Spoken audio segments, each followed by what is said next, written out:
splitter having better efficiency, which is 7 dB per average, and this is comparable to the commercialized splitter in the market, which reached 6.8 dB insertion loss. Okay. The figure show the graph for the second parameter, which is the excess loss, okay, of both types of fused stepper splitter. In comparison, the excess loss for the first generation range from 5.5 dB to 17.58 dB, while the second generation performed splitting operation at 4.5 dB of the maximum excess loss and 0.5 dB of the minimum excess loss. Meanwhile, the excess loss for the commercial splitter has been measured and the value is 0.39 dB. So from this, when we compare to our second generation optical splitter, it seems that our device is comparable to commercial device in terms of the excess loss parameter. Okay. This is important for high quality splitter to split the signal homogeneously at low attenuation. The uniformity is the third parameter that we measured onto our device. Okay, our splitter can be performed as the function properly as shown in the figure. You can see for the commercial splitter, the distributions of the output port is various. Okay, but when we see to our optical devices, you can see even for the first generations, the power split is homogeneously at the output ports. Okay, so this is the beneficial for the designer to expand the device to be the optical demultiplexer. Okay, so for example, it's explained well in our next figure. Okay, so this figure shows the two conditions of the demultiplexer fabricated by extending the function of optical splitter. Okay, by using uniform and non-uniform optical splitter.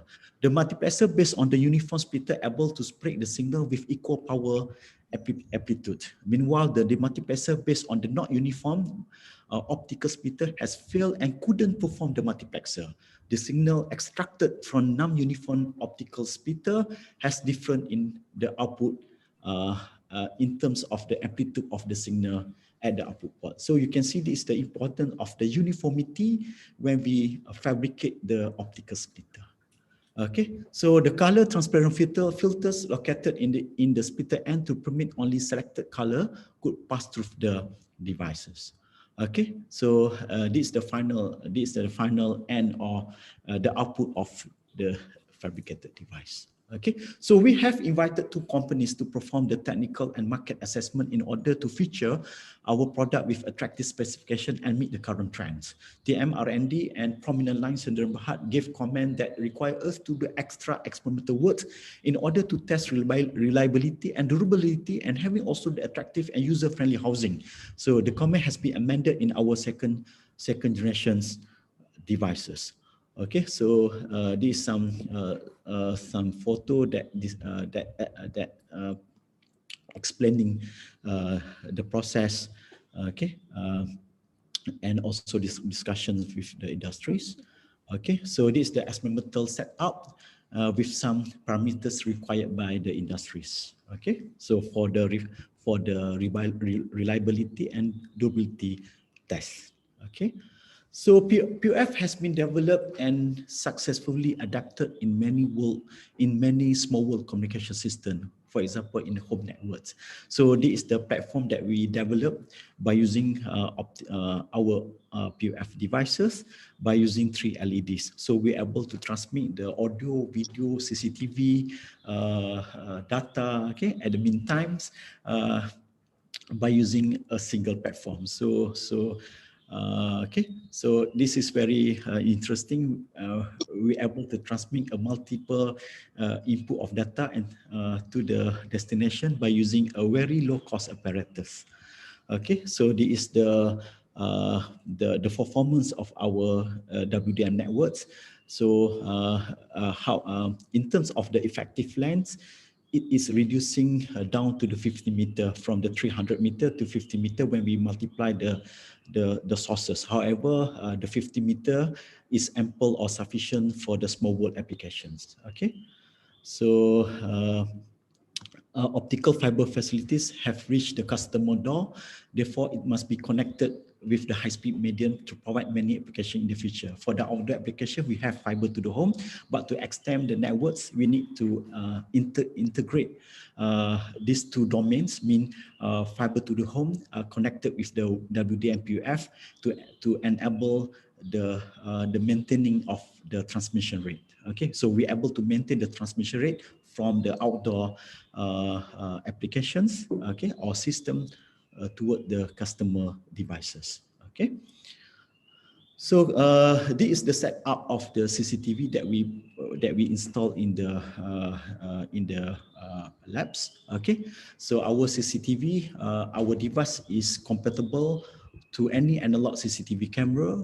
So we can see it's also immune to the RF noise, electromagnetic interference, and crosstalk, and offer the signal to noise ratio. So when we measure, the value is more than 50 dB. Okay. Okay, so with the WDMPUF, we also extend the application for the automotive to replace the wire harness. Okay, so for example, in the existing network in the automotive, for example, the FlexRay, Ethernet, and MOS, media-oriented system transport, so can be combined into a single fiber.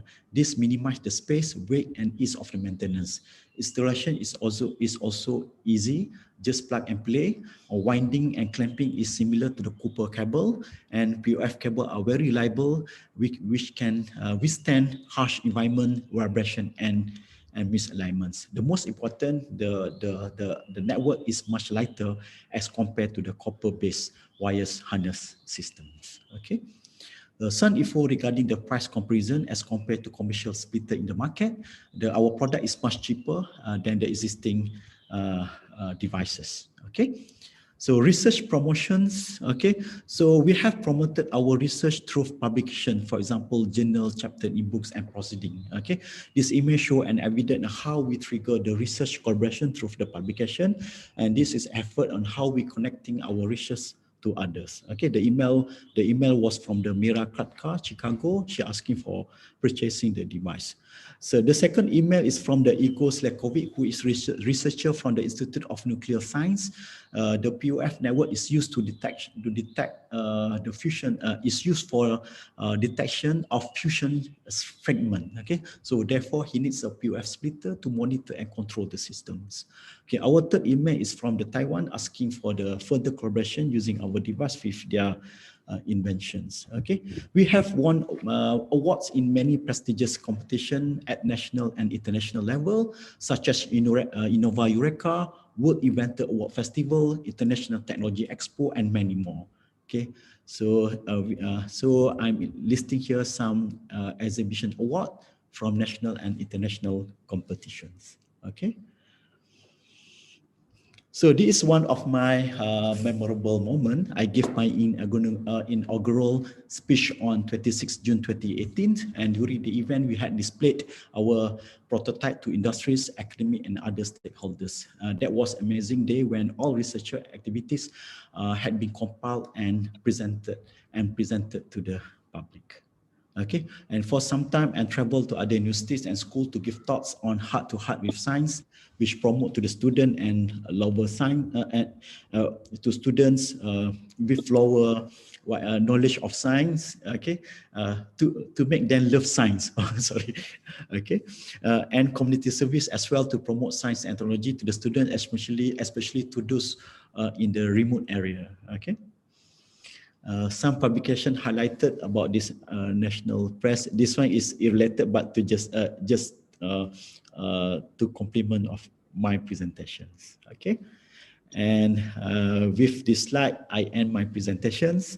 Okay, stay safe and keep always protected all the time. Thank you, Mr. Madhavan, and all participants in ICMDRSE 2021. Congratulations for the success in organizing the conference, and all the best, and meet you again. Thank you very much. Stay safe. Thank you so much, Dr. Muhammad Juhaimi Abraman, for delivering the keynote speech. Now, next, I would like to welcome our next keynote speaker, a professor of econometrics, Sihan University, Sulaimania, Iraq.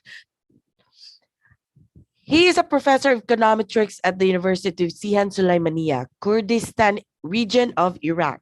He formerly worked in Al-Qadisiyah University as a head of department for the period 1990 to 1993. He also became a dean of economic and administration college for the period 1993 to 2001. From 2001 to 2003, he acted as a dean of economic and administration college in Al-Kufa University. After the occupation of Iraq in 2003, he has moved to Syria and worked for the University of Kalamon as a head of management department until 2012. He also lectured in the Arab Academy of Banking and Financial Sciences, Damascus, Syria, during the period of 2006 to 2012. From 2012 up, now he's working as a head of department and as a lecturer in Sihan University, Sulaimania, KRI, Iraq. Professor Hatem holds a bachelor's degree in economics from the University of Mustansiriya, Baghdad, Iraq in 1976. He continued his education in econometrics and got his master's degree from the University of Detroit Mercy, USA. He obtained a PhD in econometrics from the University of Bradford, UK. Let us welcome Dr. Hatem Hatef Abudal Kadim Al-Yasari Altay for delivering his keynote speech. Sir?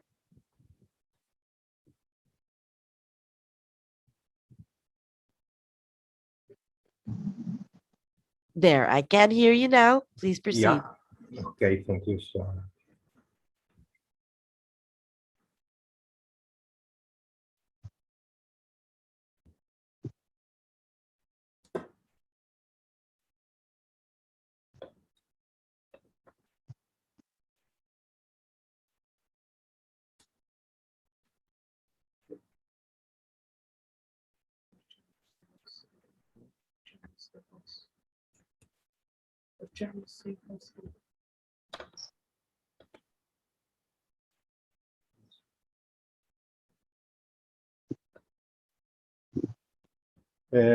Good morning to all of you.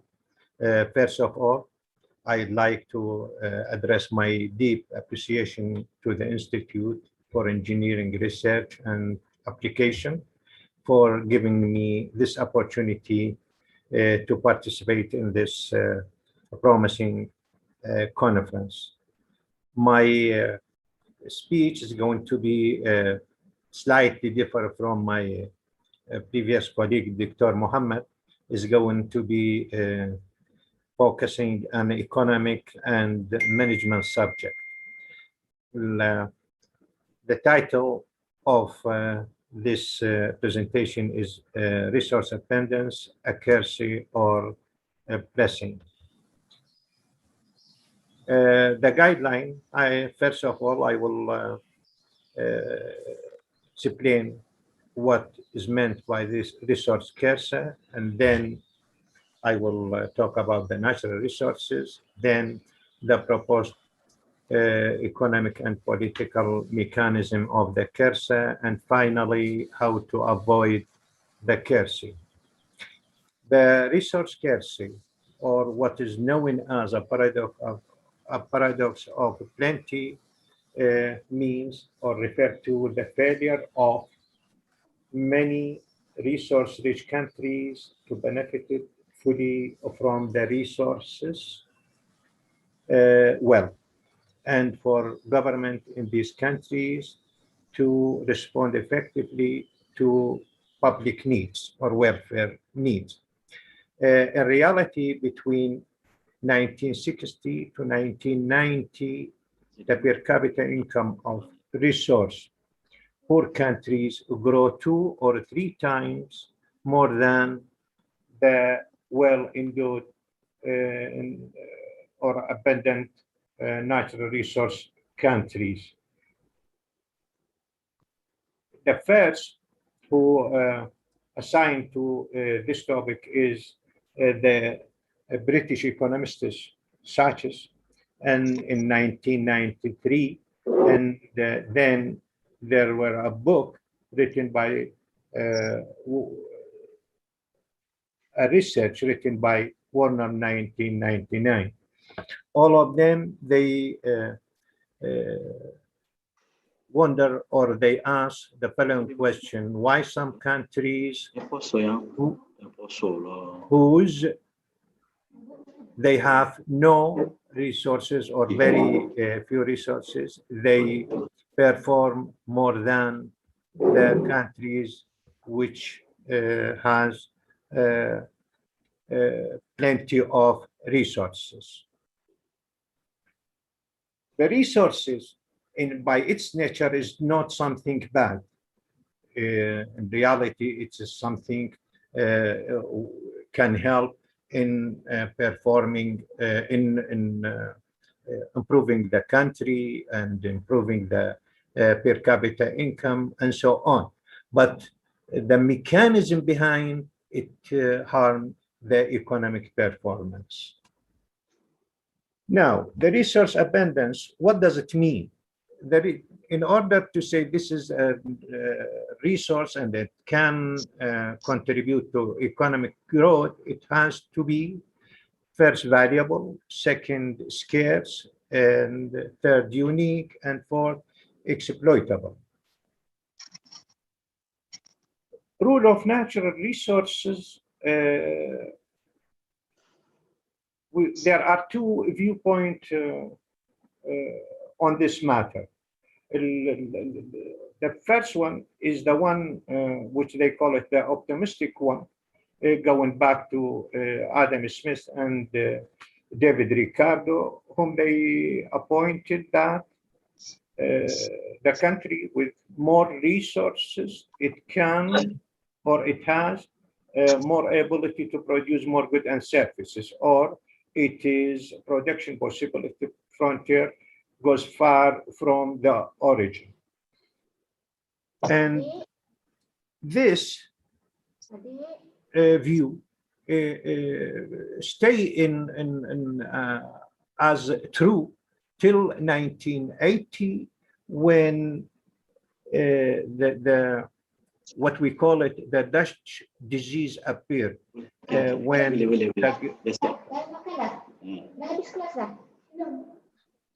when the natural gas is start to be exploited in Netherlands. Now, what are the proposed economic and political mechanism of the KERSA? In reality, there are two mechanisms or two categories of mechanism.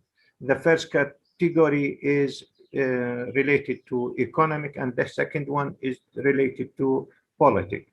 Economic mechanism are the Dutch disease phenomena and the high volatility commodity price and failure of economic policy and neglecting education.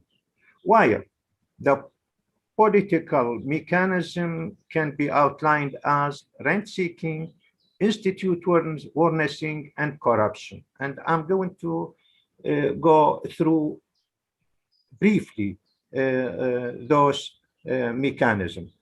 Regarding the Dutch disease, when the oil starts flowing or exporting, then there will be a massive flow of foreign currencies to the country. What this will do is doing two things. One, people or employment in the traditional sector going to move to the newly sector or the mineral sector.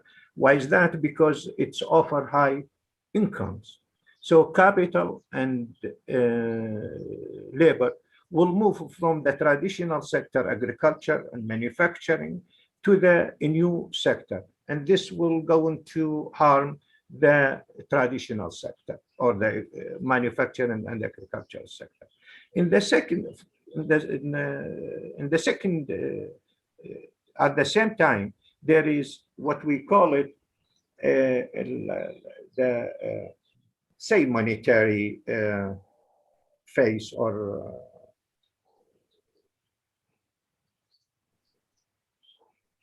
effect when there is high flow of foreign currency. What happened? The domestic currency will be appreciated.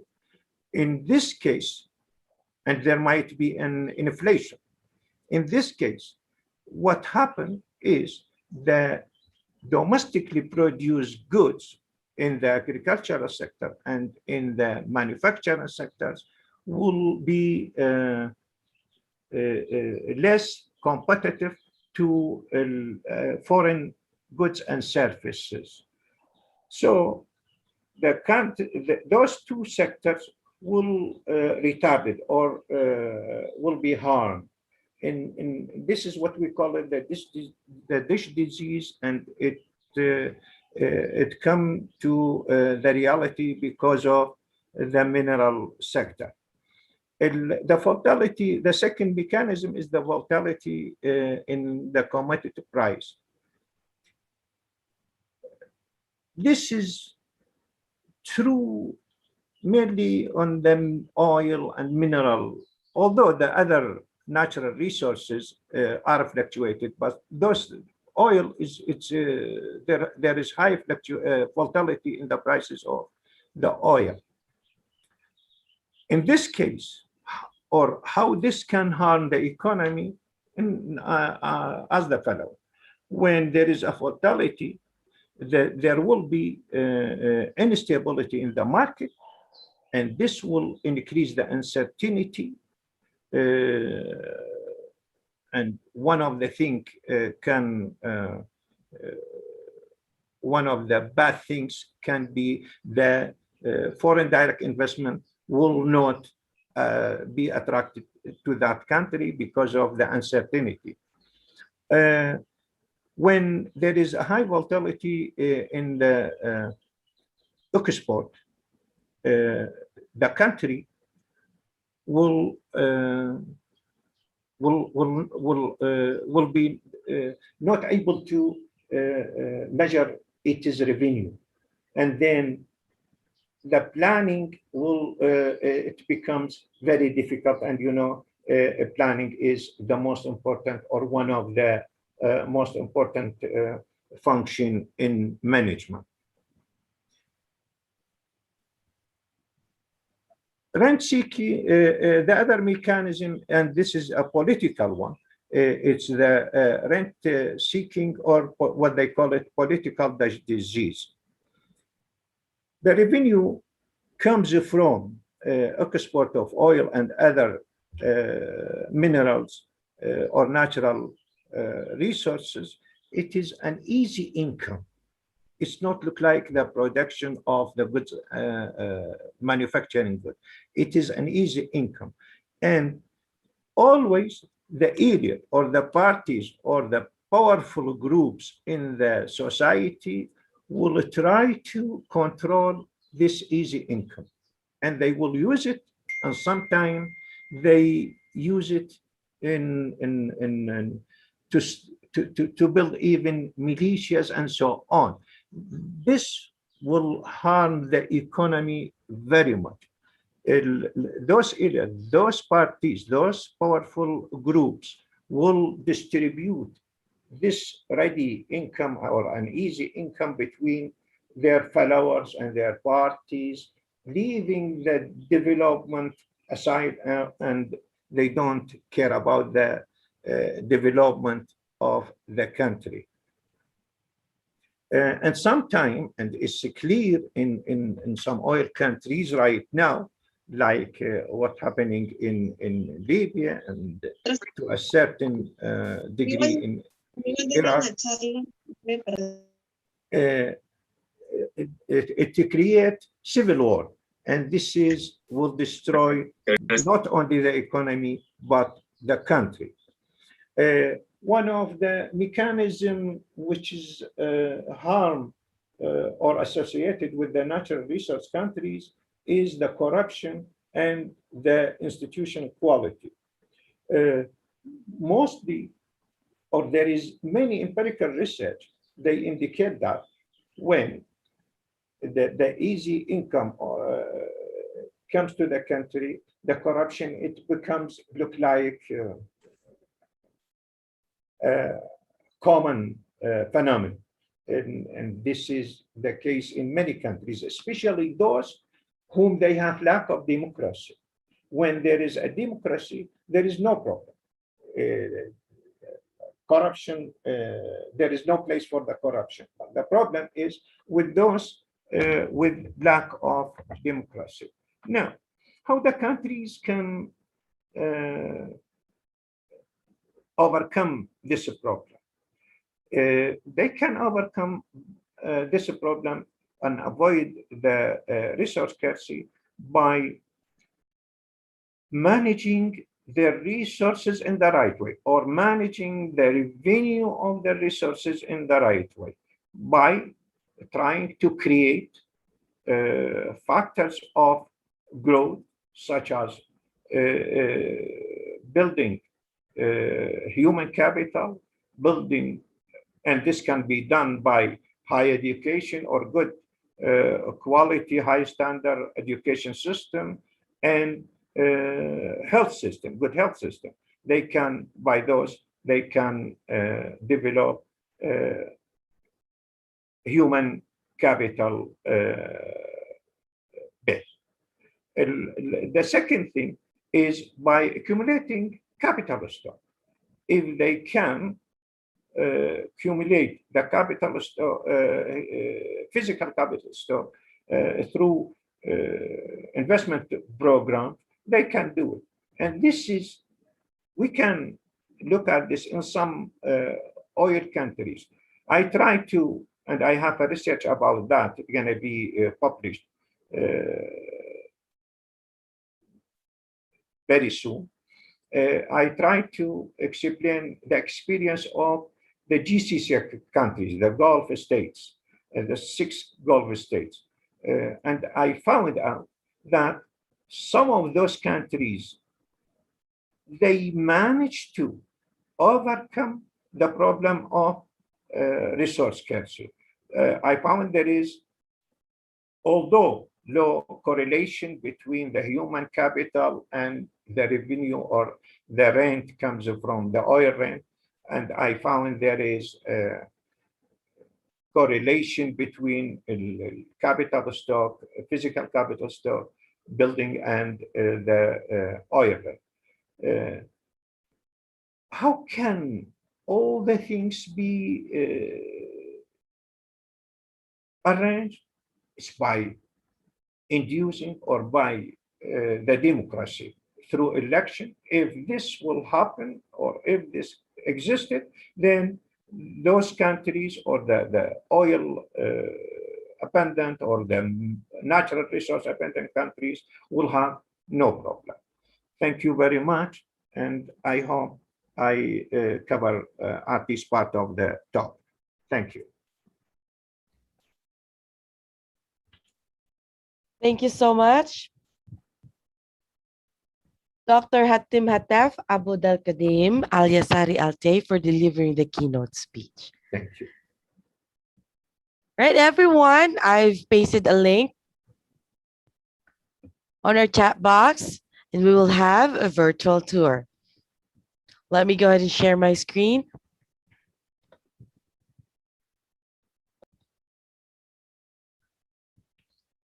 Is everyone seeing my screen now?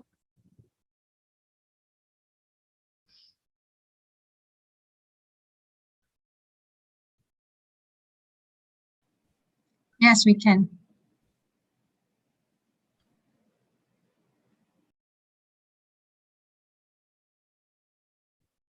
Right, everyone should be seeing this screen once you click on the link.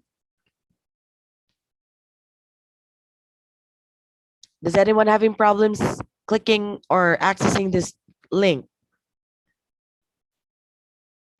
No. Are we on the same page? Yes. Right, perfect.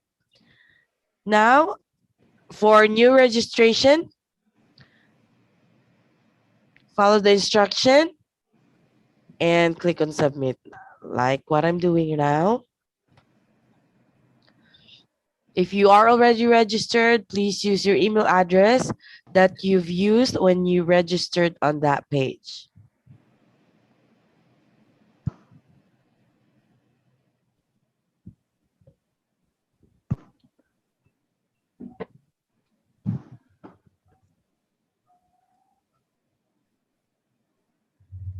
Everyone on the same page?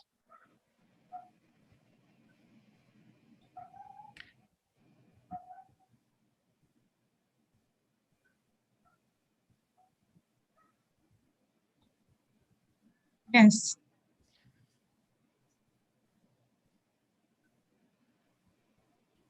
All right, now click on enter now.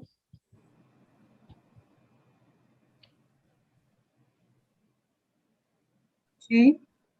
Right, as you can see here at the bottom, you can see their conference, program, poster gallery, certificate, and help desk. So if you have any problems, you can click on that help desk. And right after this conference, you can click on the certificate to download, then the conferences, and the program of each conference. Now on the screen, you can see here on the left side, on my left side, you can see there the selfie zone. Now let's go inside.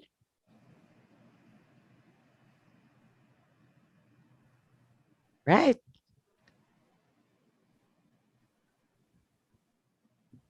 You will be seeing this screen and you have the opportunity there to take a selfie of your face with the all background and the hashtags. And we as you can see here at the bottom, the hashtags.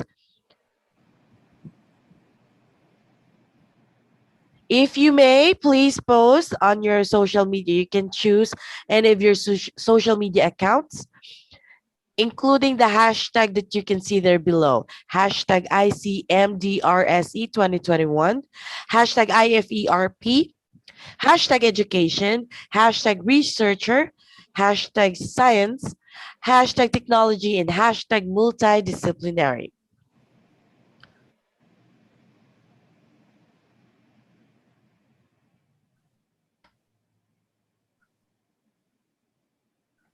Then we go back to the lobby.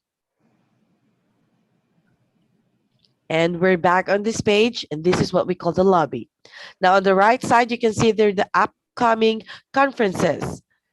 Now this will show you future conferences, and we recommend that we all attend those conferences and share ideas.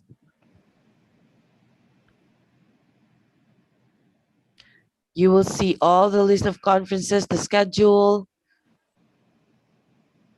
the venue.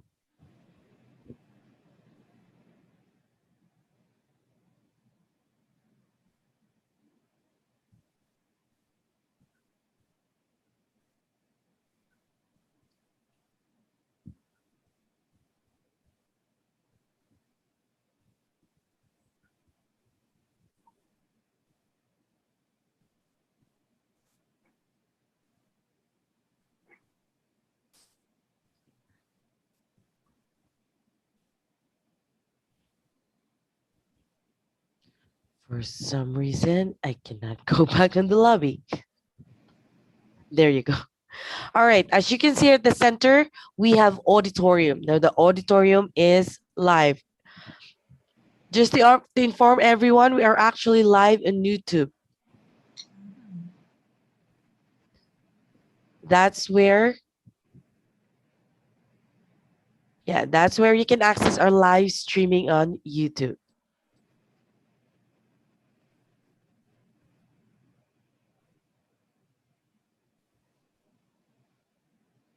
I just would like to remind everyone for the selfie booth, please take a photo of yourself and take note of the hashtag, and please choose one of your social media account and have it posted.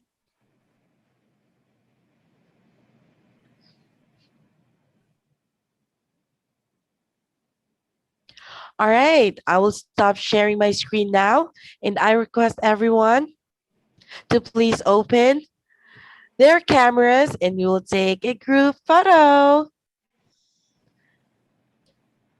Please be ready with your big smiles there, everyone.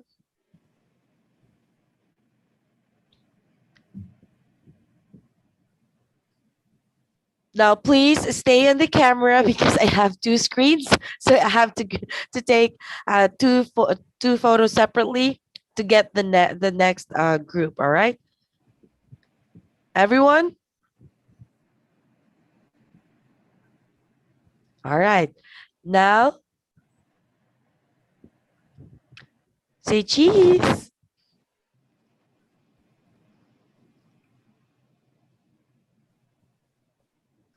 Good job. One moment, I'll go to the next page because we are not. Yeah, we cannot fit on the first screen. One moment.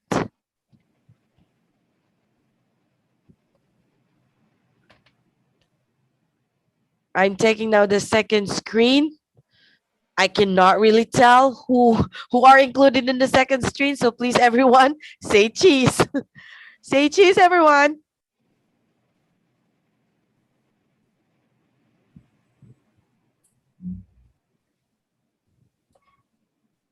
There you go. Perfect.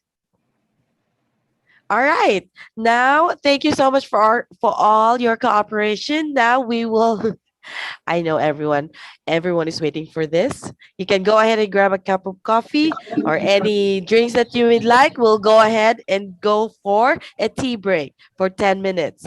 And I will give you that 3 minutes. So let's be back by oh it's on my time, it's 11:15. So, well, we still have a few more minutes. So that's a total of 13 minutes.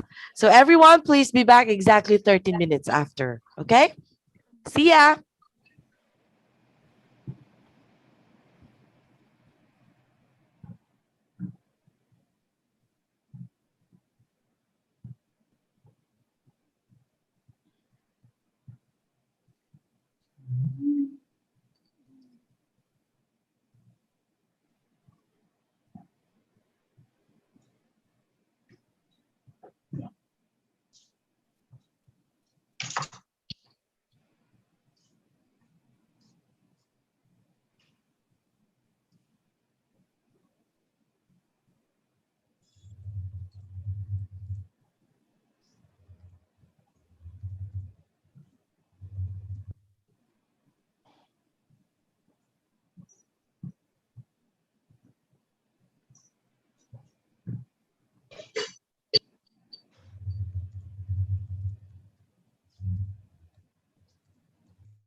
Everyone will resume in a few.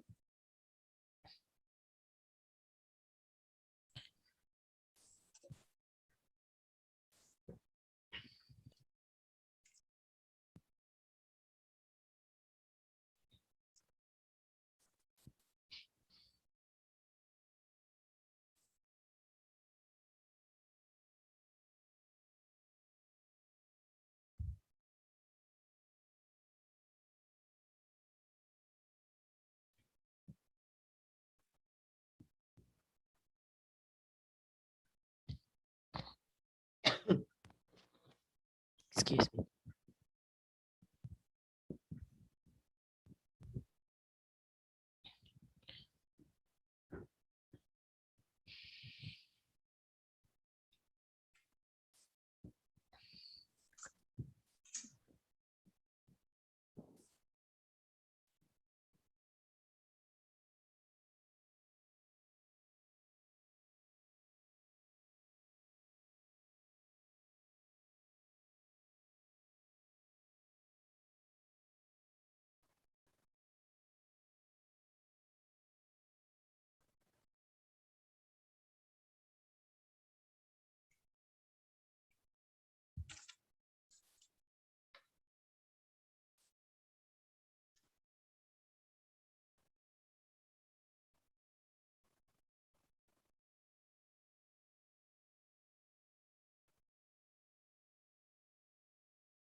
Is everyone back?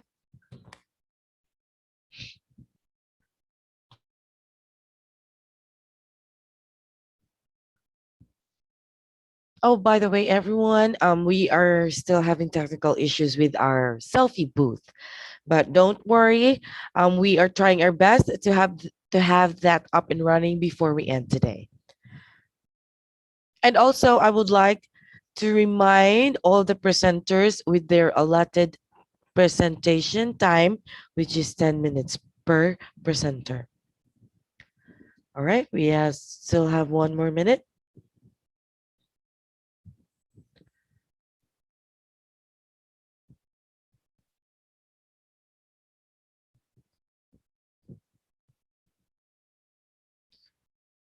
Now we will be proceeding to our technical session 1. Next, I would like to again welcome all participants to this technical session. Welcome session chair Renato Arminia Basanyes, Dean and Associate Professor for College of Teacher Education, University of Antique, Sibalom, Philippines for the session. And Dr. Chitra Kiran and Professor in HOD, Department of Electronics and Communications Engineering, Alliance University, Bangalore for the session. Now for our technical session 1, I invite Laina Muhammad to present the paper, Enhancing Students' Online Engagement Among Online Distance Learning Institutions, Students in Malaysia, the Role of Digital Readiness as a Mediator. Liana?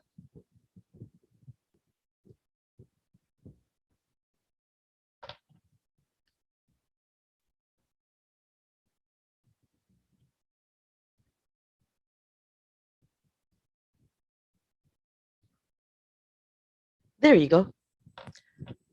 Right, we can now see your screen, but I cannot hear you.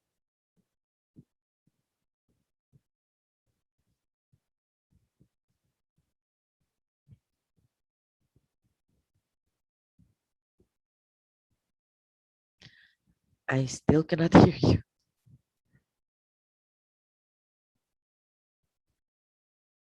Yep, I can see your screen, but I cannot hear you.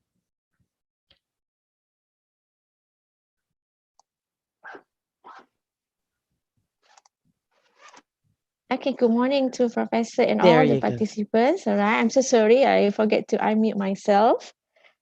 So sorry about that. Okay. So can I start my presentation? Okay. All right. Good morning to everyone. Okay, I am Liliana binti Muhammad from Open University Malaysia. So I would like to share our research on the enhancing students' online engagement among online distance learning institution students in Malaysia, where we look on the role of digital readiness as a mediator. So this is the co-author, me, myself, Liana Muhammad, and Dr. Zahir Osman, and also Puan Ratna Huzaimah. Three of us are all from Open University Malaysia, OUM. So these are actually the simple biography on the authors. Like me, myself, the senior lecturer at OUM, together with Dr. Zahir, senior lecturer at OUM, and she's also one of the financial controller in OUM. Okay, and the last one is Puan Ratna Huzaimah. Three of us are in the field of accounting and finance. Okay, and we are actually the one of the permanent lecturer in OUM. Just a short one. Okay, this is the content of my presentation. I would like to share a little bit on the abstract, the research background, research objectives, hypothesis, literature review, research methodology, finding and analysis, and the last one is the discussion and conclusion. Okay, I have summarized the abstract where this study evaluates the relationship between e-learning attitude, digital readiness, and online engagement among online distance learning students in ODL higher education institution in Malaysia. So we are using the structural equation modeling technique, okay, to assess the relationship between e-learning attitudes and the influence of digital readiness as the mediator towards the online engagement. Okay, the model was developed based on the conceptual development, okay, adopting the partial least square PLS, where a total of 307 students completed the online survey. The results of our research shows that all the hypotheses developed in this study are positive and significant. So the results show that e-learning attitude influence digital readiness, while e-learning attitude and digital readiness influence student online engagement. Okay, at the same time, digital readiness influence the relationship between e-learning attitude and online engagement among students in Malaysia from higher institution. We are focusing on the ODL students. So as a result, from our finding, it will be used to encourage students in higher education to engage in their online study, where this study is relevant to higher education practice in developing their online courses. Okay, these are the research background. So as we know that the COVID-19 pandemic began in 2020, where it gave significant impact on higher education. So all universities all over the world have developed and launched online distance learning courses. So higher education institution e-learning environment has incorporated in digital technology into their teaching and learning activities. So in this case, students are increasingly demanding that traditional lectures should be available online. Okay? They demand to switch or transform to online platform. Okay, because digital technology is actually educational innovation forum for advancing technology enabled platform. Okay. So, but despite the development of digital technology in online learning environment, okay, engagement has been very critical. So due to this trend of switching from face-to-face to web-based systems, certain concerns need to be discussed. So that's why we now try to have a research on this students' engagement, where it shows that 70% of students fails to complete their online courses by full online learning by Simpson 2020. Okay, there are also more than 50% of publication reviewed in their study found that the word engagement was mentioned by Halverson 2014. So although the findings that Malaysia student, according to the findings, Malaysia students do not fully utilize much technology in their teacher-directed learning. So technology is primarily used for social networking purpose, not for teaching and learning. So this finding also consistent with some other findings in West and Asia by Tang 2014 and also in Japan by Lockley 2013. So therefore, okay, this paper aims to analyze the impact of e-learning attitudes on digital readiness, e-learning on attitudes and digital readiness on online engagement, and the mediating effect of digital readiness between e-learning attitudes and online engagement. So these are the three research questions that we found to identify whether does e-learning attitude have a positive and significant influence on digital readiness. Does e-learning attitude and digital readiness have positive and significant influence on online engagement? Does digital readiness mediate the relationship between e-learning attitude and online engagement? So therefore, there are three objectives, okay, for this study: to evaluate whether e-learning attitudes have a positive and significant influence on digital readiness, to evaluate whether e-learning attitude and digital readiness have a positive and significant influence on online engagement, and the last one, to assess whether digital readiness mediates the relationship between e-learning attitude and online engagement. So from the literature review that we have done, okay, we try to summarize it. So these are the hypotheses that we have developed. Okay, the hypothesis is based on the objective. Hypothesis 1, whether there is positive significant influence e-learning on digital readiness. And number 2, whether there is a positive and significant influence digital readiness on online engagement. Number 3, positive and significant influence of e-learning attitude on online engagement. And of course, the last one is on the mediating, whether there is a positive and significant influence of digital readiness, whether mediates between e-learning attitude and online engagement. So these are among the literature review that we have found. There's a lot, but I have just put the latest, the recent one, where they are talking about the importance of online engagement, e-learning attitude, and also digital readiness, the relationships between these three variables. Okay, these are our models. The research model of this study consisted of e-learning attitude, digital readiness, and online engagement. So the measure of e-learning attitude were adopted from Chu and Chen 2016, digital readiness from Hong and Kim 2018, online engagement adopted from Dixon 2015. So all these the item of the three variables were developed in the context of online distant learning in Malaysia. So this study primarily to develop a quantitative approach where all the 13 indicators representing their latent variable, okay, by utilizing Likert scales starting from strongly disagree to agree, strongly agree. Okay, this is our model. The samples, the data collection involved 3 ODL higher institution in Malaysia we selected randomly, and the students are actually studying at diploma, degree, master, and doctorate level. So the online version instrument were emailed to 425 students from 3 ODL institution in Malaysia. So altogether, 321 had answered, but after we did the data screening, Okay, out of the 321, 307 responded of the response has been analyzed. Okay, the tools and techniques the smart PLS is using to perform the data analysis, and also the PLS SAM technique to evaluate the overall model measurement. So basically we have independent variables, and also the mediator.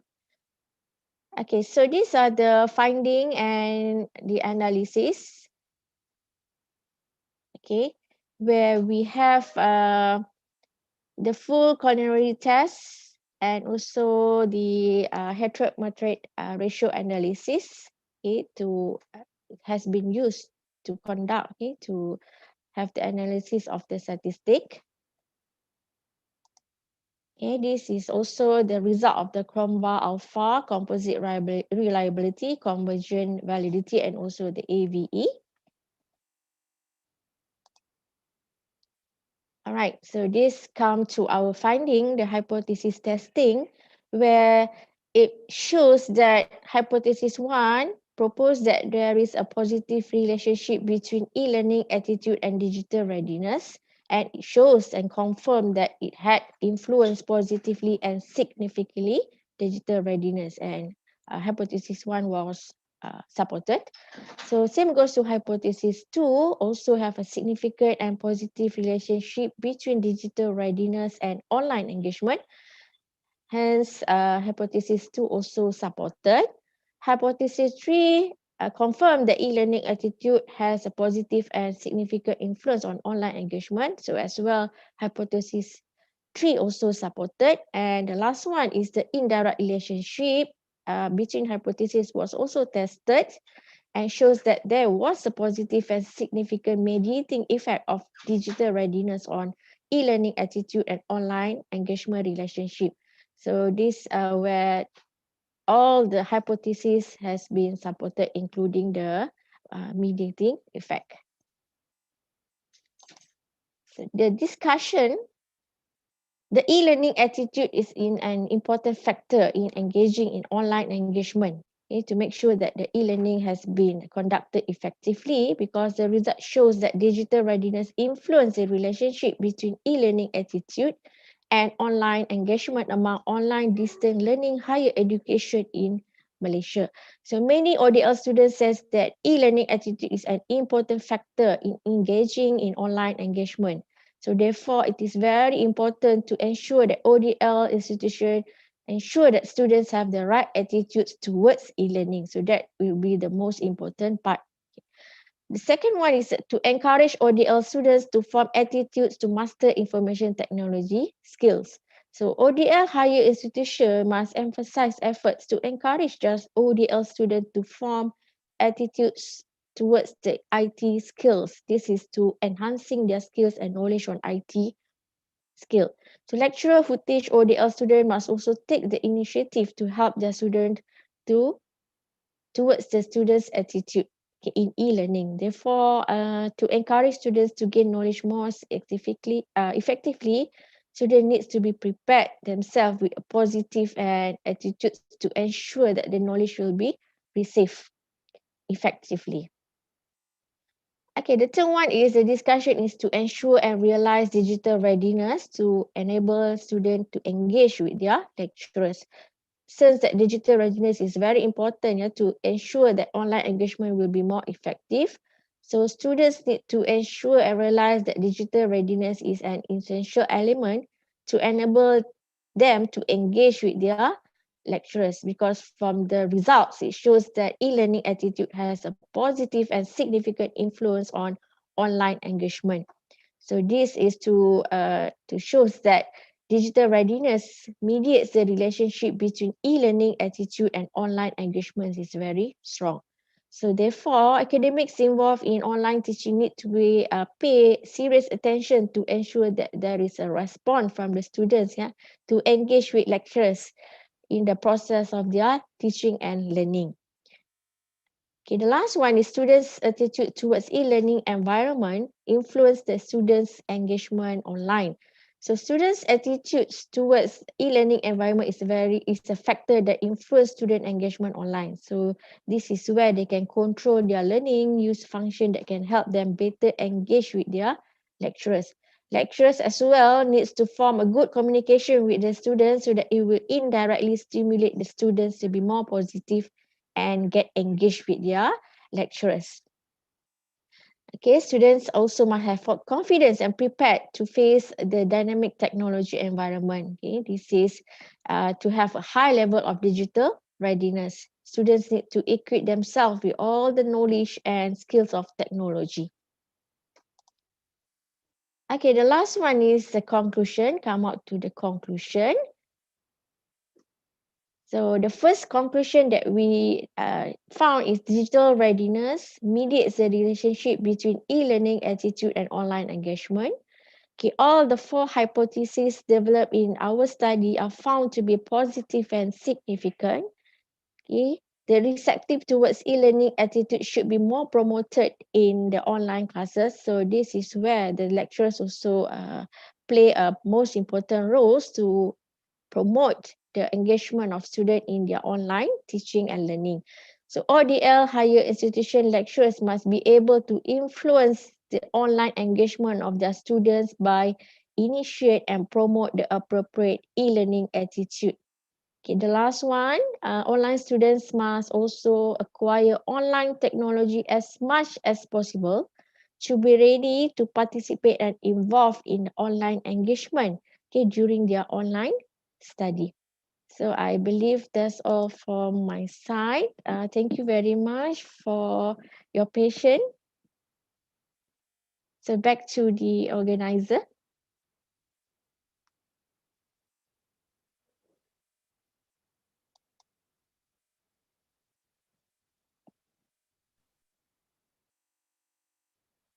Thank you so much for that presentation.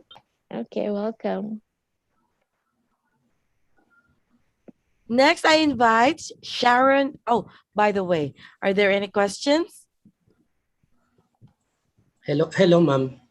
Yes. Good day. Good day. Okay, Just a good day. Thank specific you. question to Okay. Ms. Muhammad. Thank you, by the way, for sharing your research findings. No, it's All right. good to note that you have significant results in your findings of your study. So may I know what other variables or areas will you suggest for future research, considering that you have a lot of significant results in your findings of your study? Thank you. Okay. Okay, so our future recommendation, all right, so we hope that we can have more on a qualitative research, okay, for the methodology. And also what we can see, actually we are having a problem in our students' engagement, especially on the calculation subjects. So we might propose to have a research on specifically on the calculation subject, because calculation subject it needs more on the practical part where we need more on exercises. So online learning is quite difficult for the students to get engaged. Okay, Yeah. so that's all for our. Okay, so thank you very much. Am I answering, Miss? Yeah. Thank you Okay, very thank you. much. All right, welcome. Let's proceed, Ma'am Jojo. All right, thank you so much. Are there any feedback, questions? All right. Going once, going twice. Great. Next, I invite Sharon Romeo to present the paper, The Importance of Metacognitive Awareness in Preparing Future Graduates. I can see now your screen, Sharon. Good morning, everybody. There. All right, please proceed. Okay.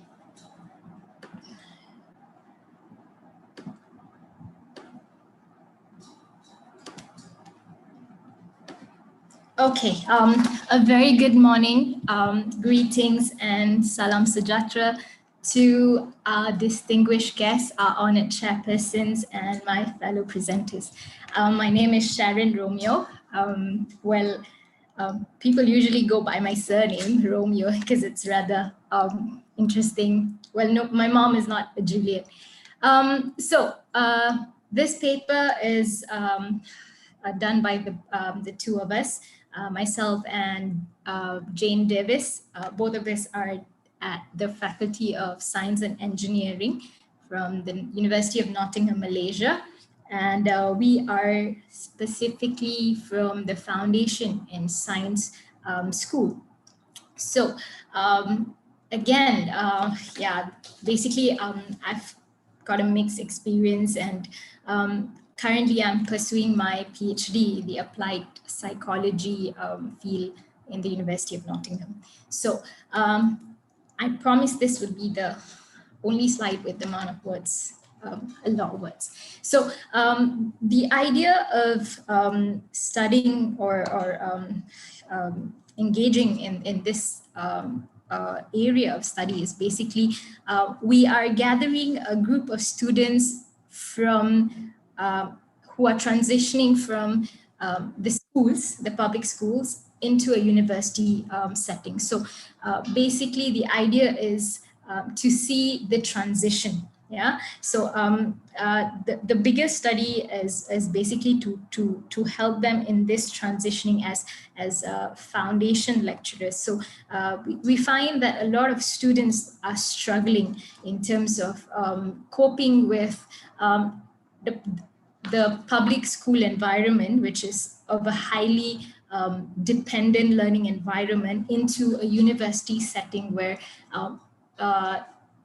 they are very independent in terms of learning. So we find that there is, expectations, and then they are demanding for things because the majority of our students come from the public school environment, the local schools. So we find that, there's a gap that we need to fill. Hence, we are looking at metacognition as a tool that we want to dwell into in terms of preparing them not only for the undergraduate program after the foundation, but thereafter also in terms of employability in the future. Yeah, so mainly that is the overall gist of our study, our present study. Yeah, so according to a survey conducted by Talent Bank, which is a career discovery ecosystem in 2020, they found that the majority of employers consider local fresh graduates to be not immediately ready to take on career challenges. As you can see from the graph here, most of the 196 respondents gave Malaysian students a career readiness score of between 5 to 7 points. Yeah, it would seem that the general perception among employers is that career readiness of Malaysian fresh graduates are not that high. Yeah, to be fair, this phenomenon is not just limited to Malaysian fresh graduates. Even a study entitled Graduate Work Readiness in the Asian Pacific region, which surveyed perceptions of employers and fresh graduates in Malaysia, Indonesia, and Australia, found that employers in all three countries generally perceived that fresh graduates were lacking in terms of career readiness. Yeah, as such, they had difficulties in hiring fresh graduates who had the expected combination of qualifications, skills, and personal capabilities. Yeah, so this perception is not new or surprising. Yeah, and according to the Ministry of Education in Malaysia, of the over 290,000 fresh graduates that enter the employment market, yeah, every year, almost 20% can't find a job within 6 months after graduation. Yeah, and one of the main reasons is that many graduates lack the skills, knowledge, and even attitudes that employers look for today. Yeah, Talent Bank's own survey found that 91.9% of their employers would choose a good attitude over academic results. Yeah, so we noticed that currently there's a shift in terms of requirements. Yeah, those days you would see that now employers would seek a first-class honors or a second-class upper, and now that is not so much the emphasis given to entry requirements. So how much or from where should we start sort of incorporating this, yeah, this what is required from them. So we noticed that we should start at the foundation level, at the foundation level. Hence, we wanted to see in terms of how our students are at the point of entry in the foundation program, because like I said, their environment they came from is a very, we can say a spoon-fed kind of local public school learning environment. Yeah. So the present study looks at, we're trying to see the link between two components in metacognitive awareness.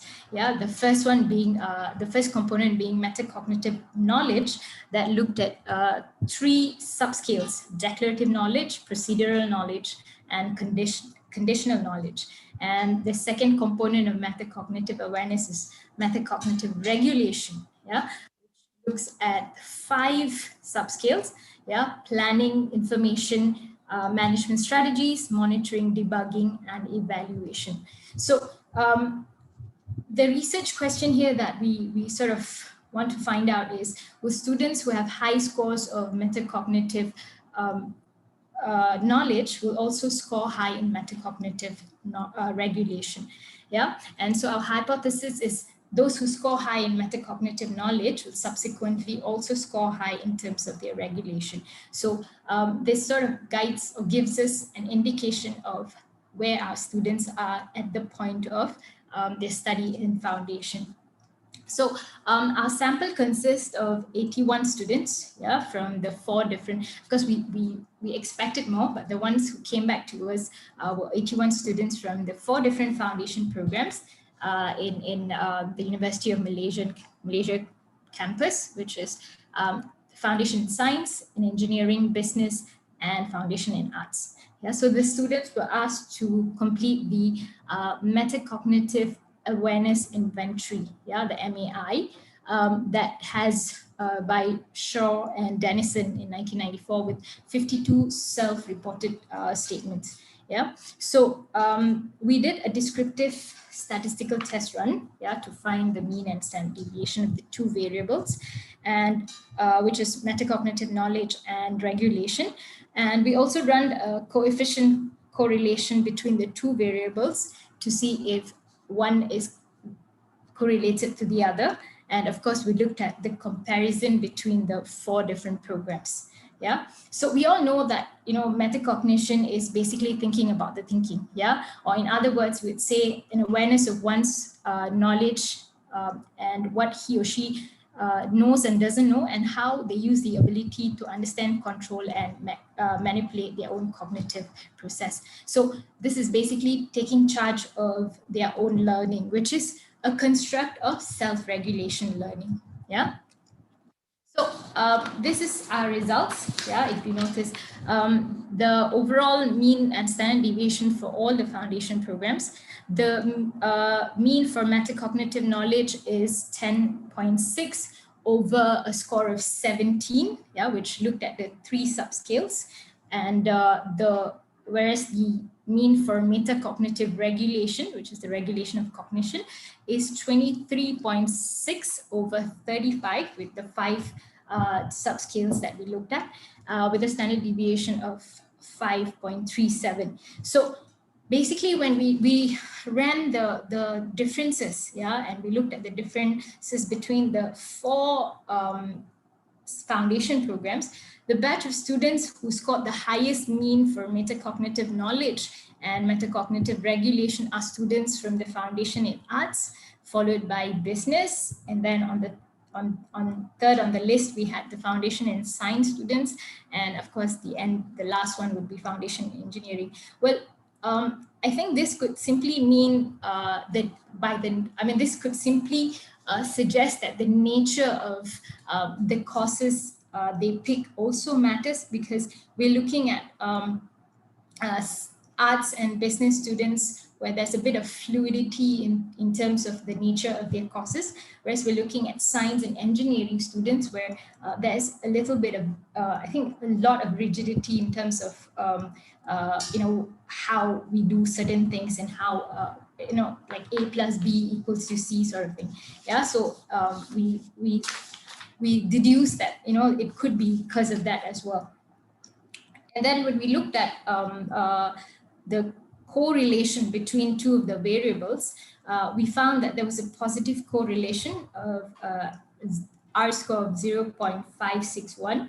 Yeah, and overall, there was a positive correlation between the metacognitive knowledge and regulation. So those who score well in terms of procedural knowledge, process knowledge, and conditional knowledge, declarative knowledge would actually score well in terms of their regulation, where we look at things like evaluation, debugging, information management strategies. Yeah, so students who score high marks will also score high marks in cognition, would also score high marks in terms of their regulation. So when we run the Pearson's product moment correlation for all the foundation programs separately, we also found that there's generally a positive correlation. Again, the highest was in terms of the business and arts, and then followed by the science. Yeah. Also, we sort of deduce that it could be because of, again, what they study or the courses that they're picking. Yeah. So in terms of our discussion from these findings, we reckon that our results suggest that knowledge as well as regulation can work in terms of unison, where we want to cultivate students' self-regulation study. Yeah, so it is important, and as for us educators, facilitators of learning, teaching and learning, it would be a helpful strategy in terms of planning activities which is within our control when we look at outside classroom activities, which can also inculcate metacognitive training. Yeah, and as also the facilitators and educators, it also helps us sort of identify low performing students, where when you look at their comprehension monitoring deficiencies and how we can use instruction strategies to sort of remediate this. Yeah, and so we all know that metacognition also refers to high order thinking. Yeah, and involves active control over the cognitive processes engaged in learning. So activities that are highly planned, highly involving planning of how to approach a given task, monitoring comprehension and evaluating progress towards how a task is completed, is considered cultivating metacognitive awareness. So while we say that metacognition is successful in terms of learning, to be in the whether it be in the educational environment or even workplace, or even home. Yeah, so it's essential for us to develop metacognition in students, especially relying on the fact that our local students come from a very high dependent learning school environment. Hence, it's not only the role of the educators, but also the responsibility has to be expanded and encouraged everywhere, including home, schools, universities, and even at workplace. So we see this as a continuous development, as this process of learning never ends. And while the MEI sort of self-reporting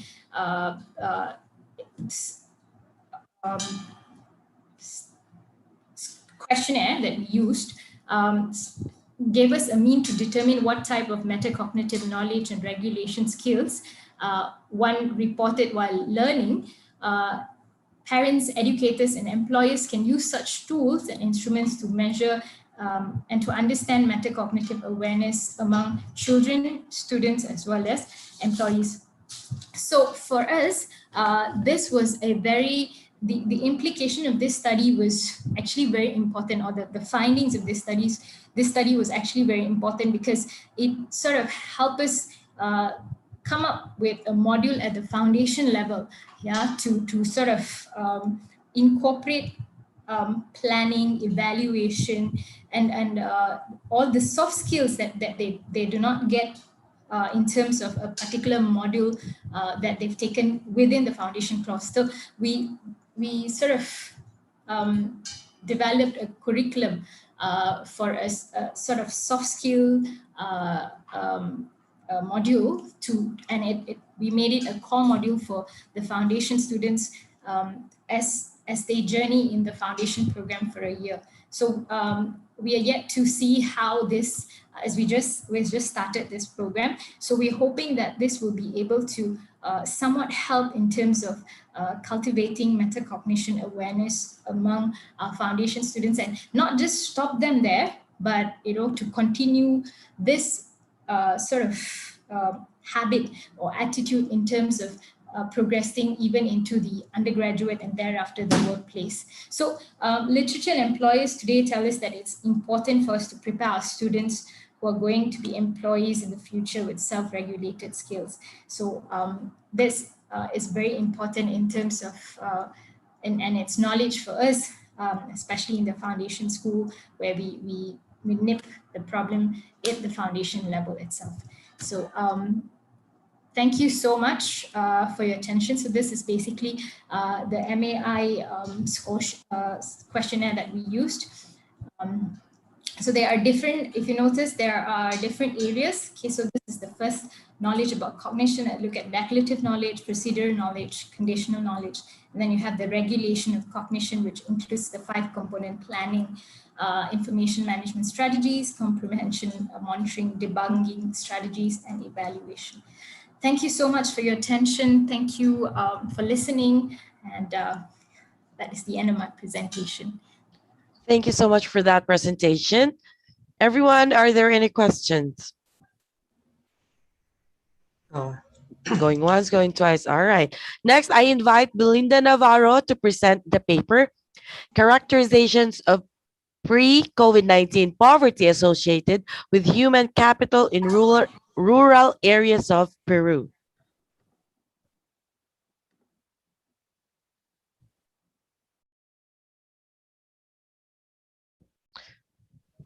Belinda Navarro. There. Good morning. You can go ahead and share your screen. Can you hear me?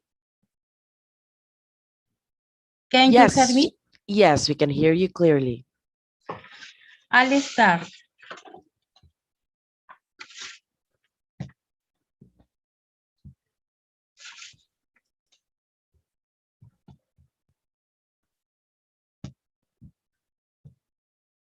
Right, we can now see your screen. You can go ahead and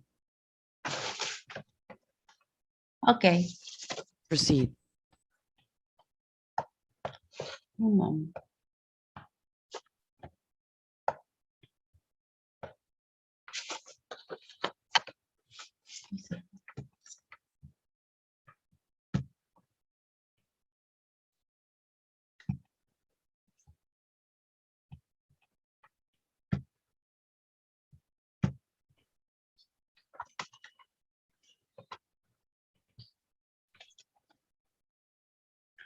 Good morning, members, or the distinguished board fellows. It is a great honor to present the following articles. Characterization of pre-COVID-19 poverty associated with human capital in rural areas of Peru. Biography. My name is Belinda Marlene Navarro Guerra. I'm from Peru, economist by profession, master in business management, PhD in business sciences. I work as a senior professor of the Faculty of Economics and International Business of the San Luis Gonzaga National University, with 28 years of professional experience as a teacher. Abstract.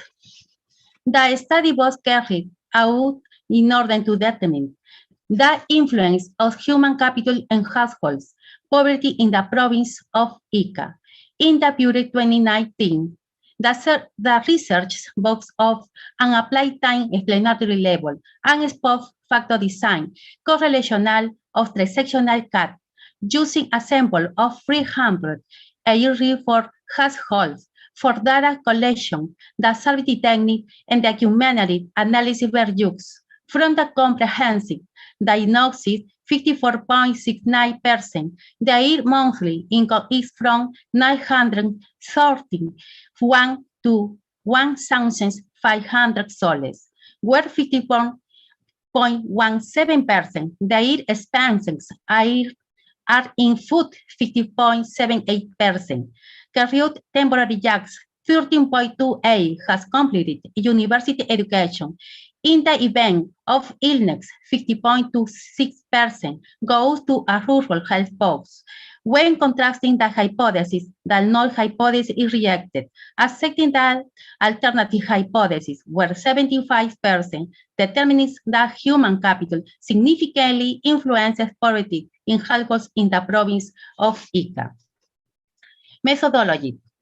The type of research is applied or technological because it presents a solution to practical problems related to the variables of human capital and poverty in rural areas, communities, or countries, rather than to formulate theories about them.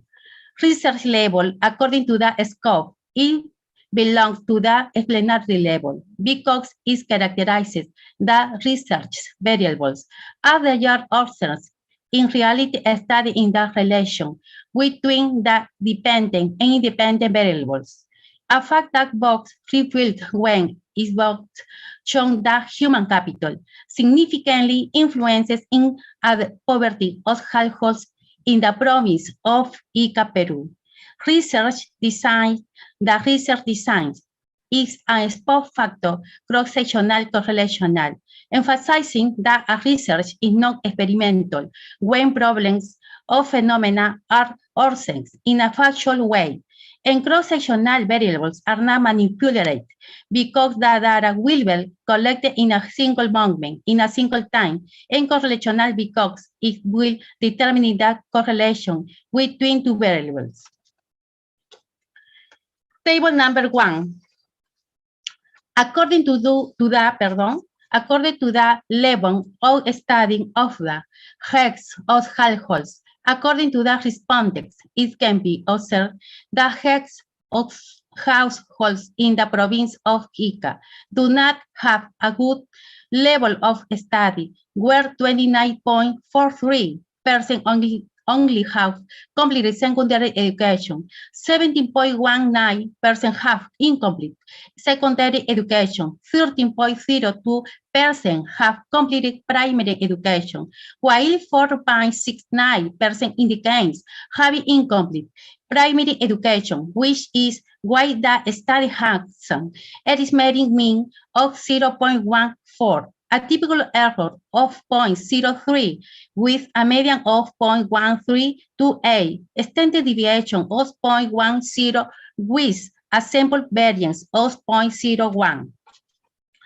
Table number 2, average monthly income in soles, Peruvian currency.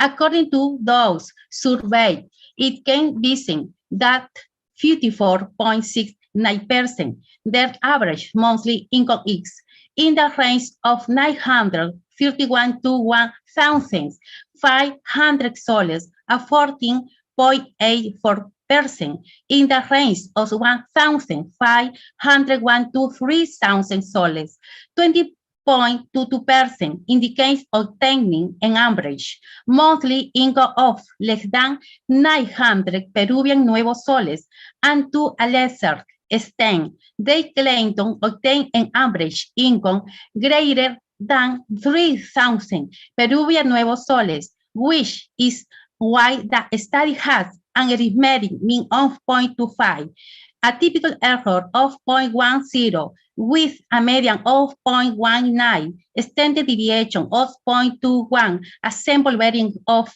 0.04. Table number 3.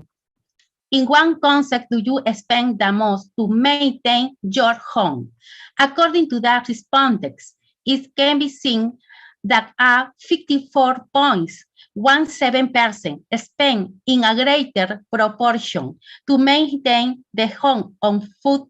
Another percentage, 32.81%, declares that they spend more on electricity, water, telephone service, rental housing, and health and others. 6.77% indicates spending more on preventions, health, and only 6.25% invests in education, which is why the study have an arithmetic mean of 0.25, a typical error of 0.11, which a median of 0.19, a standard deviation of 0.23, sample variance of 0.05. Table number 4. In the last 6 months, you or a family member have had a disease. It is clear that 66.67% express that in the last 6 months, some member of their households has suffered some illness, and only 33.33% declared the opposite, for which an arithmetic mean of 0.5 is estimating with a standard error of 0.16, a median of 0.5 with a standard deviation of 0.23 and a sample variance of 0.05. Conclusions. A percentage of 50.26% states that education influences poverty, having more than a monthly income between 930 and 1,500 Peruvian nuevos soles, 54.69%, spending more, and home on 54.17%, where they mostly estimate that economic situation directly influences poverty 69.01%. In the health part, they declare that in cases of illness, the majority go to the rural health, 50.26%, where there is a high rate of 6 people in the homes, 66.67%, not having improved their income in the last 4 years, 77.60%, benefited in a very greater proportion, being unemployed 50.78%, declaring that employment influences poverty 69.79%, where they revealed that there are poor people who need support from the programs from the government and do not receive it 77.86%, expressing the surveyed population not having adequate economic well-being 75%, concluding that human capital significantly influences poverty in households in the province of Ica. Thank you for your kind attention. Thank you so much for that presentation, everyone. Are there any questions or feedback? Going once, going twice. All right, next I invite Alessa Durgarian to present the paper, topic, the problem of online teacher training problem in the curriculum of teacher professional development. Good morning, everyone. Hi, good morning, Alice. Yeah, I can hear, please. Oh, yeah, please share your screen. Okay, thank you. Good morning, good afternoon. It's early morning in my country. But I'm here. Just a minute, I will share my screen and start.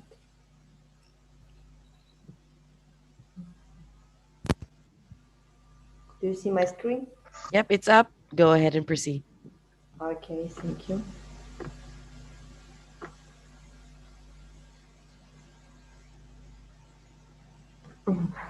Okay, good morning, as I have said, all of you.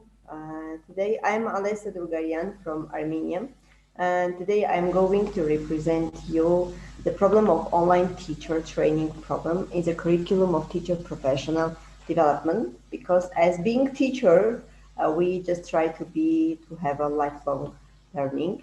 First of all, let's a little brief bio about me. I am an ESL, ESP, EFL trainer, and also teacher trainer. I have my MSc in the field of psychology, and also my MA in the field of foreign languages, and also PhD in the field of pedagogy.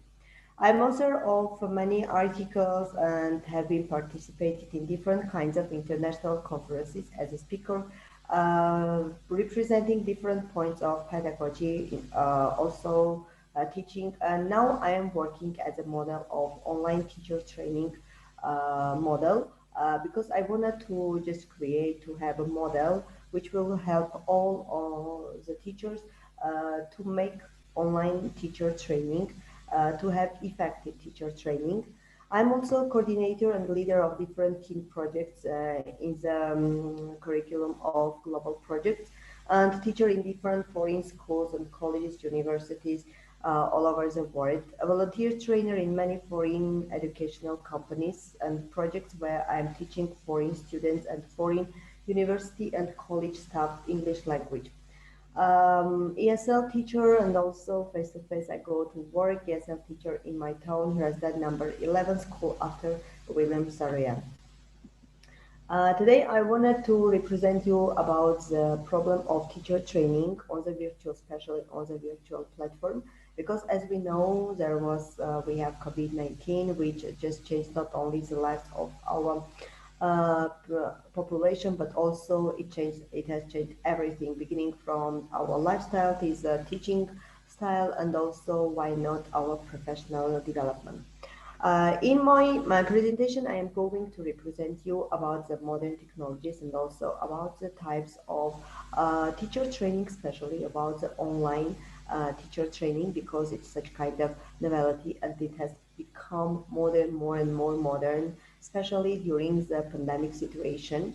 It changed everything about materials, method, teaching style, and also it has also effective result because it connects nowadays. It is connecting all the teachers, all educational projects and centers all of from different parts of the world.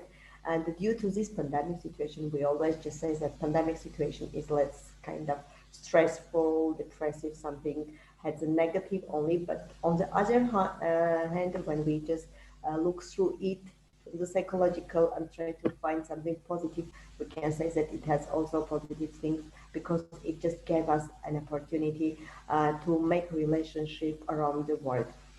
Because due to these online trainings, we also have online conferences, etc., which gives us an opportunity just to get acquainted. First of all, let's find what is training. Because when we just say training, it can be lessons, it can be any kind of courses or something. It's knowledge, skills, abilities, because it gives us new knowledge, new skills, and new abilities. And also it gives us to use modern teaching types to form professional culture of methodological thinking and training. And it brings us to another platform. Virtual may be a platform, but it gives us new and new things, and we can just gain much knowledge, many different kinds of skills and abilities from just learning from different professors all over around the world, and also just participating in different kinds of training courses.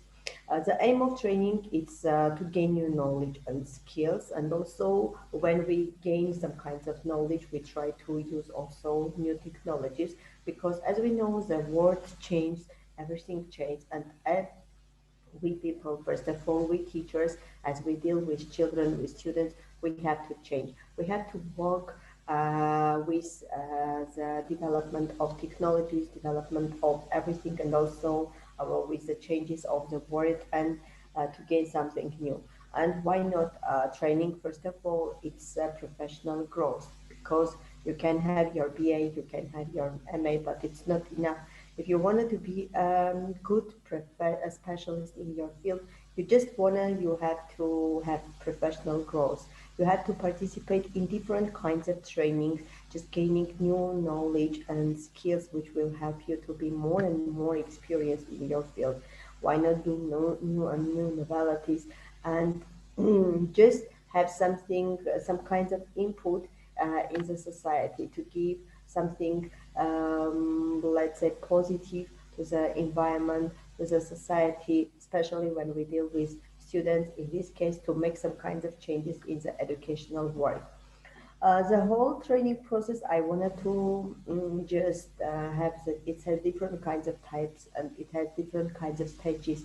First of all, it's teacher training. It's a process because when we wanted to start any kind of training process, first of all we have some kind of aim, and according to this aim, we wanted to go to this aim. It's a process, and after it, we have some kind, we come just to some kinds of conclusions. Sorry. And it makes us to have a professional growth. After it, after being trained, after just graduating, after finishing any kind of teaching, not only teacher training, but also any kind of training, we are just motivated and experienced teacher in our field. And when we enter just class, we have new skills, we have new abilities. We are aware of different kinds of new methods and activities which can be used during the lesson to make our lessons more interesting and more motivated. Why not? Our students are more motivated because, as we know, the students, let's say young generation, they are very glad to accept every kind of novelty.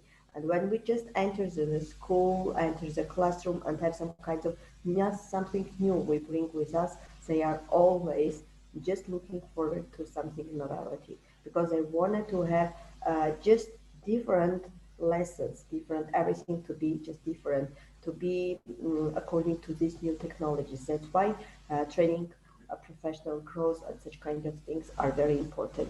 And as we know that regular trainings, just when we attend, we just get acquainted with new teaching method approaches, and all of them, we just go up level by level, step by step, we just go up in our professional field.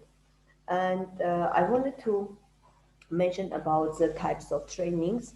As we know, before the pandemic situation, mainly, let's say 90% of it, we just have face-to-face learning, which was traditional, which was just social interaction, etc., etc. But after coming such kind of the COVID, there was another type online, which is now they have changed like their places and online trainings, online, not only lessons, but everything online on the virtual platform.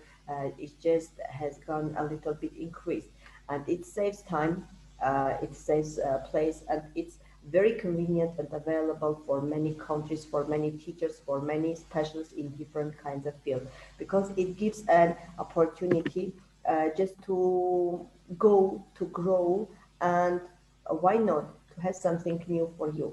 I wanted to share you about some kinds of observations that I have done before pandemic situation.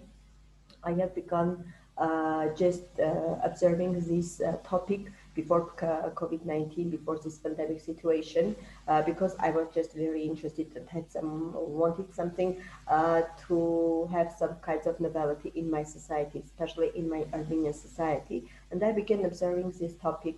First of all, I just can show from this one about the before pandemic situation, during the pandemic situation, and after pandemic situation, what kinds of changes is going have just is going to be after the pandemic situation. From this diagram, you can see that before the pandemic situation, we have only 15% that can just go to any kind of online training, because many, as I have mentioned, there was only traditional one, face-to-face trainings, and many people just like social interaction, just to meet face-to-face, to have some kinds of discussions, everything.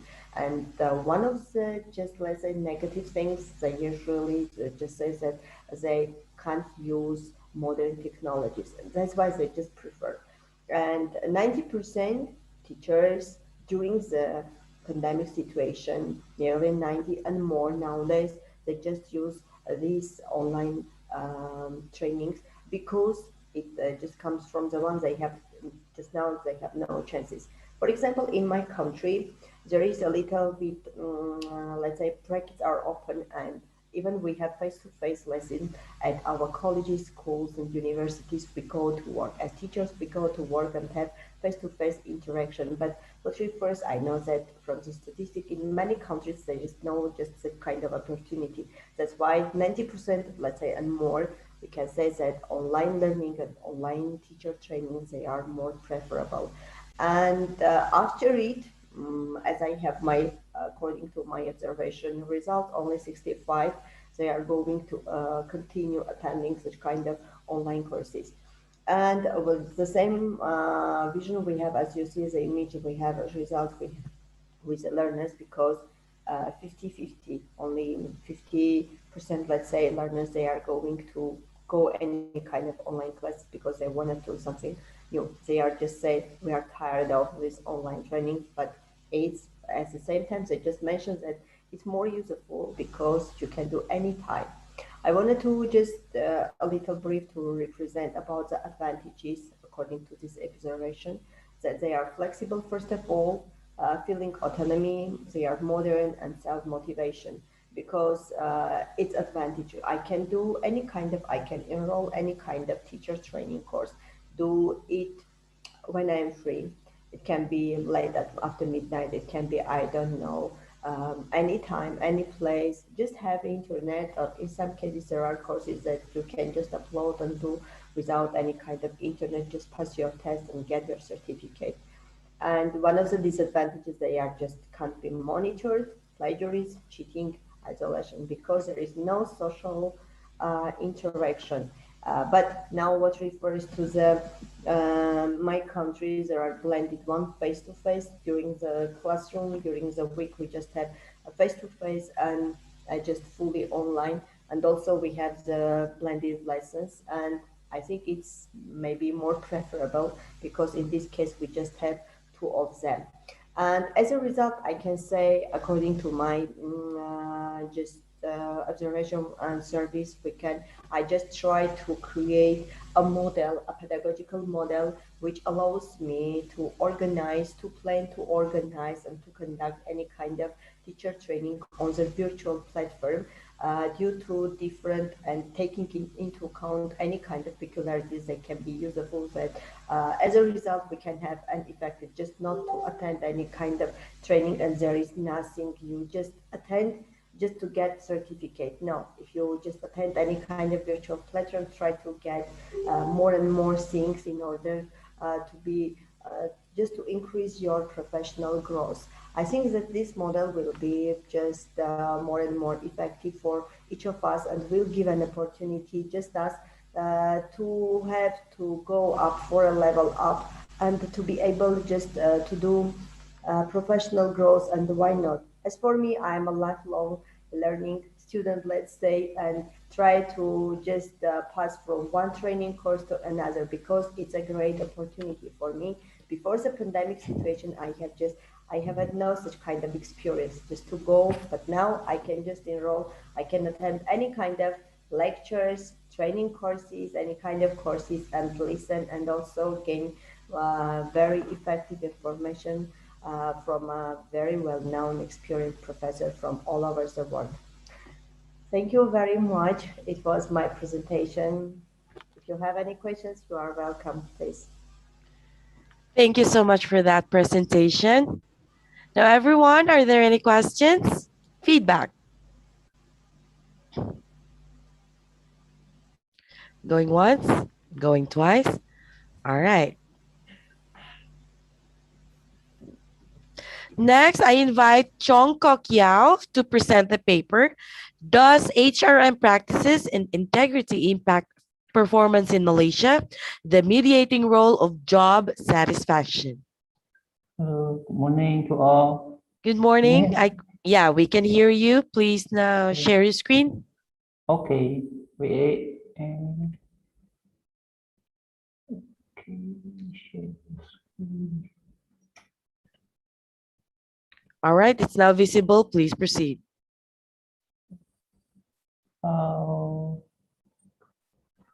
Box. Share.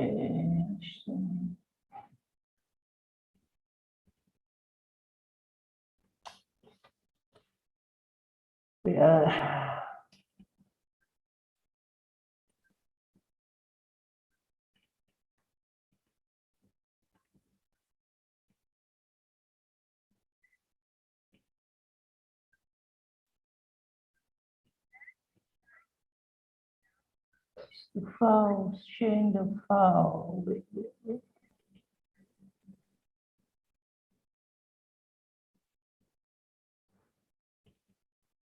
It's just the file sharing in which drop Microsoft Google Box.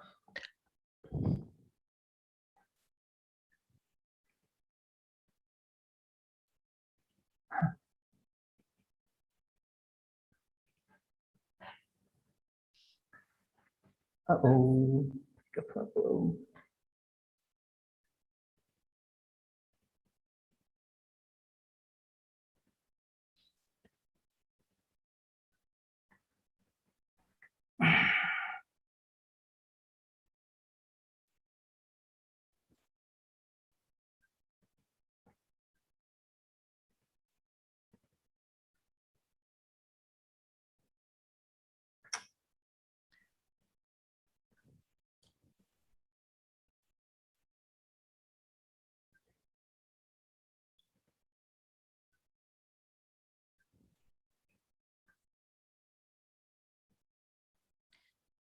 Right, Mr. Chong, can you please unshare your I- screen? You can go okay. ahead. Yes, you can go ahead and fix the presentation, and I'll get back to you. All right. Next, I invite Okay. Amaris Singh to present the paper primary study on the effect of the 1% and 2% TiO2 nanoparticles to the micro hardness, microstructure, and contact angle of the SNBI per cubic solder alloy. All right. Hi, everyone. One moment. Yeah. One moment, Mr. Singh. Mr. Chong, can you please unshare your screen first? And Okay, sorry. yeah, Thank you. I'll get back to you after Mr. Singh, okay?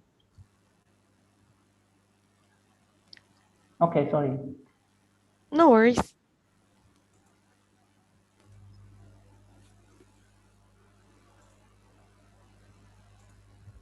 Okay. We can still see your screen. Okay, sorry. Relax. Relax. And by the way, I would like to again thank Miss Alice Durgarian for imparting her time early this morning. Okay. Thank you so much, Miss Alice. I Okay. can still I can still see your screen, Mr. Chong. Okay, I out first. I first. Okay, I leave the meeting. All right, perfect. Mr. Singh, you can go ahead and share your screen. All right. Is my PPT slide Yep, visible? I can see it up. You can go ahead and proceed. All right. Let me click on the slideshow. Okay. It's on the slideshow mode. Am I right? Yes, it is. Okay. All right. So good afternoon to those who are in Malaysia, and a very good day those from the other parts of the world. I'm very much happy to have my research presented in this conference.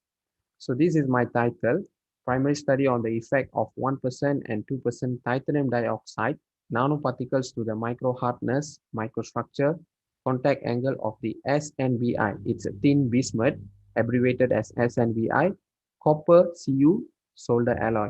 So the copper is basically a substrate. So this is more like a technical aspect that I'll be explaining, but I'll try to keep it as layman as possible so that everyone in this room could really know what is going on this research part. Before I go further to my research, this is just a very brief biography of myself. I've obtained my PhD from University of Tunku Abdul Rahman, my master's in engineering science, and my bachelor's from Multimedia University. My research specialization is basically towards material and mechanical testings in the solder alloy that is related to microelectronic industry. I've gained my industrial experience in Daikin. I'm sure most of us knows Daikin is a HVAC air conditioning company. So I was instructed to study on the insulation part of material due to high frequency noise. Currently, I'm at Utah as an assistant professor, but previously I was in Segi University. So you could see this paper is basically published when I was in Segi University. I just currently joined the new university. I'm a chartered engineer and also a professional engineer from these institutes. Chartered engineer from IMechE in UK and a professional engineer from my country, Malaysia. So now let's go to the main part of this study. I'll be outlining these aspects. First, I'll give a slight introduction, then we will go into the problem statement of this research, objectives, methodology, results and discussion, and conclusion, followed by some reference that I've used in this particular research. So in introductions, we are looking at a soldering process, whereby it's a process that used in a it's a soldering process that is being used in the electronic industry. So we see our devices, mobile phones, laptops, and any other electronic gadgets. Inside them, we have what we call by a printed circuit board. So there are many components that are mounted or that are connected to the circuit board or to able to process by soldering process. So the soldering process uses material, or let's call it as a medium, like a bridge, which is what known as the solder. So this solder has to have a low melting temperature. Its own microstructural properties and interfacial properties should be adequate. And this relates to the mechanical properties. This is a general concept, but then I'm not going to be going specific to each of it. I've taken a primary or initial study that is needed to gauge or to judge how far is the material ability. So nanoparticles additions, the titanium dioxide, TiO2, is the nanoparticles that I've chosen to be added to the SNBI, thin bismuth low temperature solder alloy. Initially and currently most most components using thin plumbum, SNPB. It has a very low melting temperature, good mechanical and microstructural properties. However, European Unions, those from Europe, they know that one of the hazardous element is plumbum that may cause damage to human health. So now the legislation is towards banning or reducing the usage of plumbum.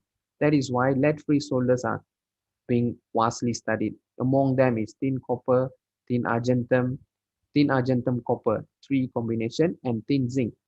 These are known to be a good solder, but then again, they are more in terms of high temperature. So when we are trying to do a soldering, if you have a high temperature, you might damage other components.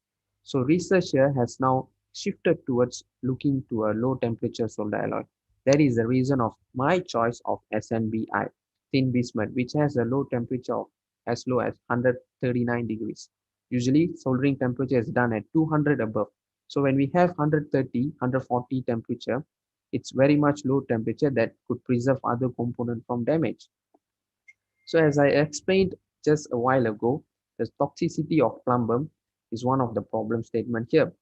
Other lead-free solders such as thin copper, thin zinc, thin argentum copper are known to be having high temperature, and in some cases zinc is prone to oxidization where it goes towards corrosion.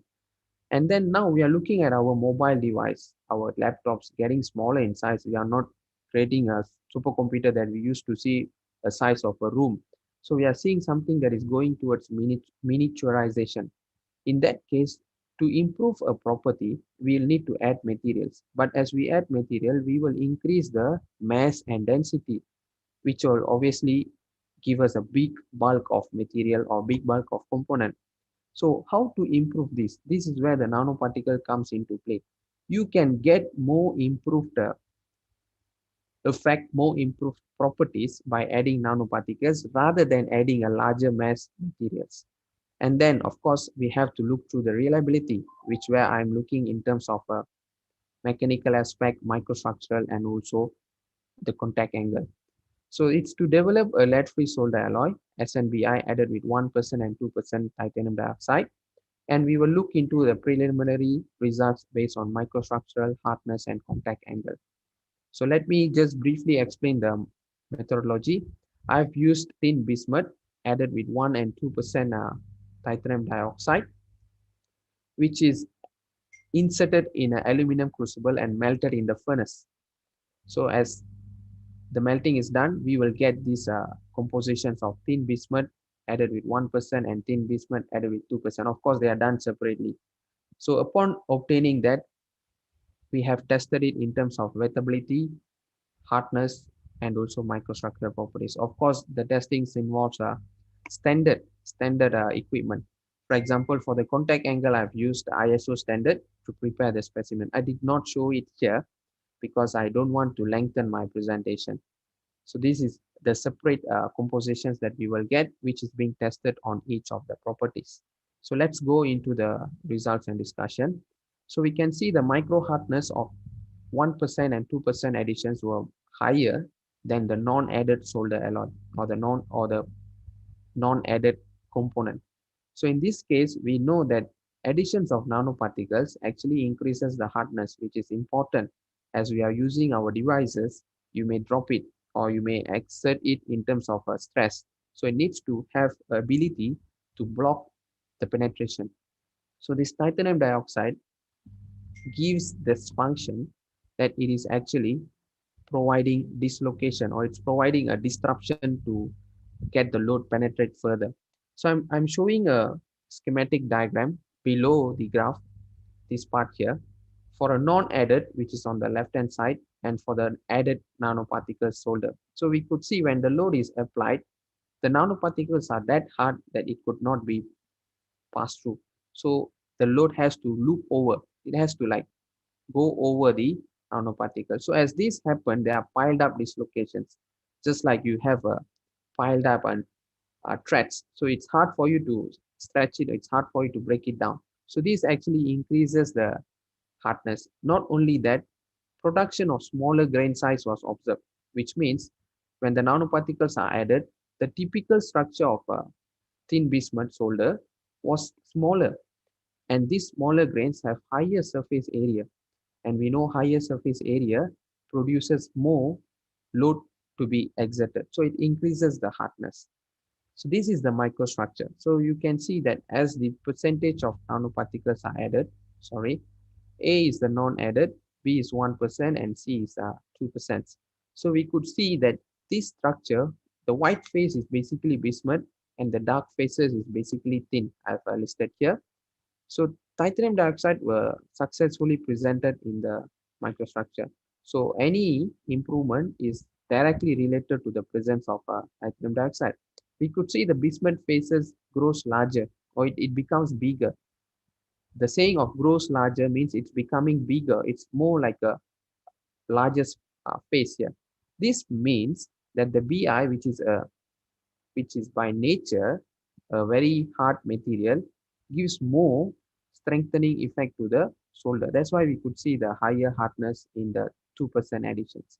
This is purely due to the presence of titanium dioxide. This is because titanium dioxide or nanoparticles have what we call by surface absorption theory.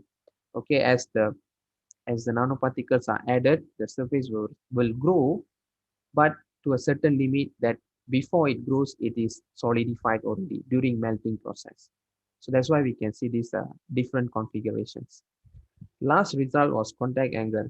Contact angle is the 3-point joint that we can see here that creates an angle between the solder and the substrate. This is a cross section.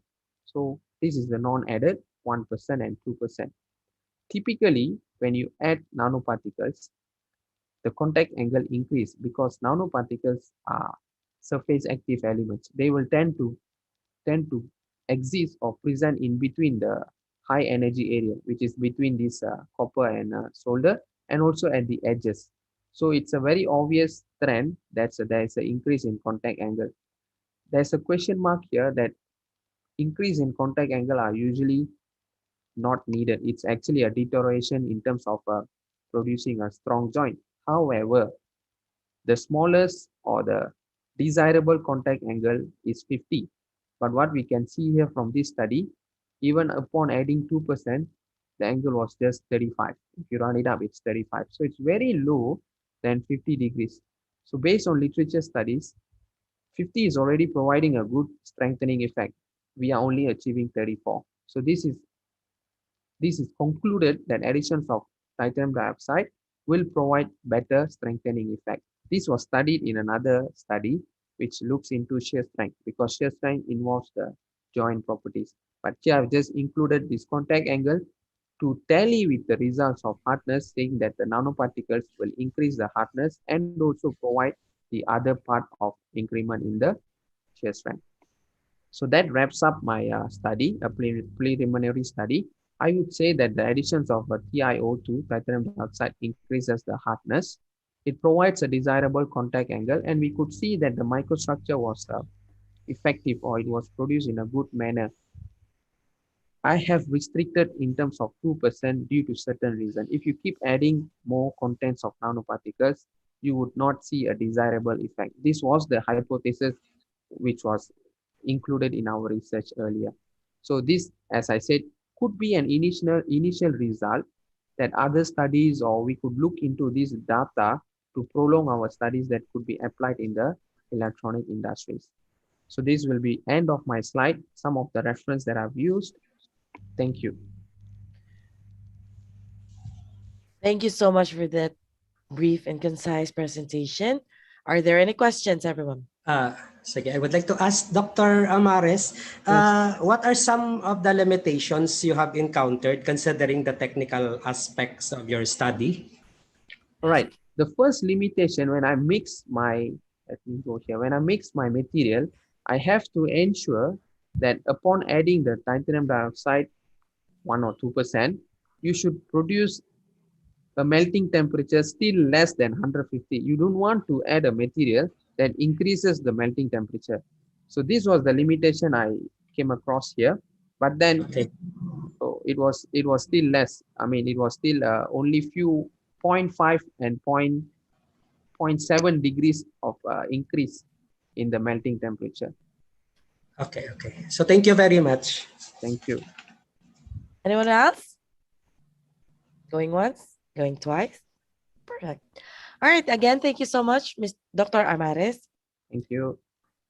Now, I will be calling again Mr. Chong Kokiao to present again the paper, Does HRM Practices and Integrity Impact Performance in Malaysia? The mediating role of job satisfaction. Mr. Chong, you can now share your screen again, please.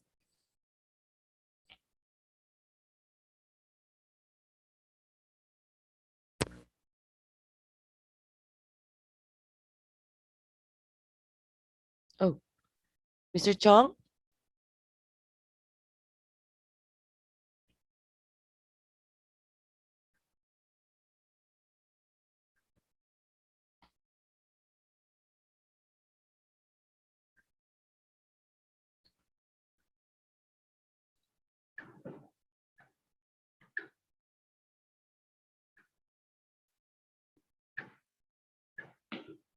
Mr. Chong?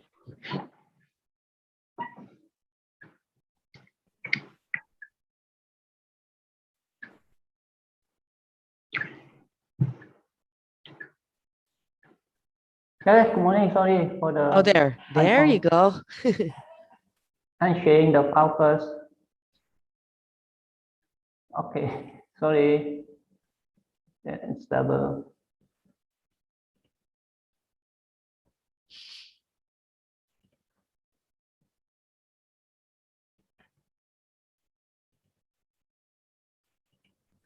Hello.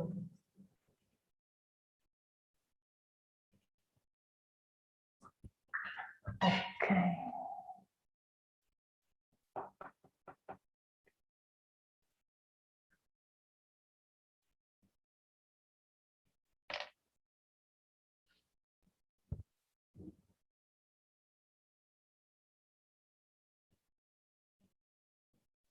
Can see Mr. Yep, we Hello. can see your screen, but the PowerPoint is not opening up. Opening up.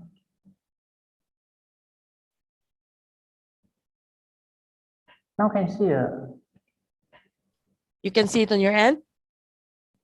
not sure. See the PowerPoint still running.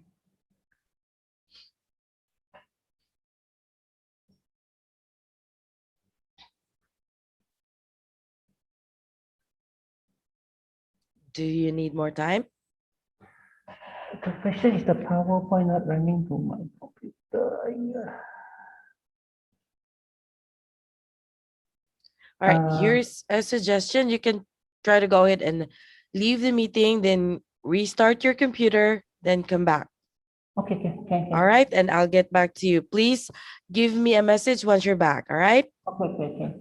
All right. Please go ahead and share your screen, reboot, and try to open the PowerPoint again, okay? And I'll get back to you. All right, next, I invite Raja Suja Haq to present the paper, Effect of Cognitive Influence on Consumer Online Health Information Seeking for Supplemental Nutrition, a study of young urban professionals of Kuala Lumpur. Yeah, hi everyone. Can you hear me? Yes, we can hear you clearly. Can you please share your screen? I'll share my screen just now.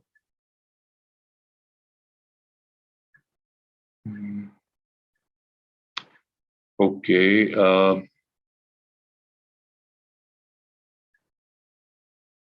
you see my presentation? Yes, please proceed. Okay. Hi everyone. My name is Raja Shujaul Haq. I will be presenting my research that is on the effect of cognitive influences on consumer online health information seeking for supplemental nutrition, an explanatory study of young urban professionals in Kuala Lumpur. My co-authors are a bit about myself. I'm basically a PhD scholar at the Asia Pacific University of Technology and Innovation. I've just given my work completion defense, and my co-authors are Dr. Beran Samadhi and Dr. Jogender Singh. Both of the gentlemen are senior lecturers at the Asia Pacific University of Technology and Innovation.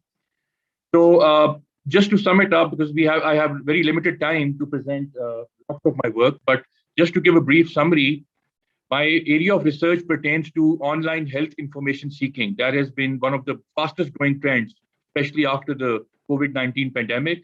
And within the area of online health information seeking, I'm looking into the cognitive influences. Now, cognitive influences basically deal with perception, sensation, ideas, and biases and beliefs that might prevail in the consumers, which can affect their how they judge and how they receive information, and why would they even engage in online health information seeking. The problem statement, basically, it's always a journey. So initially, when we started exploring different areas on what we can do our research, we went from the broader domains of online health information searches, then limited domain of online health information seeking. There was a very significant knowledge gap. And the gap was that most of the researchers, contemporary researchers, have totally ignored the side of cognitive influences, which are very, very hard to measure, but yet they can have a very significant impact on how consumers would engage in a certain activity, how they would receive information. Coming down to the research model. Now, this is the research framework that actually was a result of the literature review that I conducted. This is the framework of the study. Now, this model actually has two domains. It's a inter-domain kind of a model where we have intention of online health information seeking, leading to intention of online health information usage. And the factors that we're studying in the intention of OHIS domain is, number one, perceived health risk. That covers perceived susceptibility, perceived severity, and perceived rarity. Internet self-efficacy, then going on to perceived health value or health consciousness, health self-efficacy, perceived value of privacy, and last but not the least, perceived value of information seeking. Within the OHIU domain, that is the intention of usage of online health information. The parameters taken are perceived information value, perceived information source quality, perceived information content quality, and personal bias. So these are the variables. And coming down to the hypothesis, H1, the hypothesis 1 deals with internet self-efficacy, then H2 moving to health self-efficacy has a significant and positive impact.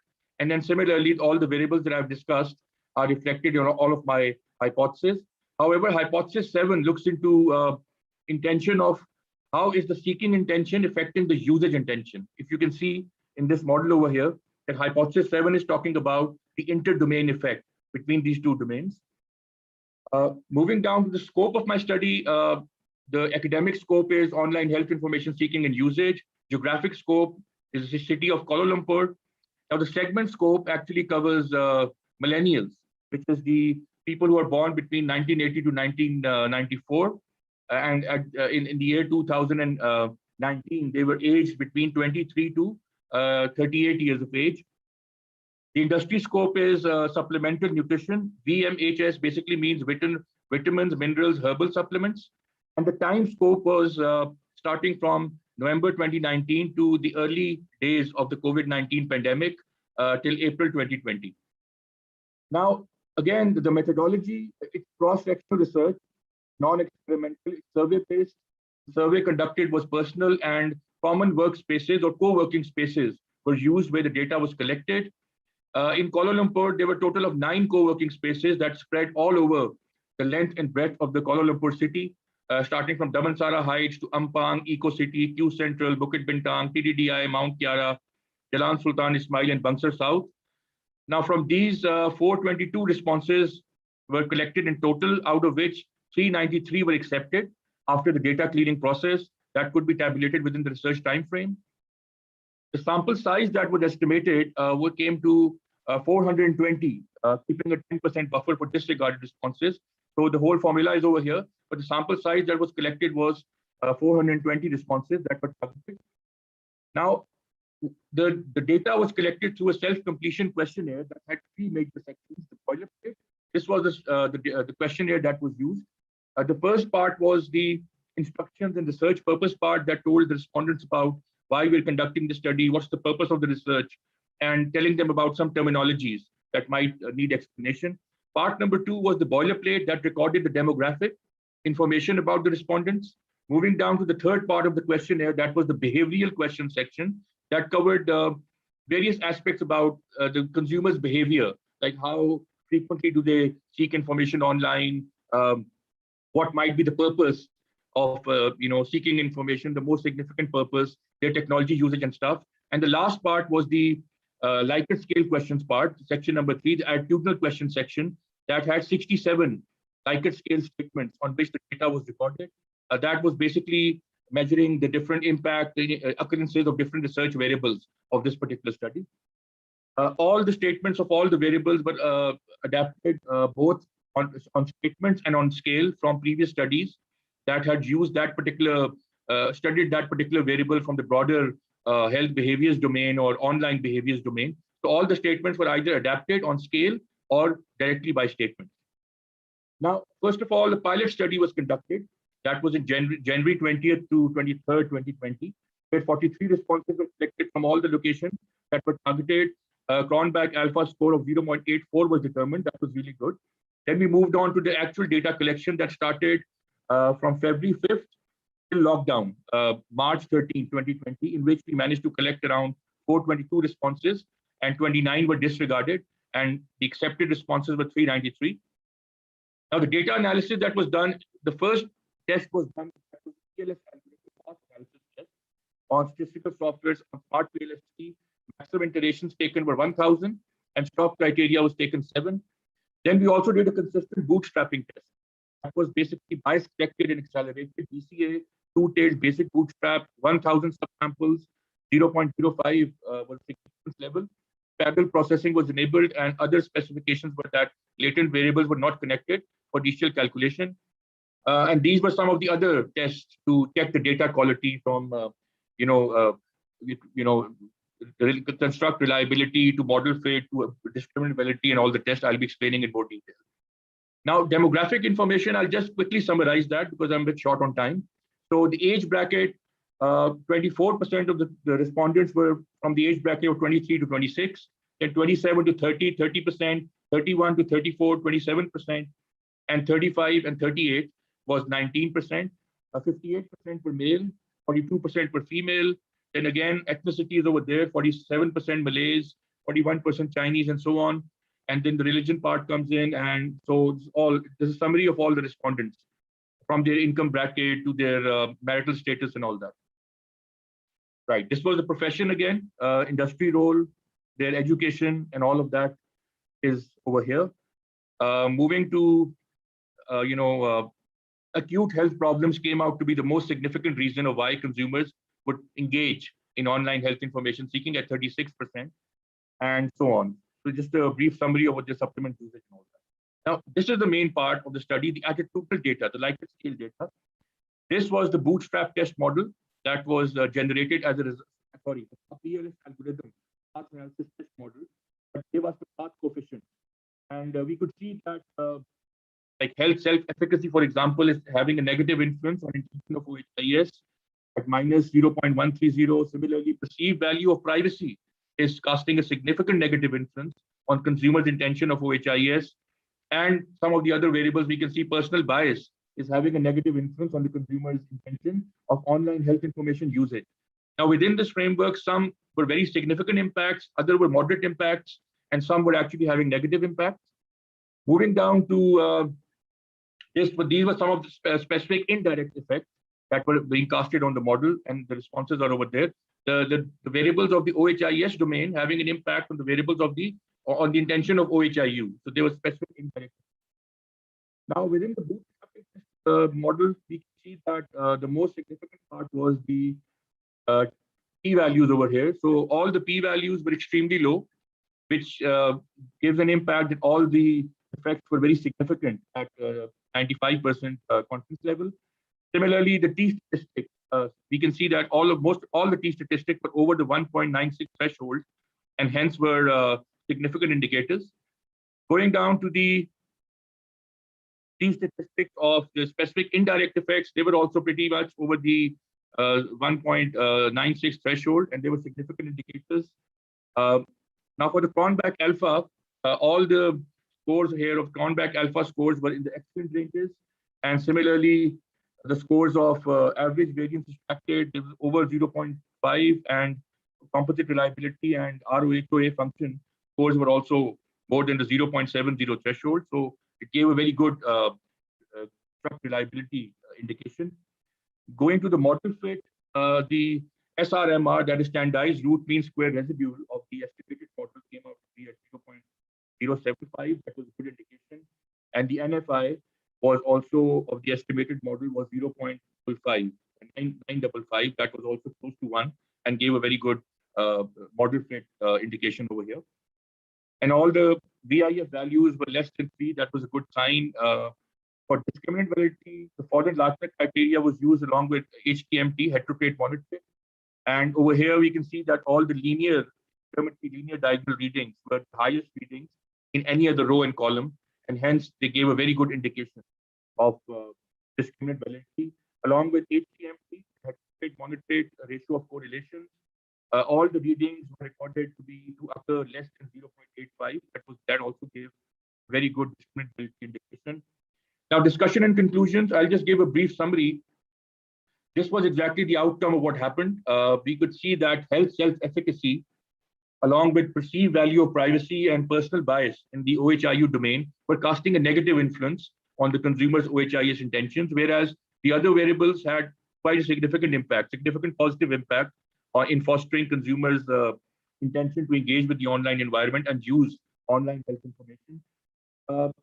Some of the findings were again supported by literature. As we can see, on one side, we have supporting literature and opposing literature. There was always, from the broader health behaviors domain, both the so here's a brief summary. Health self-efficacy, there were some studies that were neutral. Moving on to perceived health risk, again, supporting literature, opposing literature to the research findings of our study. And so for the other variables. Now, one of the most strongest findings of this study was that perceived value of privacy was having a very negative impact on consumers' intention to engage with the online environment. And this could quite probably be because of the rising trend that consumers are being aware of that their information might be tracked by a third party. This could be one presumption. And for that reason, we have the Malaysian PDPA is an act in Malaysia that regulates privacy issues of the consumers. And as a recommendation of the study is that there are two shortcomings we've seen in the PDPA. First of all, data that is wholly processed outside of Malaysia is not really comes under the jurisdiction of the PDPA. And secondly is that there are no specific laws dealing with cookies, online tracking, cloud computing, Internet of Things. So one recommendation is that the PDPA could be revised keeping these particular revisions in mind. And moving on, the second presumption could be the COVID-19 pandemic, because when the data was collected, there was a lot of hypochondria. A lot of people were, there was social rejection stigma associated with the pandemic, that social distancing. So there might be a reason that health at that particular point in time became a sensitive issue for the consumers. Then health self-efficacy, which means that obviously, if you know that you can manage your health properly, that translates into a low intention in seeking information online. And then perceived health risk was extremely high during this time. And obviously that could be the reason, could be the COVID-19 pandemic and the hypochondria, the unregulated messages and campaign that was circulating in February and March of the year 2020 could be one of the reasons why this perceived health risk was high. And again, moving down to intention of OHIES is exerting a very strong influence on intention of OHIU, which means that OHIES need is basically utilitarian. Whatever, when people seek information, they are seeking to use it. It's not really epistemic. And then personal bias was casting a very negative influence on consumers' intention to use online health information. And bias, obviously, the parameters of culture, ethnicity, religion, ethnic language, they played a very, very important part in a country like Malaysia that is ranked number 3 in the world when it comes to the most ethnically diverse country.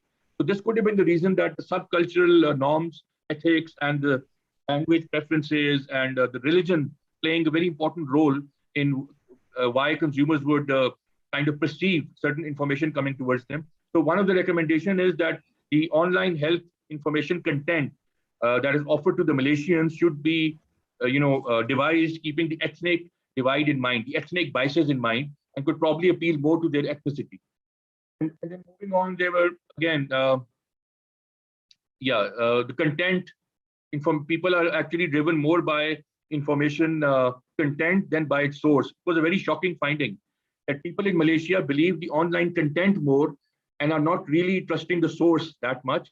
And I think the government has to play a very important part in educating, first of all, profiling all the health information. That is, Ministry of Health has to do that. That they have to come up with various metrics are available, like the Horn Code, the Journal of the JAMA benchmarks, and the Discern. On these established benchmarks, they have to set up a mechanism where credible online health information on the net can be given a higher score, and consumers can be educated about it. And this obviously can be carried out by telling people about the authorship of the source of information, the attribution, the disclosure, the currency. All the factors are extremely important, like how open the online health information source is, how clearly referenced is the online health information source, how open is the online health information source regarding its sponsorship, advertising, underwriting, commercial funding, and how updated is the source. One of the things is that during the pandemic, there have been a lot of misinformation. People are calling it the infodemic, right? Because this is the age of information, and such. I mean, even regarding the vaccines, there's a lot of rumors circulating around. So the Ministry of Health has to play a very important role from this perspective.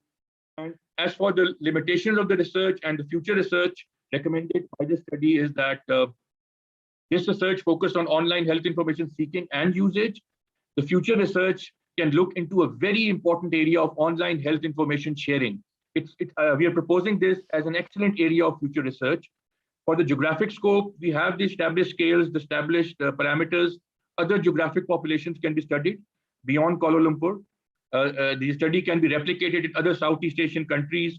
The segment that we chose was young professionals, but this can also be extended into middle-aged and older high school university students, for example. The industry scope was VMHS, that was health supplements. The future research can focus on disease and health conditions, pandemics, service, hospitals, the list goes on. And the data was collected of this study was collected during the pandemic. There is a very high possibility that the perceived health risk of the consumers were higher than usual. So maybe when there's not a pandemic, circumstances are normal, I'm sure that the perceived health risk and some of the parameters will fluctuate and give a different kind of a meaning. So thank you so much for your time and patience. Thank you so much for that presentation. Are there any questions or feedback? Mr. Raja, Yes, I can hear you. Mr. Raja, I would just like to ask, considering the significant online health information derived from your study, may I know how would you your study could be implemented to improve society, for example? I think the practical implications are tremendous. First of all, we're recommending the government to look into the privacy issues because Malaysia is having a new strategic roadmap, the Internet of Things strategic roadmap. We've recommended the government to look into the privacy concerns. The PDPA, the Privacy Act, has shortcomings. There are no specific rules regarding cookies, Internet of Things, and also Malaysian government classifies consumer health information as very sensitive data category. So that has to be managed accordingly. Okay, thank you very much. Yeah. All right, thank you so much. Are there any other questions and feedback? Going once, going twice. All right. And again, may I invite Chong Kok Kiao to present the paper, Does HRM Practices Integrity Impact Performance in Malaysia? The Mediating Role of Job Satisfaction. Okay, good morning. How do I stop my slide share? Oh, just below on the Zoom meeting, on the share screen. Yeah, yeah. Or on top, you can see there's stop sharing or below. A little button. I think I'll just stop the video. So maybe I'll sign out and come back again.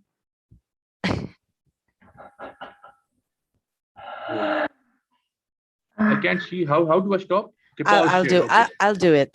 Okay. All right. All right, Mr. Chong, it's all yours. Okay. All right. Can see it? Yes, we can see it, but not the PowerPoint yet. Okay. Can see. Can. Not yet. Cannot see again. Were you able to open up your PowerPoint earlier? Open already. Oh. Can see it.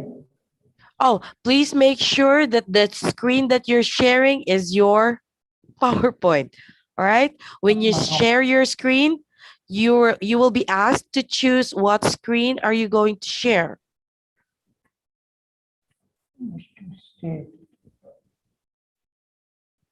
What screen to share?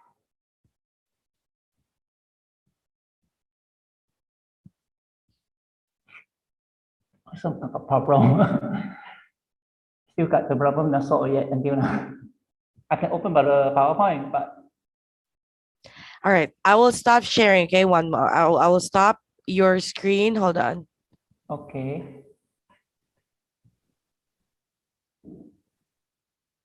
Can you stop sharing, please? Okay, can. I ask Martin for the help.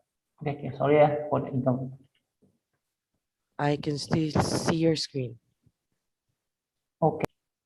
There you go. All right. Now, when you click on share screen, you will see several windows in front of you. Please make sure to click on the PowerPoint presentation, then click on the share button at the lower right.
Mr. Chong?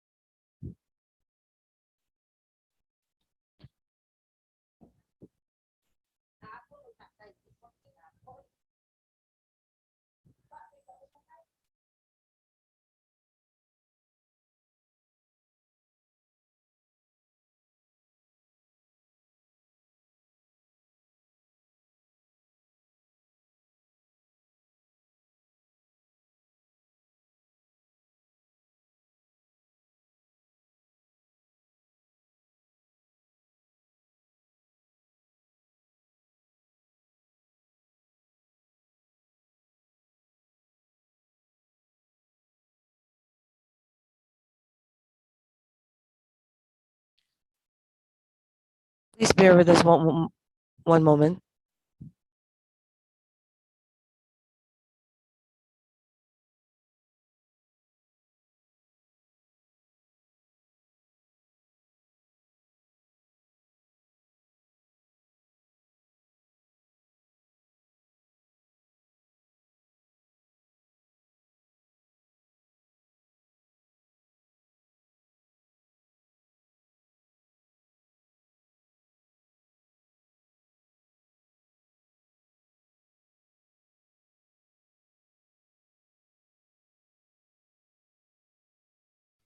Good job. Thank you so much. I can now see your screen, Mr. Chong.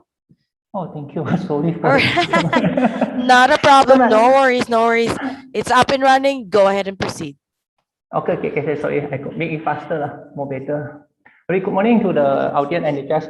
Today, I want to present one of my research titles, Does the HRM practice and integrity impact the performance in Malaysia? The mitigating note of the job certification. Okay, we go fast. Okay, this paper is, hello, can you hear me, anybody? Yes, we can hear you. This paper, you aim to investigate the relationship between the HRM practice and integrity as a determinant for the police officer performance in Malaysia. Okay, sorry, too fast. The total population among the police officers who are currently working in the Klang Valley located in Kuala Lumpur and Selangor. Okay, introduction.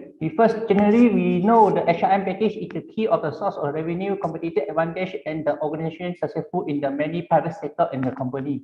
Many organizations always use the HRM package as the tool to achieve their own mission. In Malaysia, the integrity is the part of the core value of the public sector. Government always use the integrity able to influence the police performance in the Malaysia. For the job satisfaction, decision already claim that it becomes the more interest to enhance the employee satisfaction to improve the performance. Besides, also reduce the turnover intention. Okay, in the summary of our hypothesis, we propose 5 of hypotheses. 3 of them is the indirect relationship and 2 is the indirect relationship. The first hypothesis 1 and 2 and 3 is the HRM practice direct to the performance. Second is the integrity to performance, and third is the job satisfaction direct to the performance. For the hypothesis 4 and 5, we also propose the job satisfaction as a mediator to influence the relationship between the HRM practice and the performance. And finally, with the job satisfaction mediated the relationship between the integrity and the performance. The total population, the sample size we are taking is total 600 questionnaire to all the police officers who are the front line currently working in the Klang Valley. The respondent, after they return the questionnaire, after we make the data screening, only 369 questions were available for the analysis. This is the direct relationship and the indirect relationship we have found out.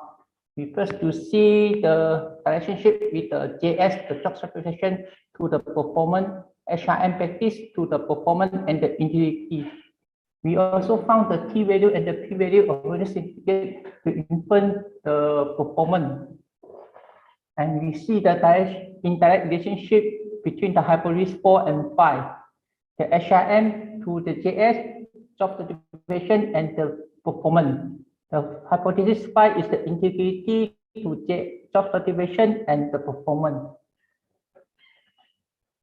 In our direct relationship, we find out the hypothesis 1 is supported, include the integrity to the performance and the job satisfaction to the performance, sorry. So for the indirect relationship, we also found the T value is also. We also find. My apologies, please proceed.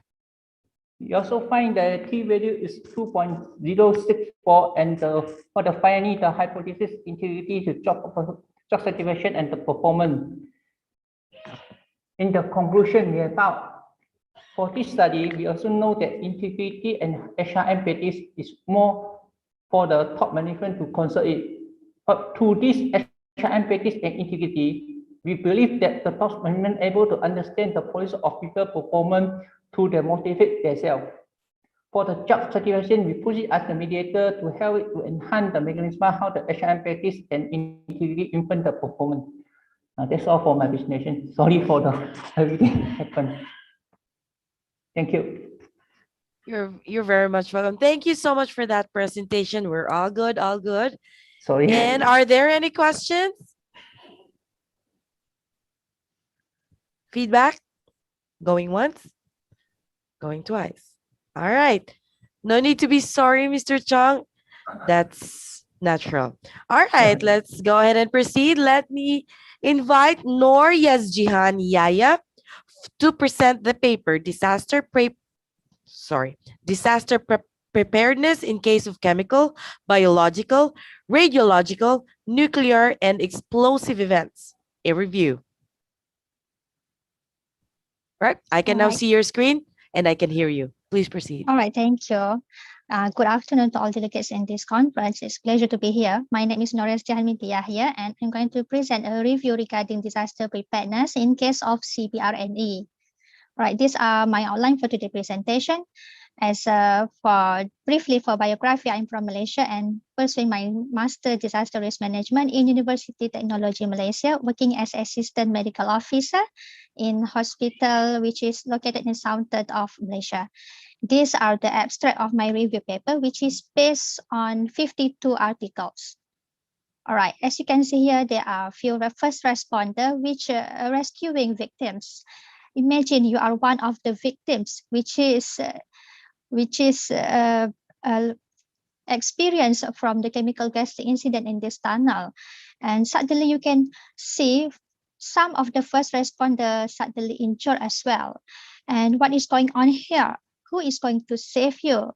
So the lesson learned here is the first responder need to be well prepared in order to deliver the effective rescue mission in CBRNE incidents.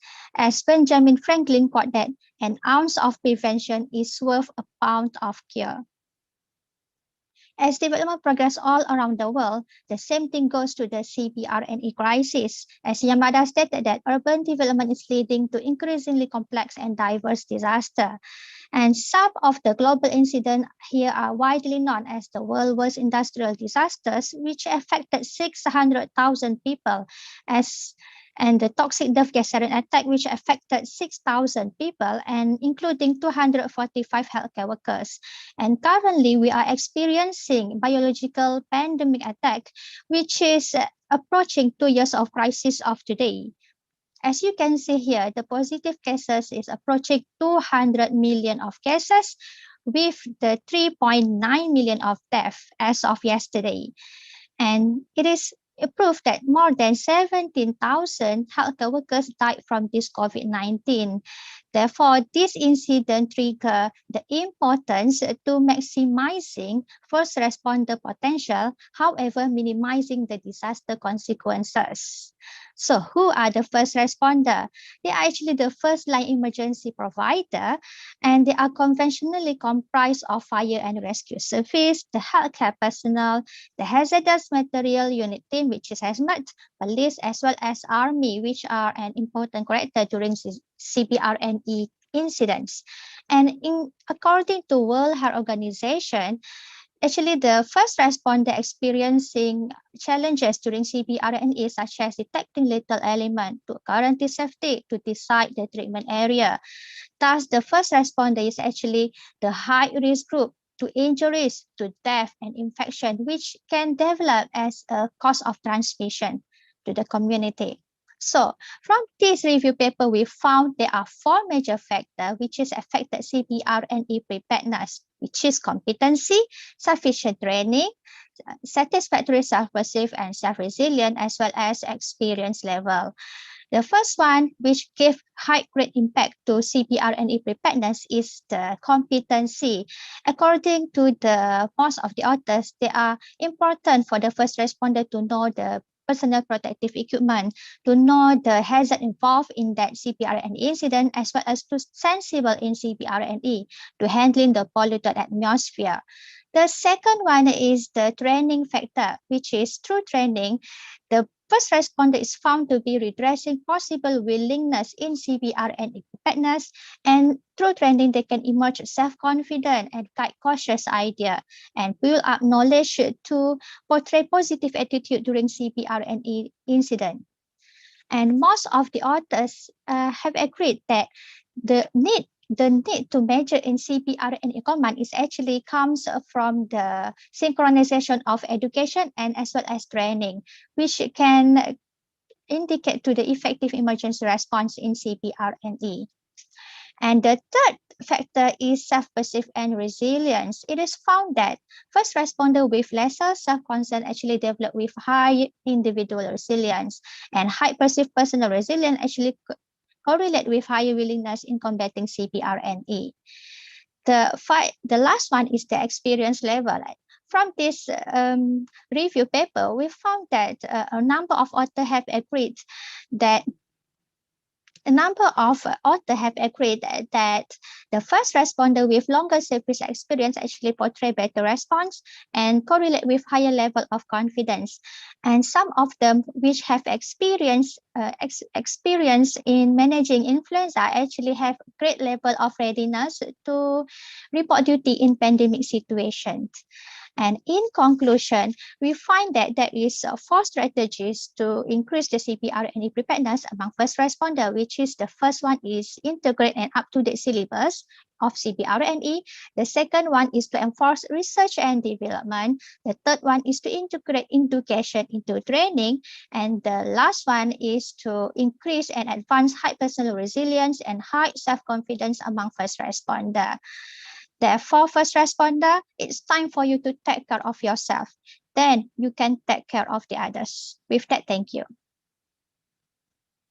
Thank you very much for that concise presentation. I really appreciate it. And yeah, I would like to remind all the presenters to please be mindful of the allotted presentation minutes for us to stay in schedule. All right. Again, thank you so much. Are there any questions? Feedback? Going once, going twice? All right. Next, I invite Mohammed Saleh to present the paper Facial Expression Recognition, a new data set and a review of the literature.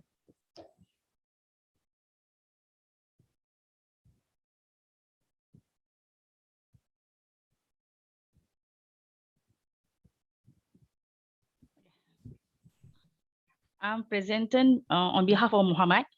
Oh, okay. All right. Proceed. I can see. Okay. I can see now your screen, and we can hear you. Please proceed. Okay, I see my presentations. Okay, everyone can see my presentation.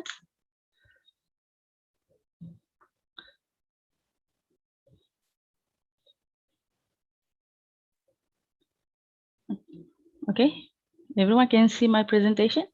Yeah, we can see it, ma'am. Okay. It's my name is Nur Hafriza binti Bukhari. I'm a presenter now. I'm a student, a PhD student from University Technology Mara. Doing my PhD here. This is our paper, facial expression recognition, a new data set, and also a review of the literature. Okay, the author is Muhammad Ahmad lah. Okay, this is the extract. One of the biggest challenge in our projects is the deep learning. For recognize the emotion is the facial expression itself. When you do the expression, we need to do the data set. The main criticals is we need to get a data set for our project lah. Despite the existing of several dedicated data set for FER, we also do review on the other data set in this work.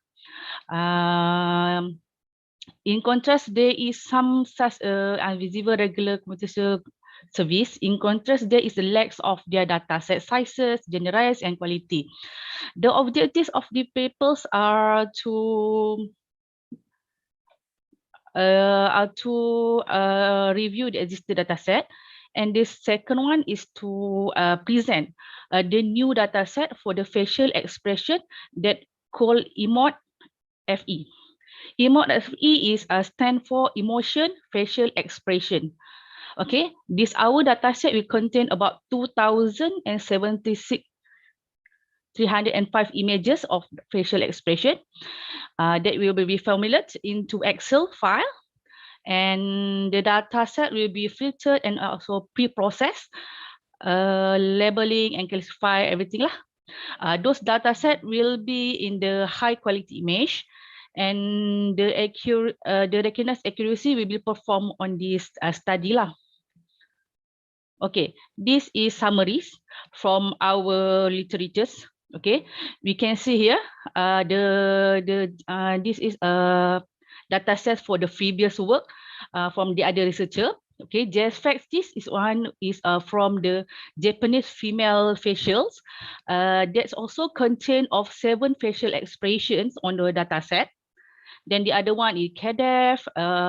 They use a 70 actor, and they get to 5 angle for their face, and also their expression about 7 facial expression. And end to end, they use the high resolution for view BUGDFE. Okay, they also use colors and 3D for their features, their image. Also, in this one, they use only 6. This one mistake 6 spatial expression. Then TFD, that's one from Toronto dataset. They use a 6. Toronto is use a 7. Okay, 7 facial expression. This one is the famous one that I see a few says that DEAP. DEAP is taken a minute video record for analyze record for emotion.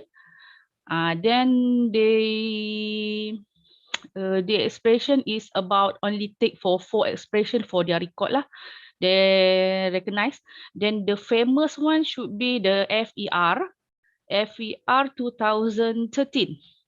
2013. Okay, they contain of 35,887 images, and also do the 7 facial expression. And the very latest one is Emotic, that contain 23,571 images, and this is from the male, female, teenagers, and adults. Based this get the emotion from the observations from their emotion video. Okay, the next one. Okay, this is our give the overview for our Emote FE dataset. Okay, our Emote FE dataset comprise the 276,305 images of facial expression with different ethnic, age, and also gender. Okay, all images were collected in different format. Okay, different pose, different background, different lighting level, and also the variation of oriented. Okay, these images are in. We also collected and labeled into seven expression that will label into 0 to 6. Okay, this is example figure 1 example for the sub image from Emote FE dataset. Okay, this is data set collection. For the data set collection was created to practical facial expression dataset collection only. Okay, for only facial expressions. They focus on 7 facial expression. We also using the open CV. Okay, they also do crop, filtering, and also generate facial recognition on the process. Then the format from this purpose same as the work 4, that is 48 times 48. We can see in figure 2. We do the first to the 48 and times 48 scale, and saving every single into as a dimension in the single Excel. As the result, we will elaborate the studies after this, and then we get the achieve the some accuracy from the facial expression is about 83.5% from this our data set lah. Okay, this is data set format. Okay, as we said before, we code it from 0 to 6 for 7 expression. That is angry, disgust, care, happy, and sad, or surprise, and last one is natural. Okay, Emote FE dataset were designed in the way to ease the distribute, utilize, and downloading for researcher. It was designed as single Excel file with the size of approximately 853 MB. These 3 columns are used. First column represent immersion, value as below. We can see as below. Result image save as integer lah. As below, we can see how we labeling the expression on our image. And the second column present a pixel value where the image is saved on the one row and the single cell. The third column present a image usage. We all image are split into 3 sets. That is training, public test, and also private test. Okay. This is the conclusion for our data set. This paper present the review of the state of the art of the facial expression data set and present a new data set called Emote FE. This is emotion facial expression. In Emote FE dataset, the aim was to present an image dataset that include an intensive collection of high quality image for different formats, different ethnic subject, age, and gender. Image is considered the largest dataset in the form of Excel file where it shows better emotion detection accuracy using RCNN network, convolution neural network. The AC stand for R, convolution neural network lah. In the following study, we will show the results of the dataset training performed on VGGNet model. Emote FE dataset will be ready to distribute to the researcher, and which one will want to see the dataset also can email the author to get the dataset. Okay, thank you. Okay, back to the organizer. Thank you so much. Thank you so much, Nora Pliza, for presenting today in behalf of Muhammad. Are there any questions, everyone? Feedback? Going once? Going twice. All right. Let me check my cheat sheet. All right, I now invite Cook King Cook Jr. to present the paper, Students' Response to Online Learning During COVID-19 Pandemic, Case Study of an Outcome Unit in Malaysia Private University.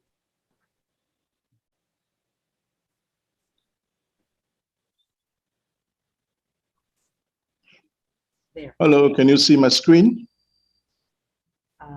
Waiting. Yes, I can now see your screen and I can hear you clearly. Please proceed. Good afternoon. My name is, actually I'm working with Sriman University in Sarawak. So the title of my presentation today will be Student Response to Online Learning During COVID-19 Pandemic, Case Study of a Malaysian Private University. And the unit that I'm going to look into is the outcome unit or the capstone unit.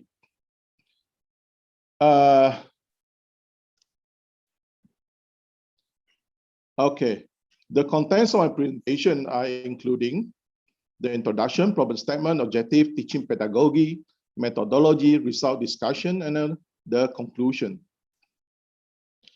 So,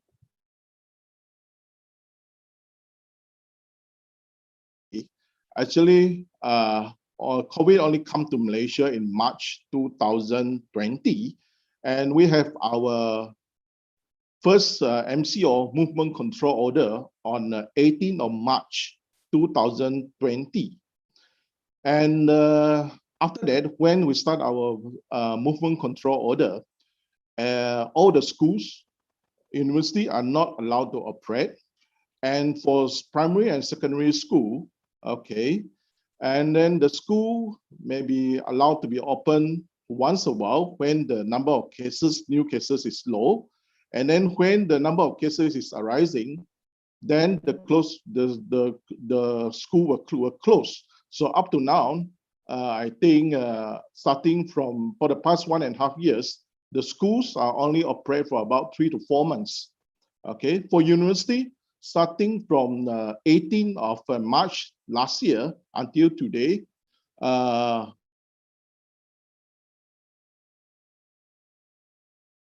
until now, we have conducted it for 3 semesters already.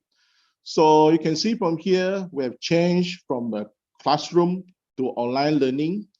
From we have changed when the system of teaching is changing. Then the pedagogical, the one that we approach to teach the student will be transformed also from traditional approaches to the modern approaches, from classroom to Zoom, from personal to virtual, and for seminars to webinars like today.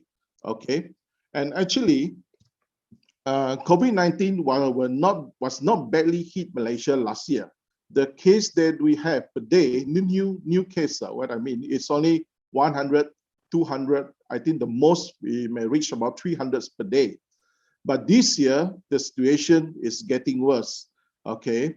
And the worst one is 2021, where the new cases was hit 9,020.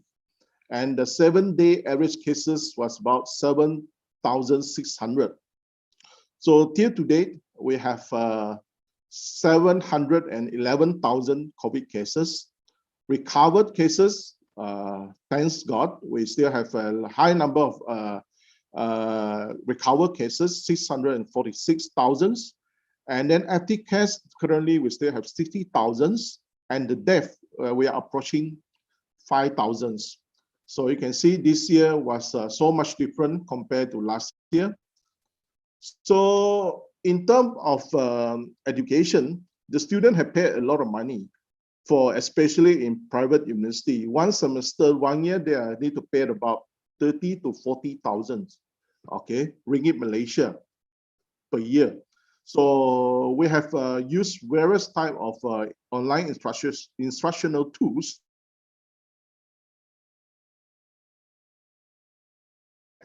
And public university in Malaysia, most probably they are using Cisco Webex. And I myself, I'm using MS Team. And in order to get more interaction with the student, so we also try to contact with the students using the social media apps such as WhatsApp, Facebook, Twitter, and Instagram. Because if we put our advertisement or our announcement on the official online platform, I don't think that students will get the information immediately. But if we blast the message out through WhatsApp, immediately they will respond to us. So in order to enhance our teaching and learning, we also use some online education tools such as Office 365, Google Classroom, video conferencing, and so on. But we have done a lot because we cannot meet the students. But what is the response to the student to what they, so the students to what we have done on teaching and learning towards them? We don't know. That's why we come up with this study and try to investigate what the response from the students, what we have done on online teaching and learning. Okay. So just a brief summary on the scopes of the study of the subject that I conducted the study. I conducted a study for CBE 4004, what is water engineering. Actually, it's a project-based unit. Okay, so this project-based unit, what do I do is we are required the students to calculate, okay, to determine what is the area that you are going to determine, you are going to collect the wastewater. Once the water was being collected, then the water will be delivered to the wastewater treatment plant. And then once the water was treated to a certain level, the reclaimed water, recycled water will be delivered back to the end user. First of all, they need to design the size of the sewage pipelines. Then they have to design the size of the quality, the efficiency of the wastewater treatment plant. Then they need to design the reclaimed water pipeline as well. So a lot of design. So how are we going to deliver it using this online system? We have delivered it, but what are the response? Do they happy with what we have done? So that's why we conduct this research. Okay, so teaching pedagogy, I'm using the innovative learning strategy for modern pedagogy. Actually, there are 10 altogether. I just use I just adopt 5 because the rest I think is not suitable to be aborted on this unit. So the first one is a crossover learning.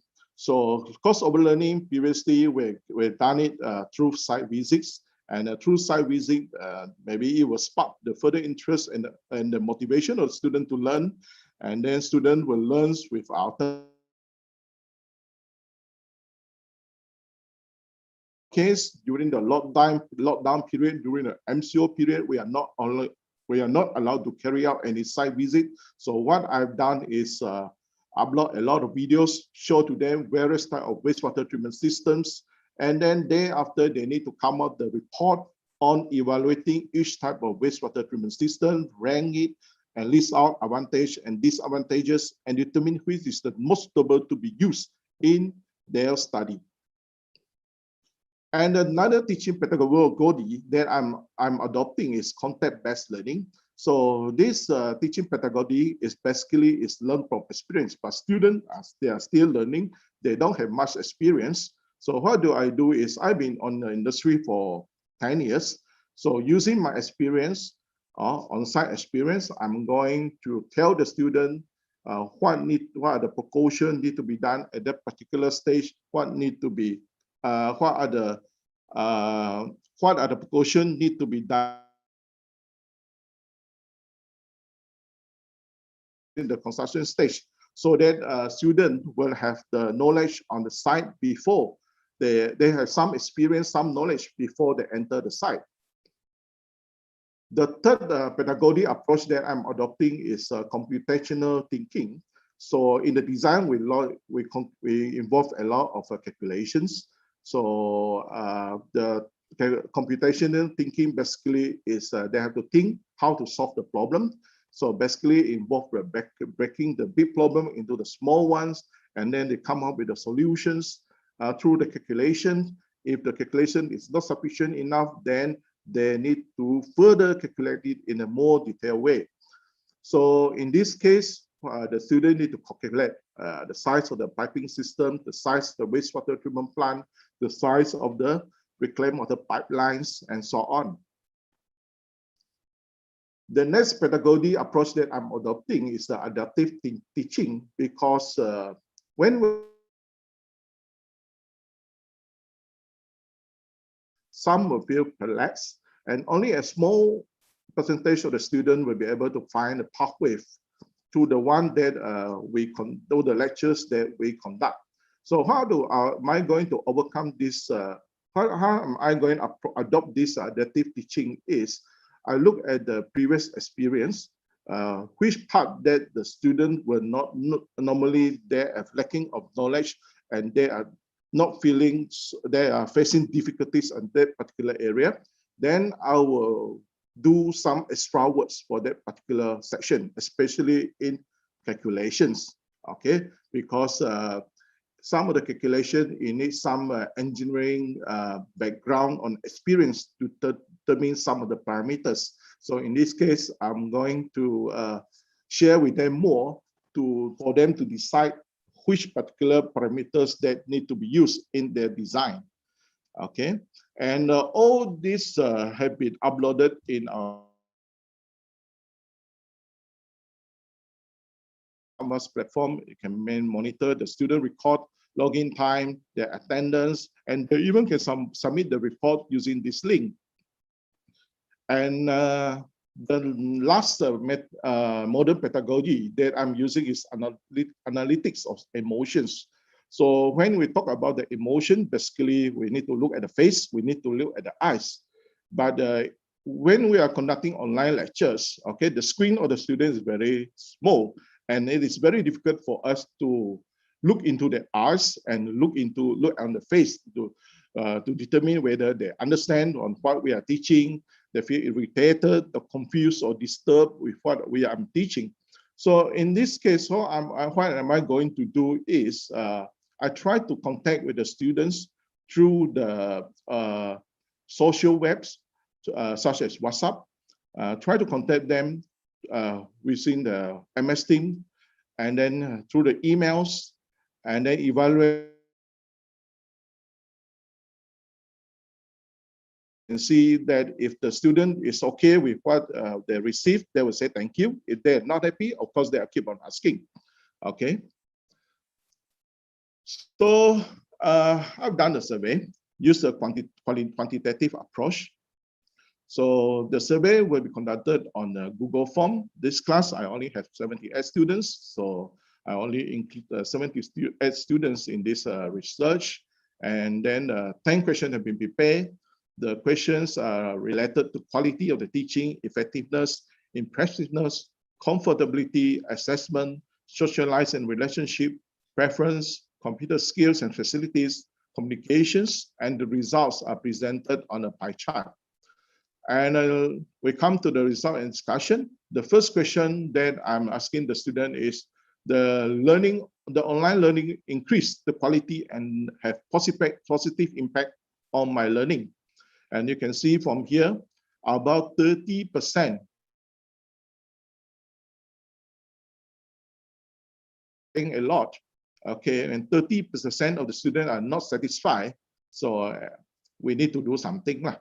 We need to do to improve our teaching. Okay, and the second question that we ask the student is, the online teaching learning system is an effective means to deliver the contents of the topics. Once again, about 30% of the students disagree with it, and then 33% they are neutral, and only 30% agree with it. So in order to fulfill the dissatisfaction of this 30% of the students, then we have to do some extra work, such as we have to conduct extra consultancy, group by group discussion through MS Team, and group discussion through WhatsApp, and so on. Okay, and the next one is the online learning system made the topics more interesting. I think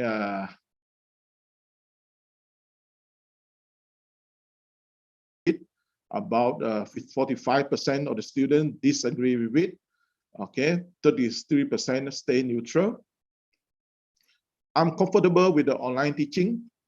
This is the question that I asked to the students, and then about 40% of students disagree, and then 16% stay neutral, and then the balance 40% they say okay, they are okay with the online teaching. Okay, the assessment helped me to gain the basic knowledge of this unit. Yeah, during when we are teaching, we also do some assessment. So when we ask the student about the assessment, whether they gain the knowledge or not through the assessment, only 10% disagree with it, and the rest, about 90%, mentioned that they agree. They did gain the knowledge, basic knowledge of this unit effectively through the assessment. Online learning made me feel isolated with other students and lecturers compared to face-to-face. Yeah, over here, about 75% agree with it. Only 25% feeling that they disagree. Of course, during COVID time, our intention is to try to not to have close contact with other person. So we need to be isolated. The next question I asked them is that the lecturer provide help and available consultations. So most of them agree with it, and then of course they agree with it because the questionnaire, the answer of the questionnaire was sent to me, and I asked the question to them. And the next question is, I prefer online learning compared to face-to-face. So you can see a large portion of them, about 55% of them disagree with it. Okay, 50% of them feeling disagree. The campus life, okay? And some of them even told me that if the COVID will be continue for another 2 or 3 years, they may finish the degree in the room instead of finish the degree in the campus. And the next question that I asked them is, do I have adequate computer skills and facilities for online learning? Most of them, they have the computer skills, they have the laptop in the hand. If there's no laptop, of course, they have an iPad, MyPad, and so on. So this should be not a problem. And then I did ask them, do they face any communication problem with the group members through the semester? A lot of them mentioned that they did face some problem for contacting the group members. And now we come to conclusions. So more interest and comfortability of learning will reduce significantly for online learning. Okay, even the students have adequate computer skills and facilities, but they feel isolated. Okay, they may face, they also face some difficulties in communicating with group members because some of the students, they are in their own country, some are in Africa, some in Pakistan, some are in Sri Lanka. So of course, they may face some difficulty in communicating each other. Students also face a difficulty to solve the complex engineering problems because these complex engineering problems, it needs the experience, okay, engineering experience to determine what is the most, always the best management practice or best parameter to be taken in order to come out with the most efficient and economy designs. Okay, so how are they going to, when they are facing this sort of problem, normally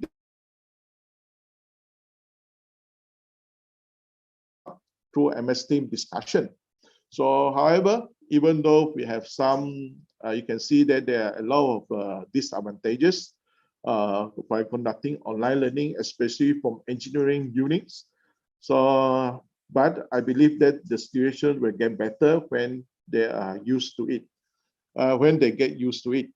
I think that's all for me. Thank you very much. Yeah. Thank you. Thank you so much for that presentation. Yeah, everyone, do you have any questions or feedback? Going once, going twice? All right, let's go ahead and proceed. May I invite Kwei Chin-Chu to present the paper, The Effect of Learning Factory Approach on Technology Management Education for Social Science Students. Yes, thank you, Chairman.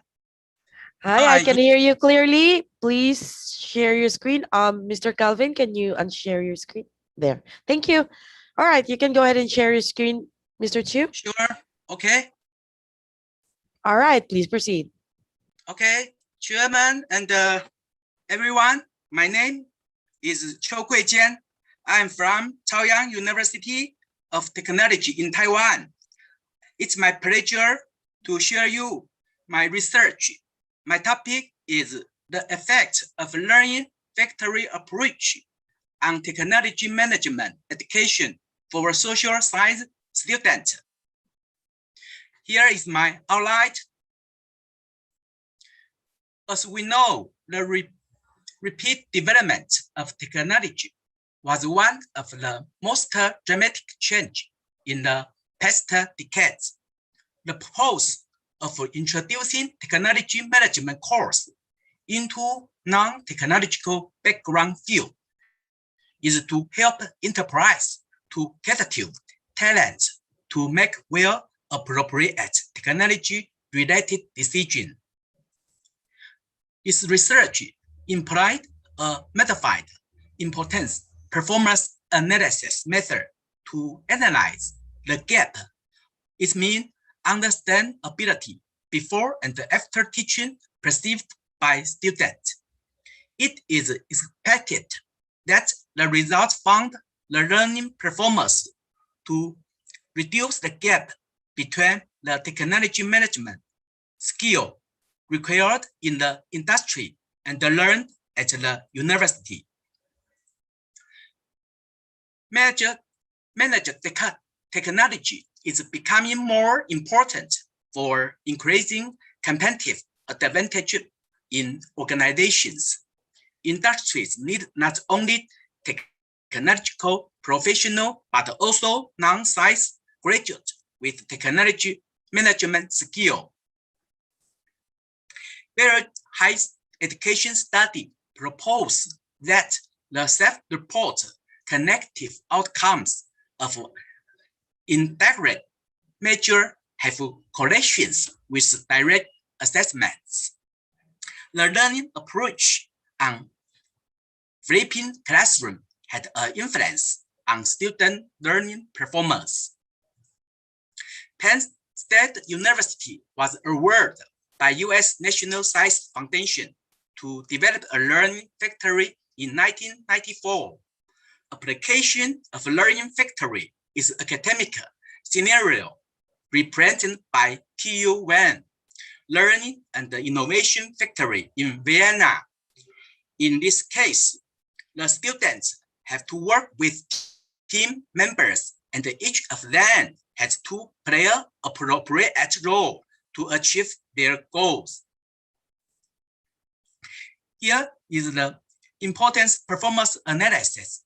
Its original is to help to understand customer satisfaction and decide priority of automobile detail service. This course of management of technology at the Department of International Business in National Taichung University of Education in Taiwan. The course designed based on problem-based learning approach. We used the survey method to collect the self-report perception data of students. Here is the item of questionnaire. A questionnaire containing 20 questions.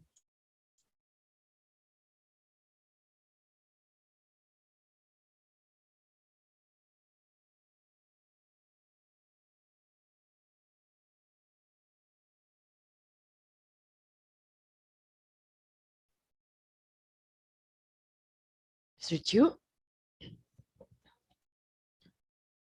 All students were asked to answer the questionnaire before in class, teaching, and after test study. The questionnaire was delivered to 46 students taking the course of Management of Technology. A total of 43 records were valid with about 93% effective response. This study includes 3 stages, the detailed analysis procedure. Here is the analysis results. According to the results, the range of mean of before class is 2.25, which is far higher than that of after class, 0.81. For scores before case study, the mean score of item 17. Innovation leader might feel ranked as the highest, 5.51, where item 2. The difference between higher, medium, and low technology ranked as the lowest, 3.26. For scores after teaching, the mean score of item 17. Innovation leader might feel still ranked as the highest, 8.67. While item 6, technology will cause long-term circulation of economic ran as the lowest, 7.86.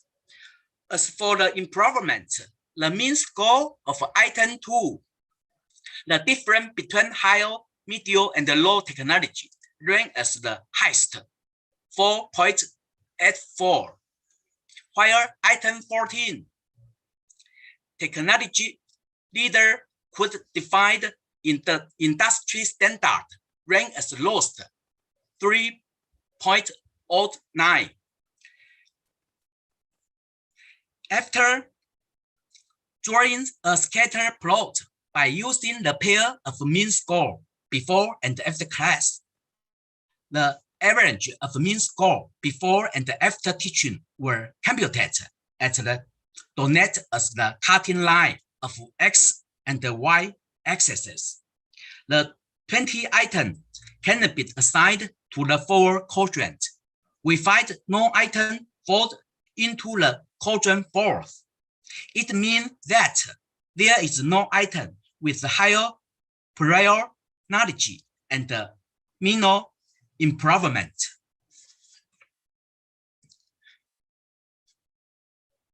This study has identified the theme critical to technology management course and the learning performance of these themes. The mean score of almost all themes before class are below average and median. This might result from the fact that the respondents were all no-science background students. The score after the class show not only minor deviation, but also notable progress. It means the teaching method of case study by learning factory concept is effective for non-science students to learn the course of technology management. The conclusion is it is possible to bridge the knowledge gap about market ability of science and technology by providing technology management course for business school students. And the second finding, the modified important performance analysis cannot completely explain the margin of progress and is necessary to complement with other methods. Future work. This study suggests that the future study can employ 2 groups of science and non-science students to evaluate and compare their learned performance in technology management. Okay, this is my simply report. Thank you. Thank you so much for that presentation. Are there any questions? Feedback? Going once, going twice. All right.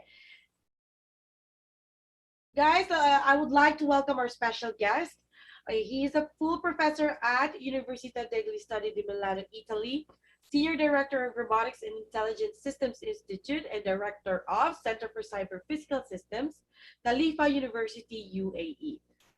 All right. Senior Director of Robotics at Intelligent Systems Institute and Director of Center for Cyber Physical Systems, leader of the Big Data area at Etisalat British Telecom Innovation Center, and president of the Consortium of Italian Computer Science Universities. He is also part of the INISA Ad Hoc Working Group on Artificial Intelligence Cybersecurity, where he serves as a rapporteur.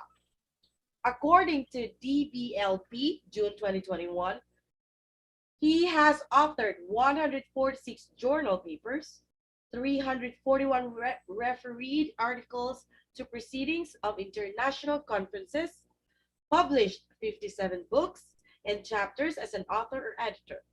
According to Google Scholar, his work has been cited more than 19,000 times, and his index is 57.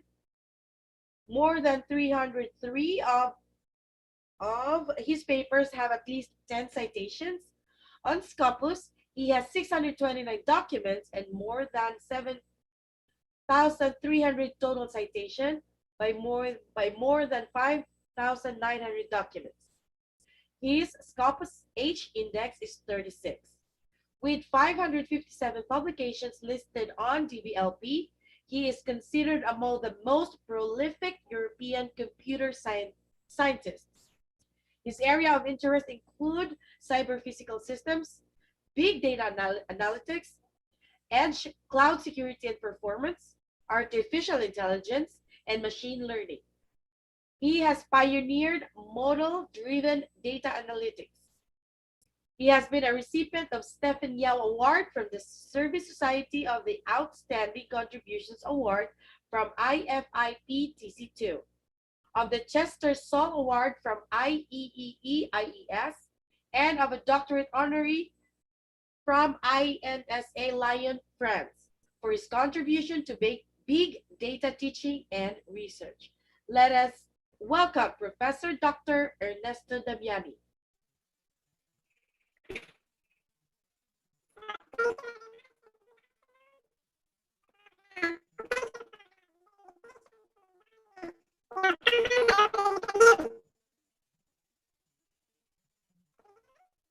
We cannot hear you clearly.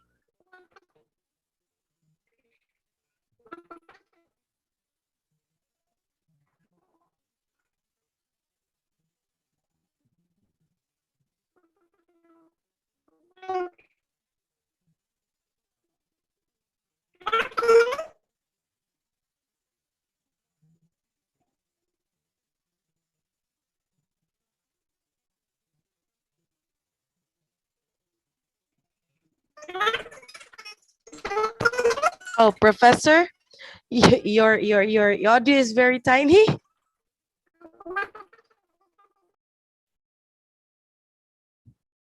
Let me see if things are better there, now. that's better. Thank you. Thank you very much. I'm sorry. I had connected on my desktop, and now I'm back to my phone. For some reason, the desktop connection wasn't very good. But anyway, it's really a pleasure to be able to join your distinguished conference. Well, what can I say? The introduction was too long. I'm sorry about that. All those data. The reason why I'm really glad to be among you, and I was really interested in following the technical presentations that just preceded my short welcome, is that I'm not only doing all this type of research, I'm also very much interested in how research-driven teaching can take place. And so how can we integrate the research that we do as researchers in our own universities and colleges with the teaching we give to students. So I have been, just to add one line, I've been for many years the editor-in-chief of the International Journal of Knowledge and Learning. We specifically targeted this type of research-driven teaching projects. And I just wanted to remind you, well, to quickly mention one or two that I've been involved in. There is one specifically we did with the students at Khalifa universities, graduate students on the COVID vaccine supply chains. And we started from, and I'm sure there may be some of the technical papers in your conference will deal with projects like that. We started with simple model of the vaccine supply chain, and we did Monte Carlo simulation on it in order to try to understand how people can actually make a forecast taking into account the probabilistic, the stochastic variation in the different stages of the pipeline supply chain. And that was a project that was started as a teaching project, but then in the end, the local Department of Health, the UAE, they became interested in the simulator because we did it on Excel, and that was simple to use. And although it didn't claim to be very accurate, it still gave you a good order of magnitude type of forecast in the different mix of the vaccines. So you see, sometimes teaching is closer to research than you think, and the research is closer to teaching. This is what I really welcome in the spirit of your conference, and in the quality of the contributions that I saw, is that you are capable, well, our colleagues, our community, we are capable to put together the perspective on research and the perspective on teaching. The research is only good if it contributes also to the talent pool building in the different countries.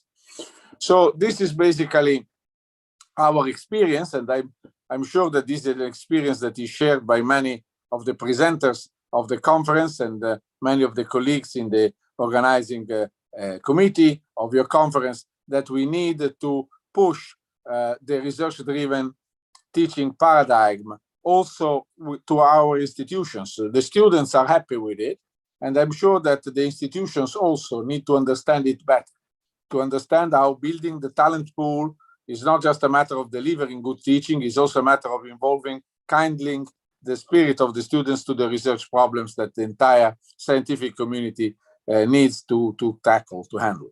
So this is generally speaking my experience, and also the welcome and the, how can I say, the ideas that I would like to exchange with all the colleagues gathered at your conference in this virtual meeting.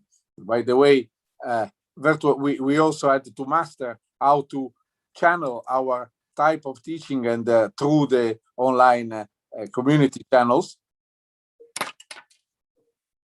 So I hope you can still hear me. So this is basically something that we all had to learn.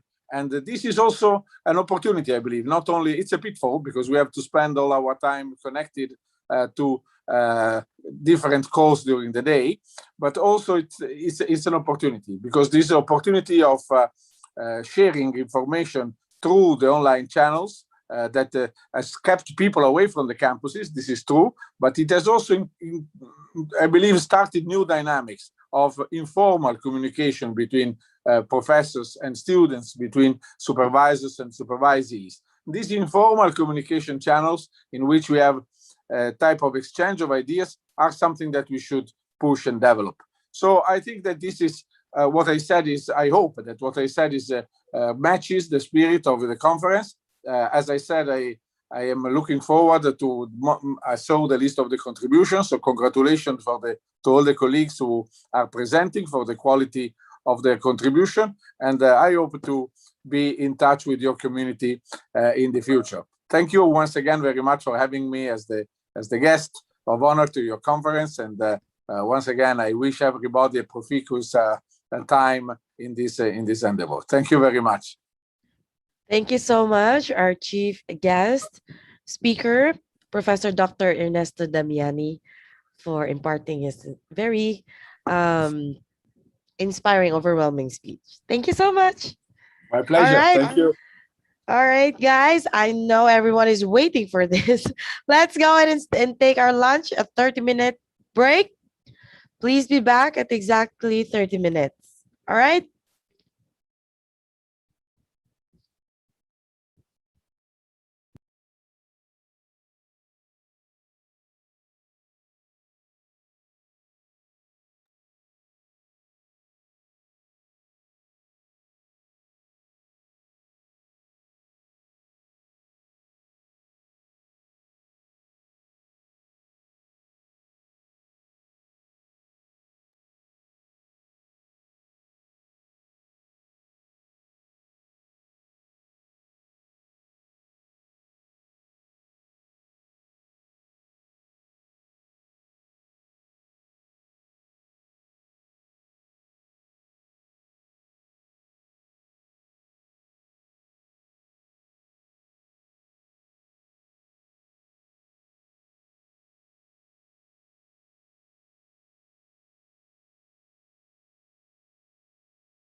கேக்குதா?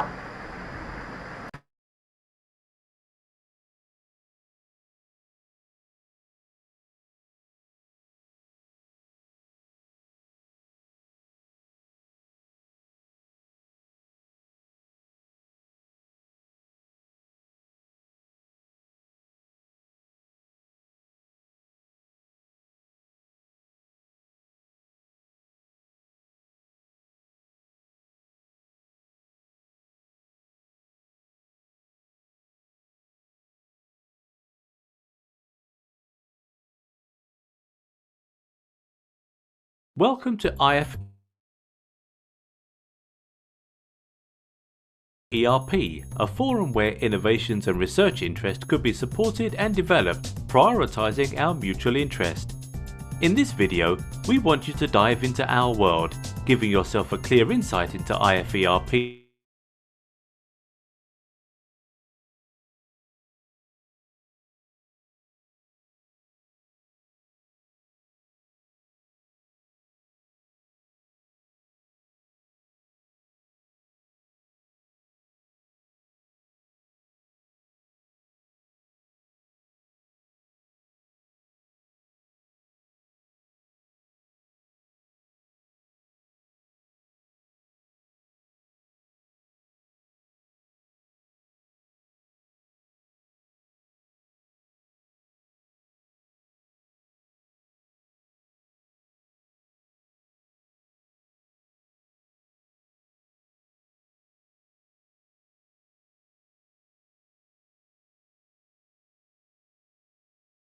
where innovations and research interest could be supported.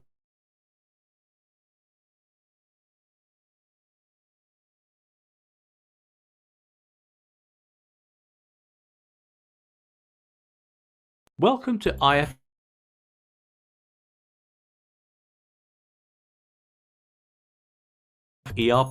a forum where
We'll start in 5.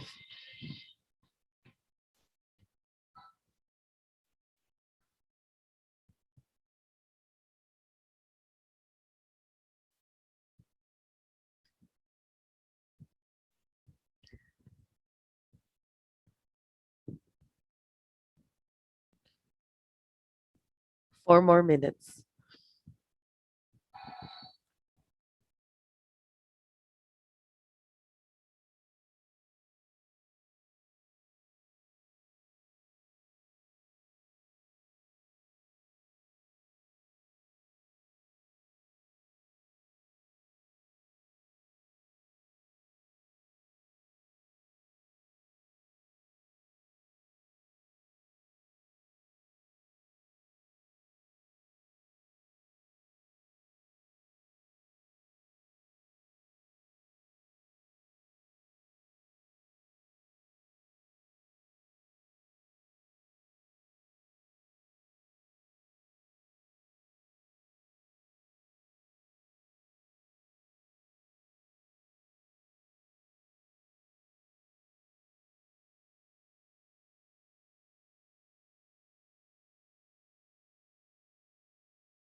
Right, everyone?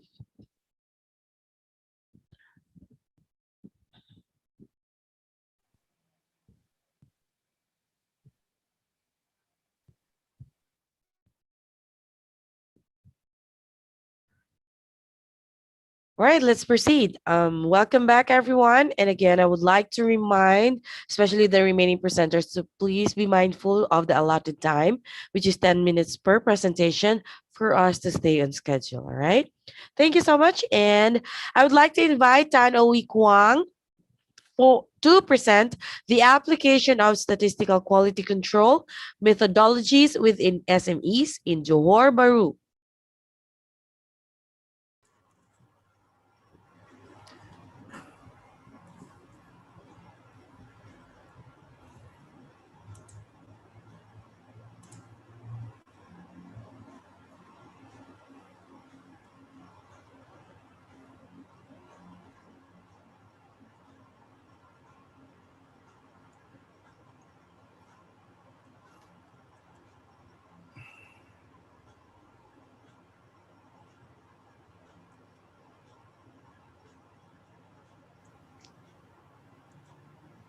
Hi, a very good day to everyone. This is Tan here. I'm from University Technology Malaysia.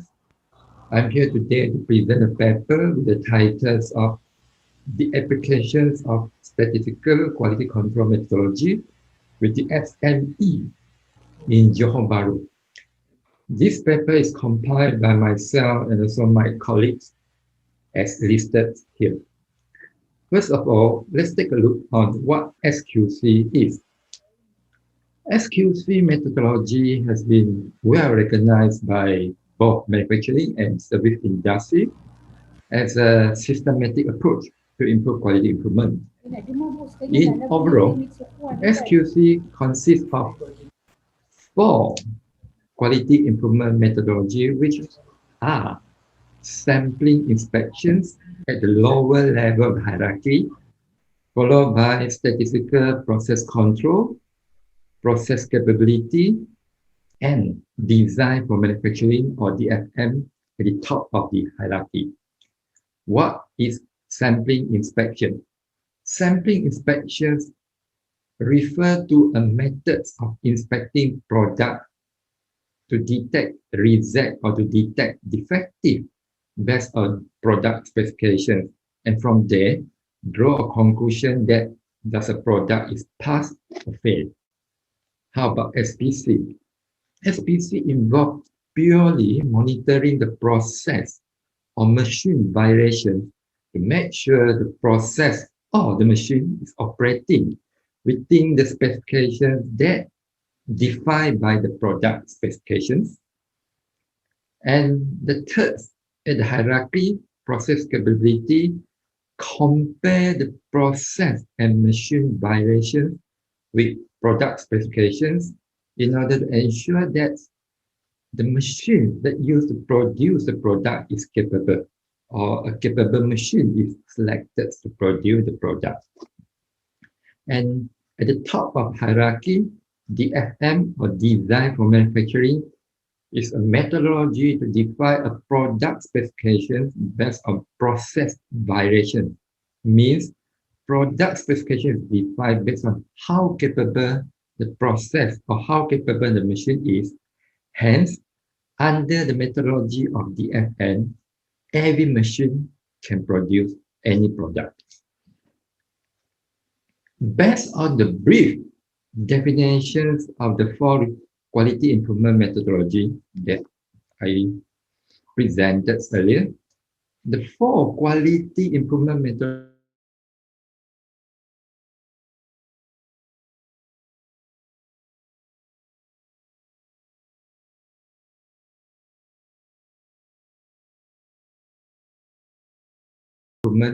methodology, because both are quality improvement approach that focusing on inspection, on controlling the process of machine or product to detect any reject or defective. Therefore, these 2 are being categorized as detective approach. As for the other 2 quality improvement methodology, design for manufacturing and process capability, these 2 methodology should be under the category of preventive improvement methodology because both involve analysis of process violations and product specifications. As such, this research or this study aims to achieve 2 research objectives. Number 1 is to see or to assess the implementation level of each of the quality improvement methodology with a focus on SME in Johor Bahru. And the second research question is to explore the relationship between quality improvement methodology and the quality improvement or quality performance. In line with research objective 2, there are 4 hypotheses developed as shown in these slides. The research is quantitative based. Survey question A will be used to to assess the implementation level of the 4 SQC improvement methodology, and also to assess the quality performance of SME.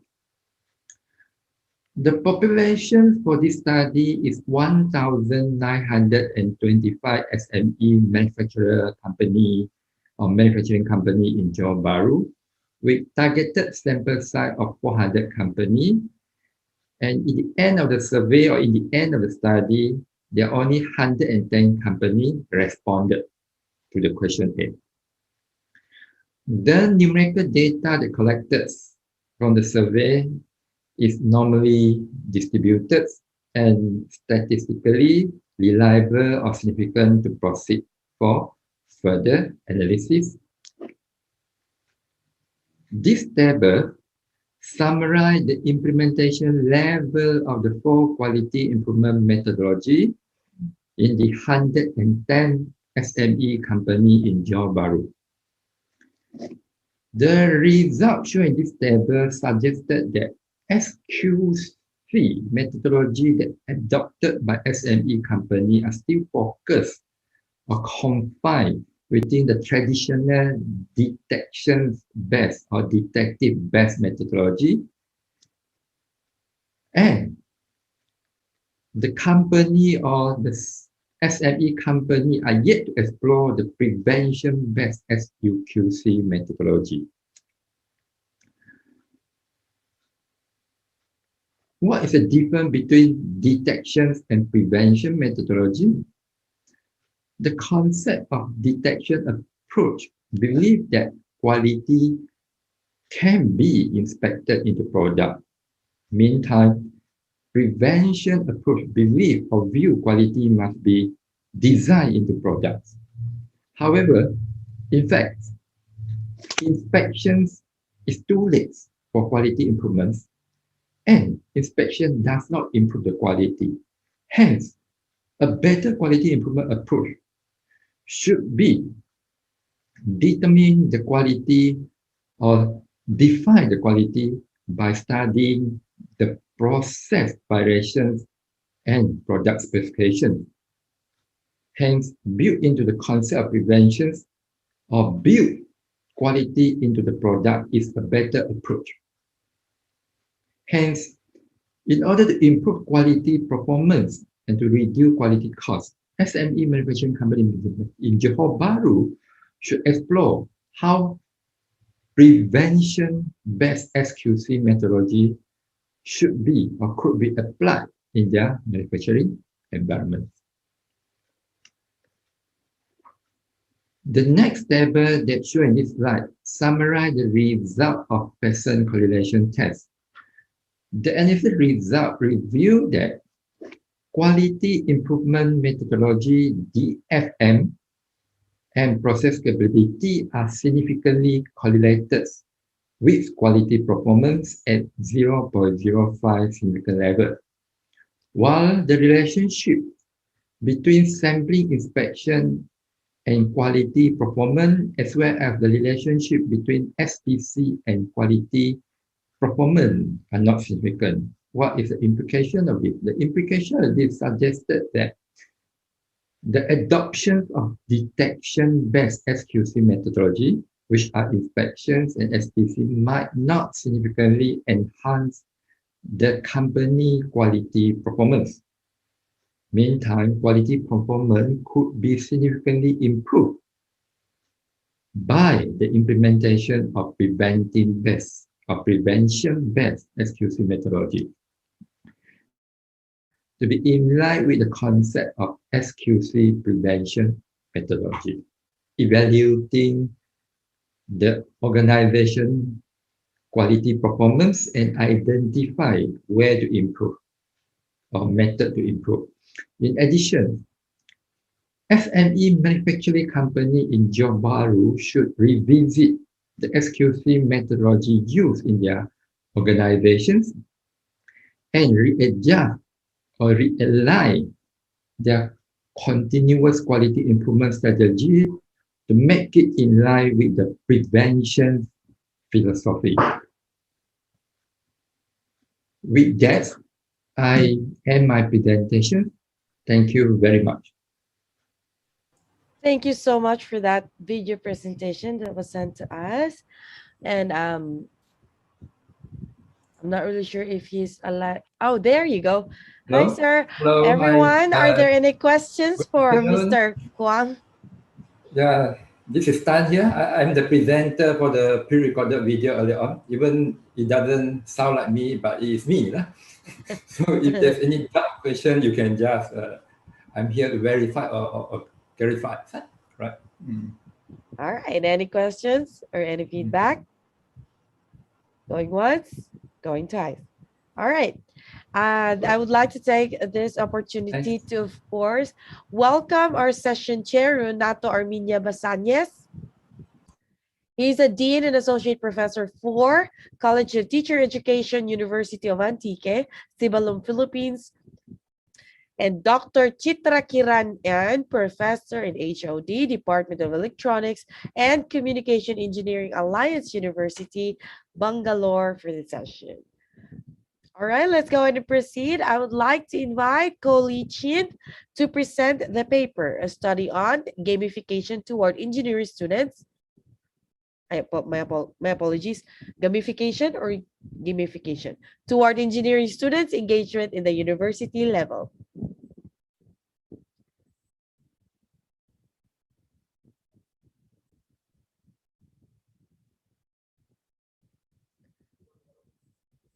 Right, I can see now your screen.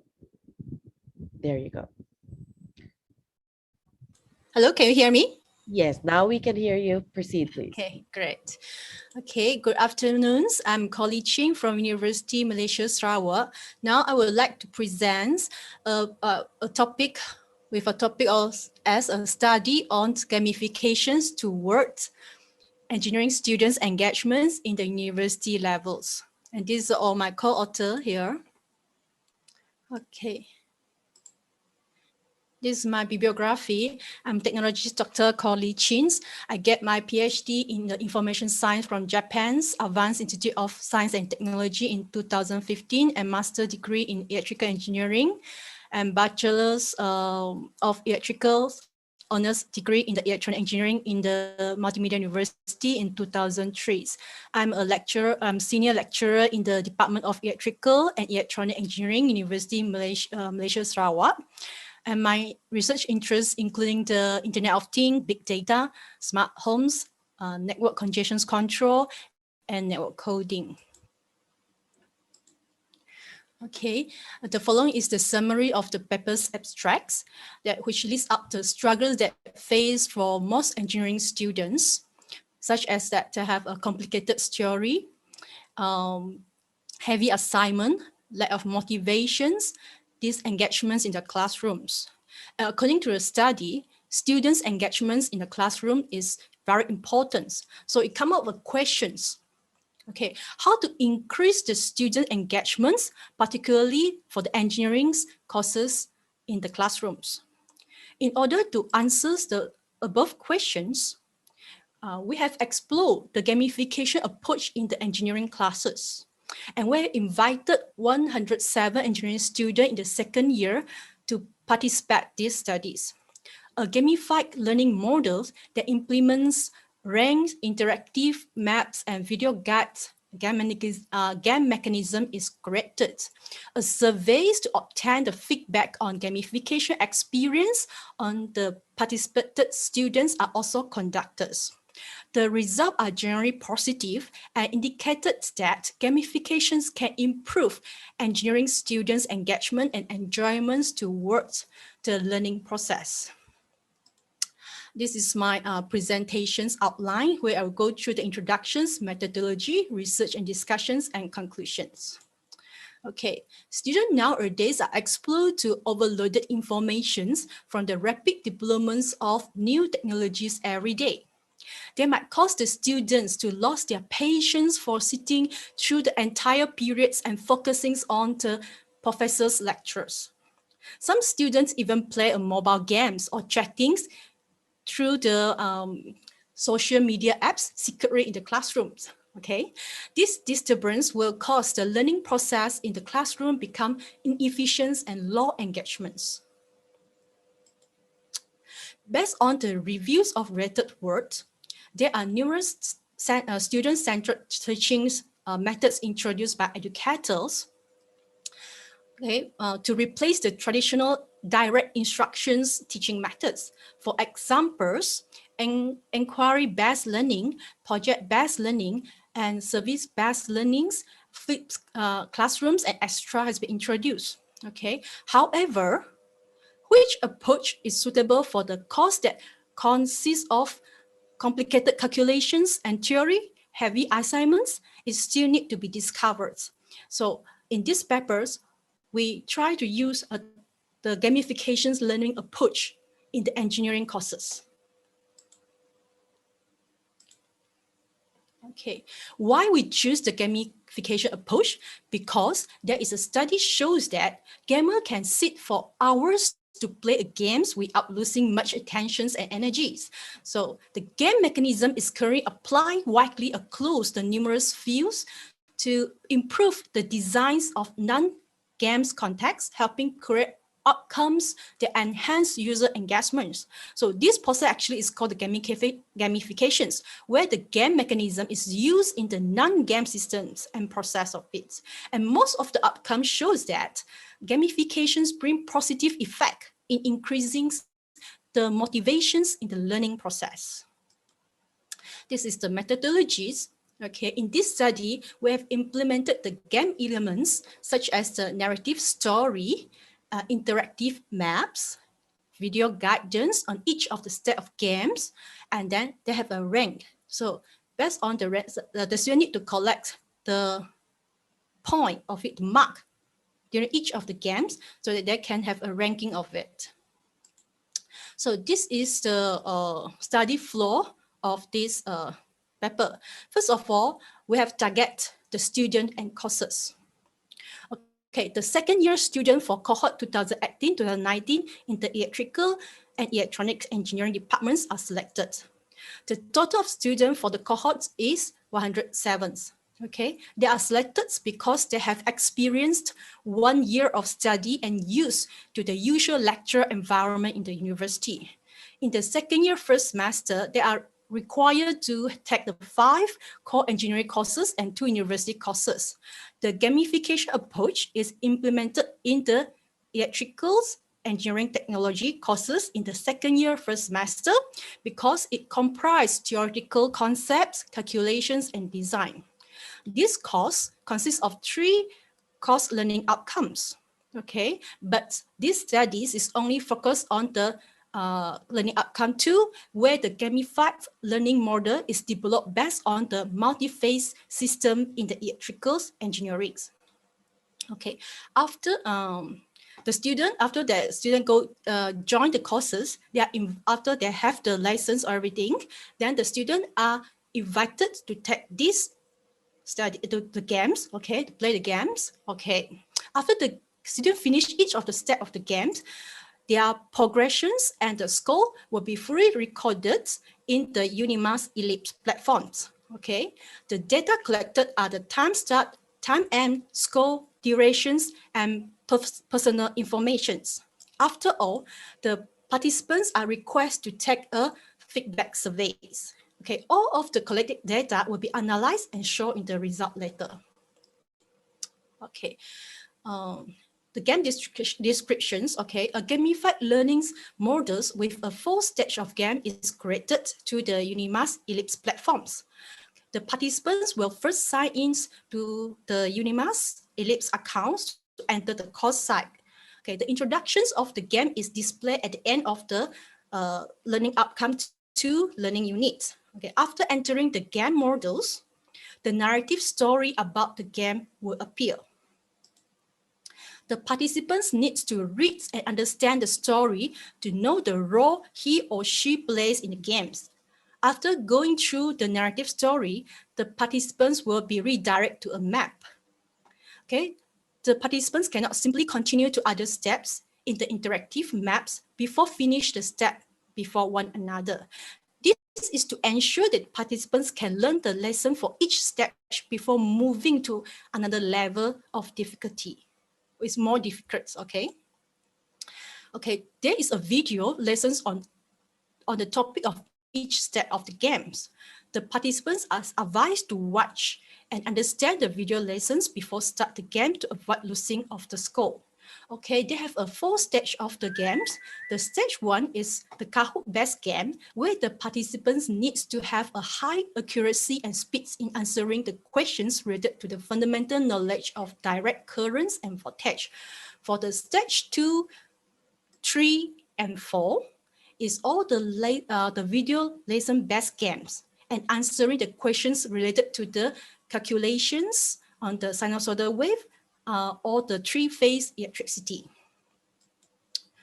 Okay, this is the results and the discussion sections here. Okay, the gamification's link model have employed in the invited 107 students from the second year of the electrical engineering technology courses.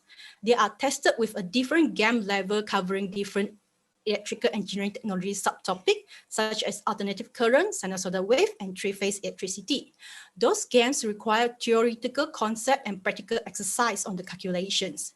In the stage 1, the students who were willing to participate in the game were divided into 2 groups and answering the Kahoot platform questions simultaneously.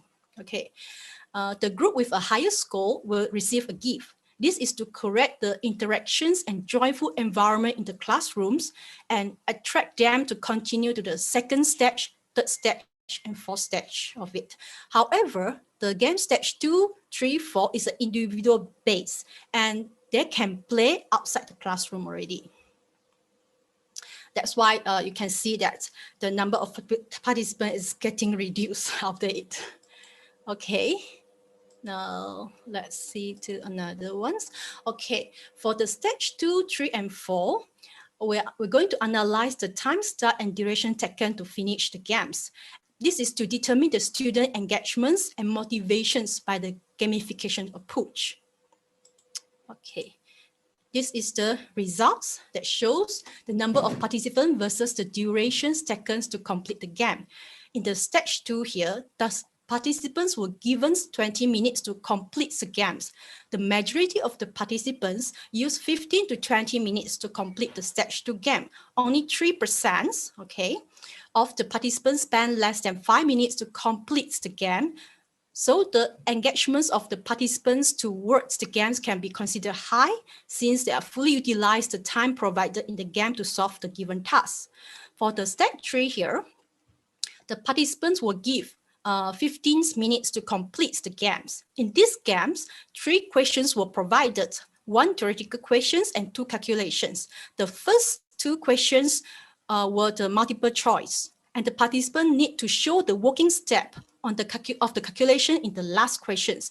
And there is nearly 97% of the participants spends nearly 10 minutes to complete these games.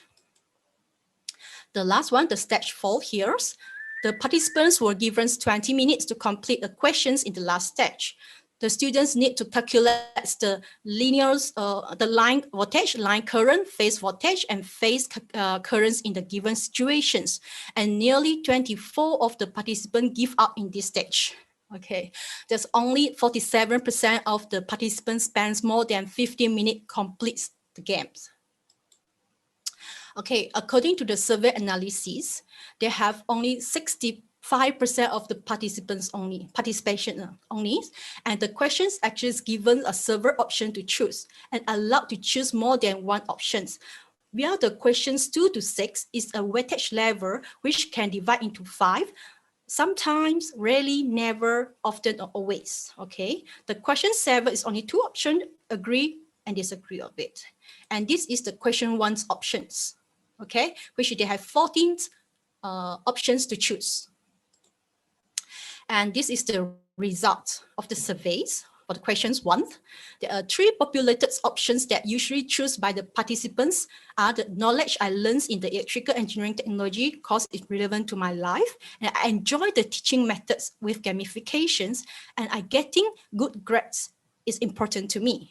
The participants who choose more than one options, more prompts to choose. Learning's the electrical engineering technology course is interesting. Okay, this is the result for the questions 2 to 6. Okay, the purpose of these questions is to better understand the participants' ideas on applying the gamifications onto the teaching. Overall, the number of the participants that choose the weightage level for each questions have a similar pattern. And then this is the last questions on the surveys. Okay, there's around 97% of the participants agreed that the gamification approach can increase class engagements and 3% deny it.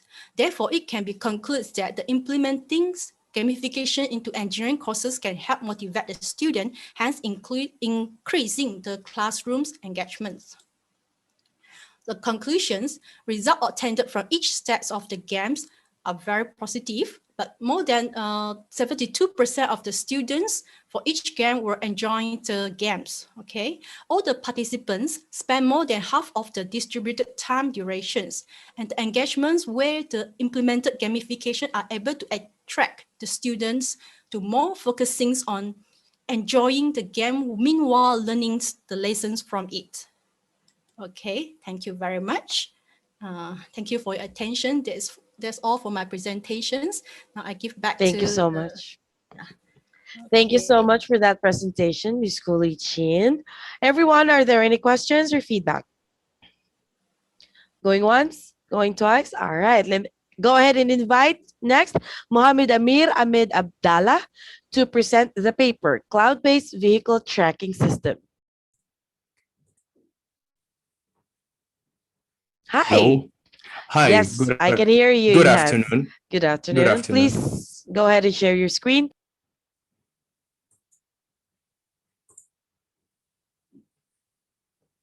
Assalamu alaikum. Good afternoon, everyone present here.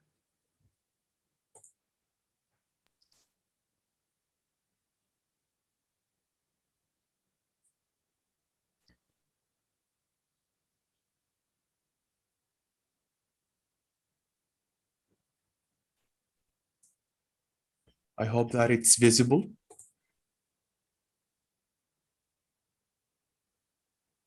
Black and gray. All right. Yeah, there you go. All right, perfect. Please proceed.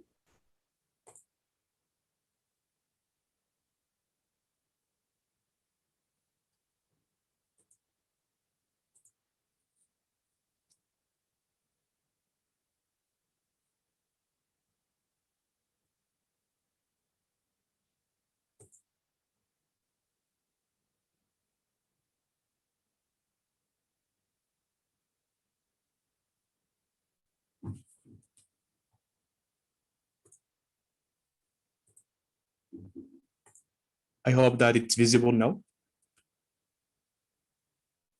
Yes, it is. Please proceed. Yes, sorry for the inconvenience. Good afternoon, everyone present here. Thank you for having me here in this incredible conference. My name is Muhammad Amir Ahmad. I'm from Khartoum, Sudan. I'm currently studying electronics and communication engineering in my final year at Alliance University in Bangalore, India. I'm very excited to talk about my project, Cloud-Based Vehicle Tracking System, under the guidance of our head of department, Dr. Chitra Kiran Ma'am, which is a set chair in this conference.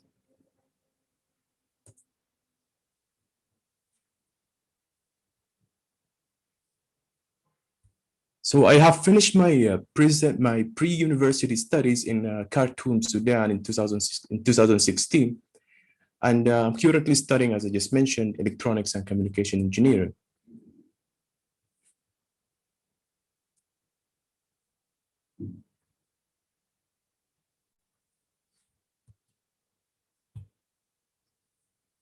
Let us start with the abstract. So cloud-based vehicle tracking system is being developed with the goal of allowing customers to easily and conveniently track their vehicles. This model will be placed in the vehicle's wheel right in front of the driver.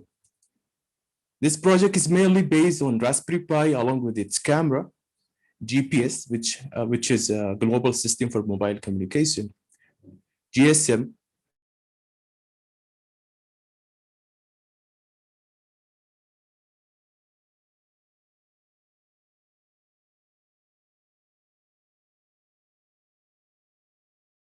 The latitude and longitude values are sent to the owner through the GSM modem. The MQ3 alcohol sensor is used to detect the alcohol consumption. So there is a camera inserted in the Raspberry Pi to capture the driver. So taking all this information, all this information will be used to track the vehicle in real life location in 3 different ways. These 3 different ways will be explained in the upcoming slides. We'll talk about the proposed methodology. So let us understand the block diagram. So the hardware components are Raspberry Pi 3B+, which is the heart of our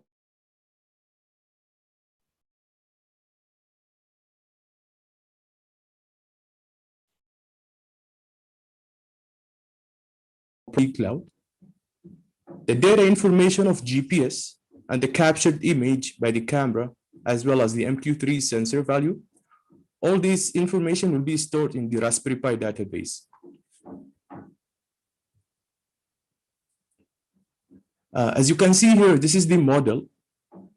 This is the model of my project. So the Raspberry Pi model, along with its camera, is in the middle, as you can see. The GPS in the right-hand side.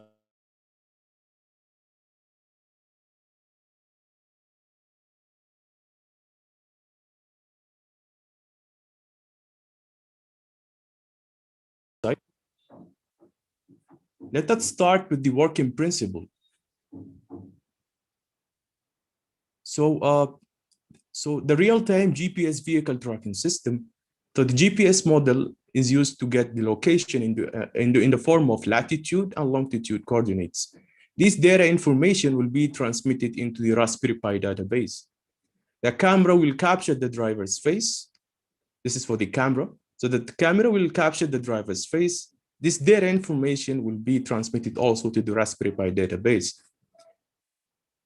The third one is the MQ3 alcohol sensor. So the MQ3 sensor will detect only the driver's breath. The MQ3 sensor is kept 5 to 10 centimeters from the driver's face. This data information will also be transmitted into the Raspberry Pi database. As I just mentioned, all this information will be transmitted into Raspberry Pi database. And also we're using a Python program to run this work. This program is stored in an SD card, which kept inside the Raspberry Pi. So basically the main point is to convey this information to the owner of the vehicle. So basically there are 3 ways to convey this data information to the owner of the vehicle. So the first way is an SMS message that is sent through the GSM. So the text will be your vehicle is at location, and the latitude and the longitude will be mentioned along with the date and time. So the first message was sent at the time of 1727. The second message is sent at the time of 1732, which is 5 minutes later. So this is the first way. The second way of showing the output to the owner is through the ThingSpeak cloud.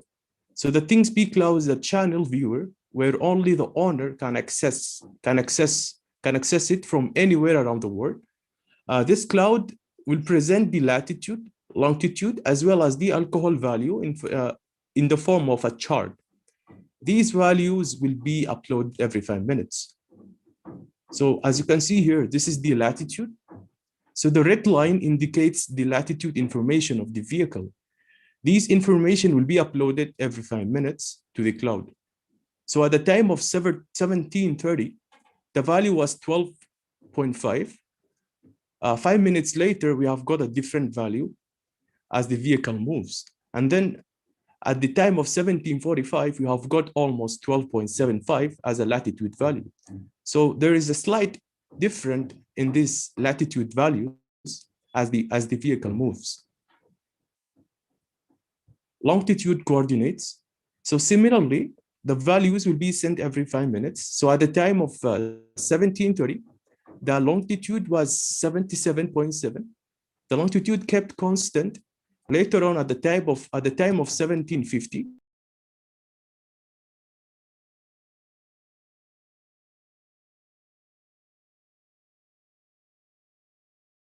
Am I disconnected?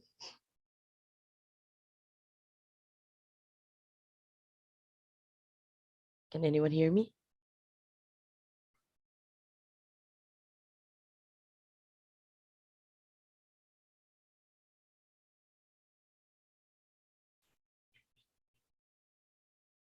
Oh, what happened?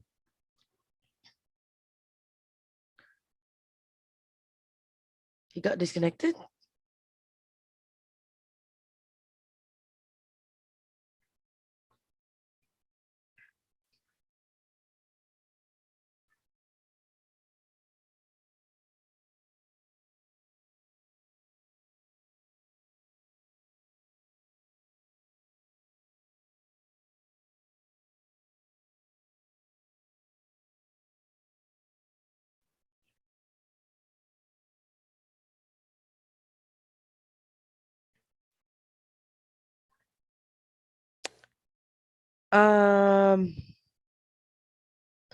Let's give him a minute. He's already in the middle of his presentation. Maybe he can come back immediately, but I've already noticed that he was cutting in and out. I was actually looking at my connection. Maybe I was disconnected. So it was on his end.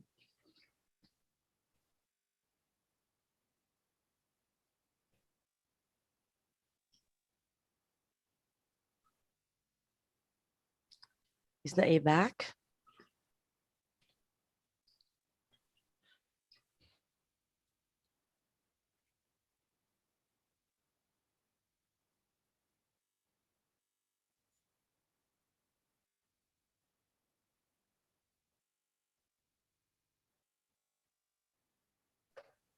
Everyone still okay?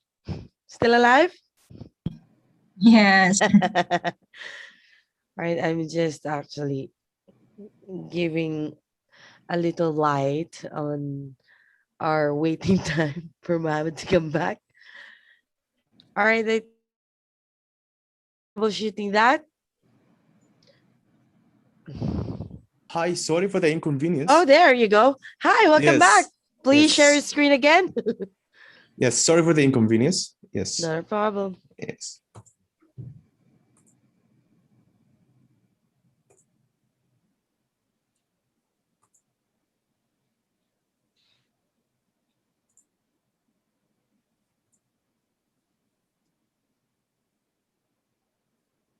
So I hope that it's visible now.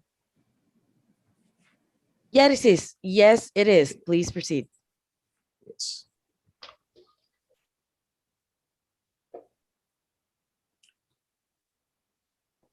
Yes, so there are three ways to convey the data information to the owner of the vehicle.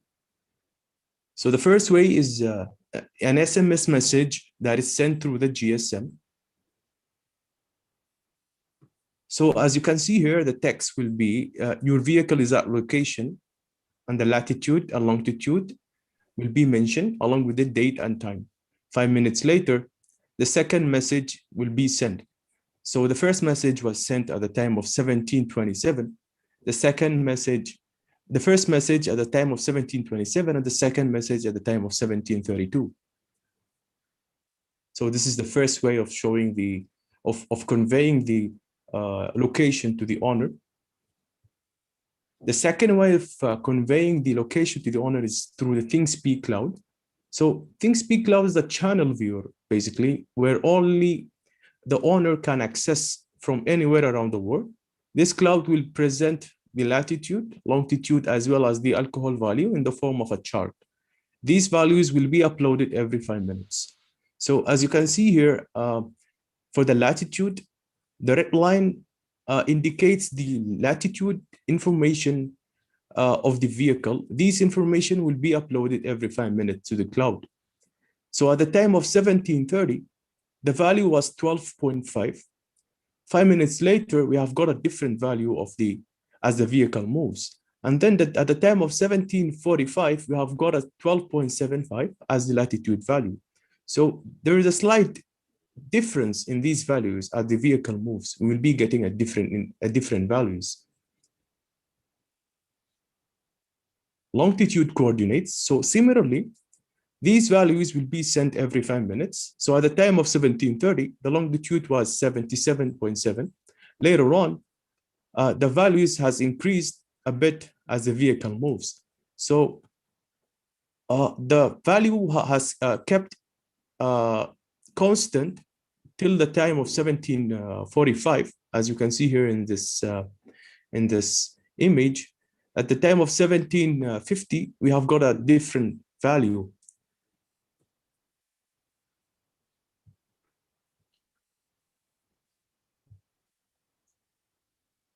So the third way of showing the output or showing the location to the owner is through the email message. So the email message will be sent from the driver's email to the owner's email automatically.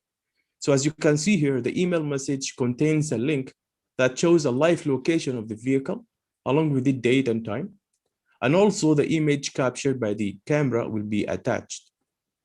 So once we click on the link, we will be getting a live location on Google Map, where it shows the live location of the vehicle as it's moved. So as you can see here, this is the latitude, the longitude that I have got on the chart. It's being displayed on Google Map.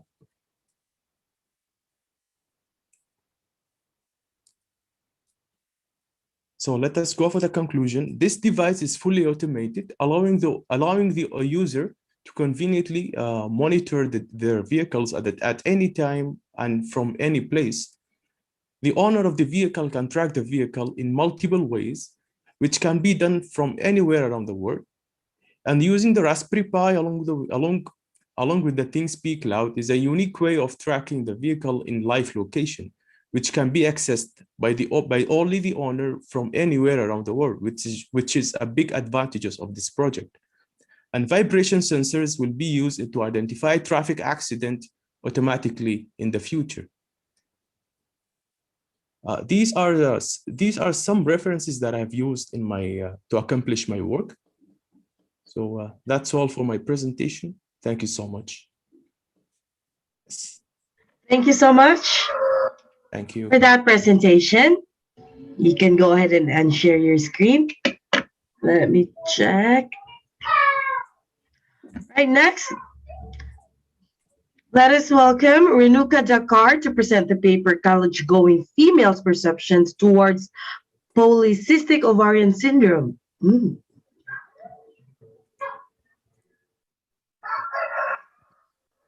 Thank you. Good afternoon, everyone. Can you bump up the volume a little bit? There.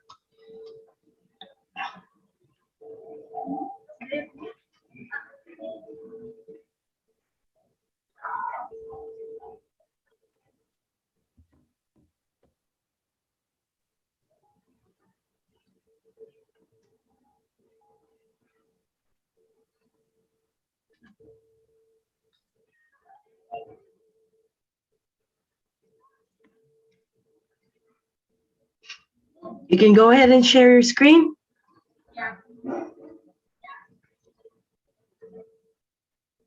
There you go. All right, please proceed.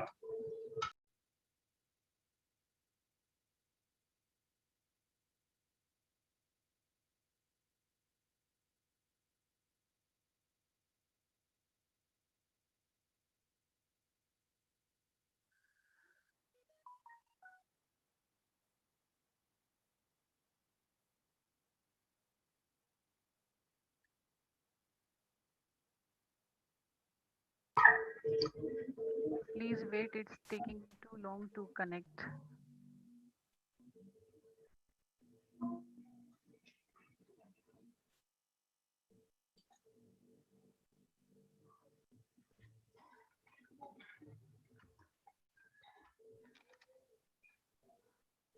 I'm so sorry for the inconvenience of these technical issues.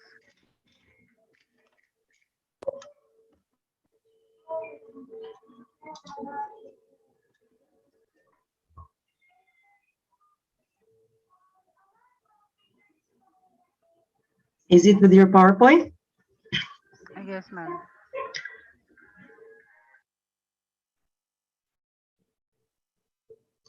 But due to some connectivity problem, it's not connecting to the screen.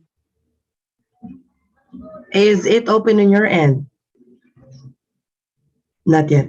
No, no, it's not opening on my laptop. All right.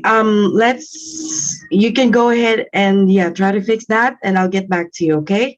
Can you please unshare your screen for now? Yeah, yeah. I'll get back to you. All right. Next, I would like to invite Praveen Kumar Sharma to present the paper about a common fixed point for 6 self-maps in fuzzy metric space using common limit and range property concerning 2 pairs of products of 2 different self-maps. Thank you, ma'am. May I share my screen? One moment, please. Miss Renuka, can you please unshare your screen for now? I guess you will have to do something from your end because my Okay. laptop is hanged. All right. Thank you. Please just send me a message if everything's up and running, okay? Yeah, sure. All right. Dr. Praveen, go ahead, please. Okay. Okay, ma'am.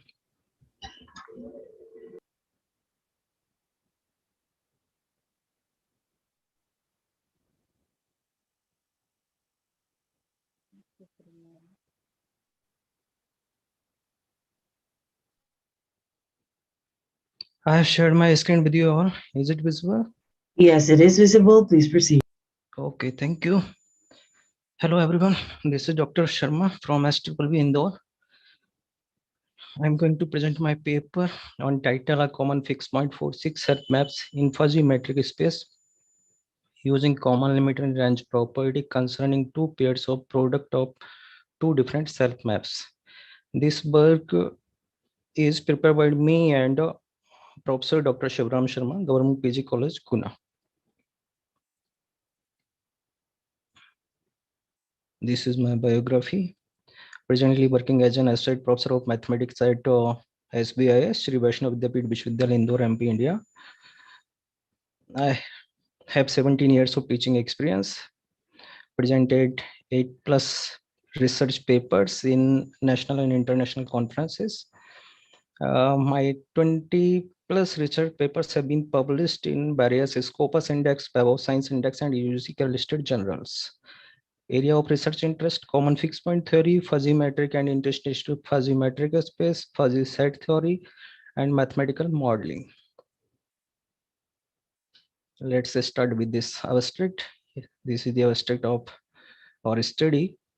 In this node, B prove a common fixed point for 6 self maps in fuzzy metric space using common limit in range property concerning 2 pairs of products of 2 different self maps. We use the properties CLR-TH and CLR-SR along with contractive type implicit relations to prove a common fixed point theorems for 6 self maps in fuzzy metric space. In support of our main result, an example has been provided. Our findings are like those of Kumar and Chauhan. Kumar and Chauhan demonstrated their primary result in 12 by improving and generalizing Alam, Kumar, and Pans results. In past, many authors have proved results on common fixed point theory using EA property, like Alam et al. In Ban proved results using this property. And then these results were improved and generalized by using common EA property. As this property is superior to EA property, as the closeness of subspace is required to prove a required result on common fixed point by using this property, that is by EA and common EA property. So this is a drawback.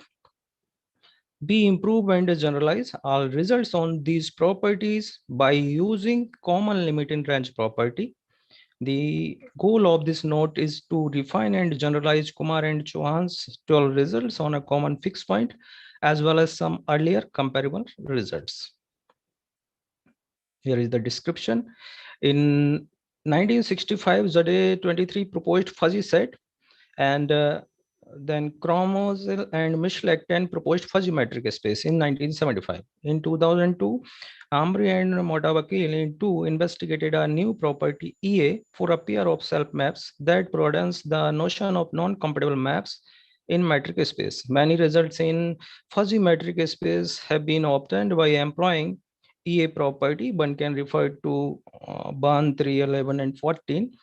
Sintuna Bharat and Kumam in 22 recently introduced a notion in fuzzy metric spaces called a common limit range property or CLR property. It should be observed that property CLR doesn't require the subspaces closeness condition, whereas property EA does for the existence of the fixed point in FM space or fuzzy metric space. As a result, researchers are now focusing on this property CLR to generalize or improve previous results. The primary aim of this study is to use the property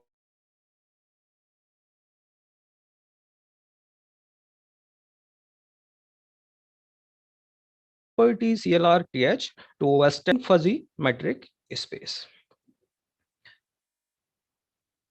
Some of the main definitions which are needed to prove our main results are fuzzy set taken from 23. One can refer to 23, continuous T-norm, fuzzy metric space, Cauchy sequence, weakly compatible maps, and here is this is the definition of EA property. Let A and S be two self maps of a fuzzy metric space. If there is a sequence xn in X such that limit n tends to infinity, AXN is equal to limit n tends to infinity, Sxn is equal to Z for some Z belongs to X, then the maps A and S satisfy the property EA. It's worth noting that big compatibility of the map and property A are unrelated. One can refer to 18, example number 2.2. Next, a pair of self maps ST in fuzzy metric space XM star is said to satisfy CLRT property or common limited range property concerning mapping T if exists xn in X such that limit n tends to infinity, Sxn is equal to limit n tends to infinity, Txn is equal to Tu for some u in X. This is the definition. In 2.12, this is the definition of implicit function. Assume that phi is the collection of all functions which are real and continuous and is defined as phi from r plus to the power 4 to r, which is non-decreasing with regard to first argument and satisfy the following, that is A1 and A2. Phi satisfies two conditions, A1 and A2. In A1, for all u comma v is greater than or is equal to 0, phi of uv greater than or is equal to 0. This implies that u is greater than or is equal to v. And if phi of u comma ban is greater than or is equal to 0, implies that u is greater than or is equal to 1. Now I come on principal results. Kumar and Chauhan in 12 established the following result, that is theorem 3.1. Let A, B, R, S, H and T be self maps of a fuzzy metric space XM star satisfying 3.1, 3.2, 3.3, 3.4, satisfying these four conditions. That is, in 3.1, condition is that ASR or BTH satisfies the property A. In 3.2, this is the contractive condition, that is phi of M of AX B by T, M SRX TH by T, M AX SRX T, comma M B by TH by T is greater than or is equal to 0 for all T greater than 0 and XY belongs to X, and for some phi belongs to capital Phi. 3.3 AX subset THX and BX subset SRX. 3.4 one of AX, BX, SRX, THX complete subspace of X. So here in this theorem, it is compulsory to take completeness of subspace of X. Okay, then ASR, B pair of ASR and BTH have a point of coincidence. This is the theorem which was proved by Kumar and Chauhan in 12. Now we improve and generalize this theorem as theorem 3.2. Let XM star be a fuzzy metric space with A star B is equal to minimum of A comma B. Further, let A, B, R, S, H, and T be 6 self maps of a fuzzy metric space X satisfying 3.2, means that this contractive condition with the following conditions: Bx subset SRX and BTS satisfy the property CLRTH, or AX subset THX and ASR satisfy the property CLRSR. 3.6 ASR, BTH are weakly compatible. Then ASR, BTH, then pairs of ASR and BTH have a point of coincidence each. Furthermore, A, B, R, S, S, T have a unique common fixed point in X. So here in theorem 3.2, we are removing the condition of completeness, okay, and applying the condition of CLR property instead of applying the condition that is property A over common A property. So here we are taking condition of CLR property and removing the condition of completeness of the subspaces. This is the proof. Suppose Bx subset SRX and BTS satisfy property CLRTH. So here we are going to apply the definition of CLRTH property. CLRTH means that common limit in range property with regard to two mappings T and H.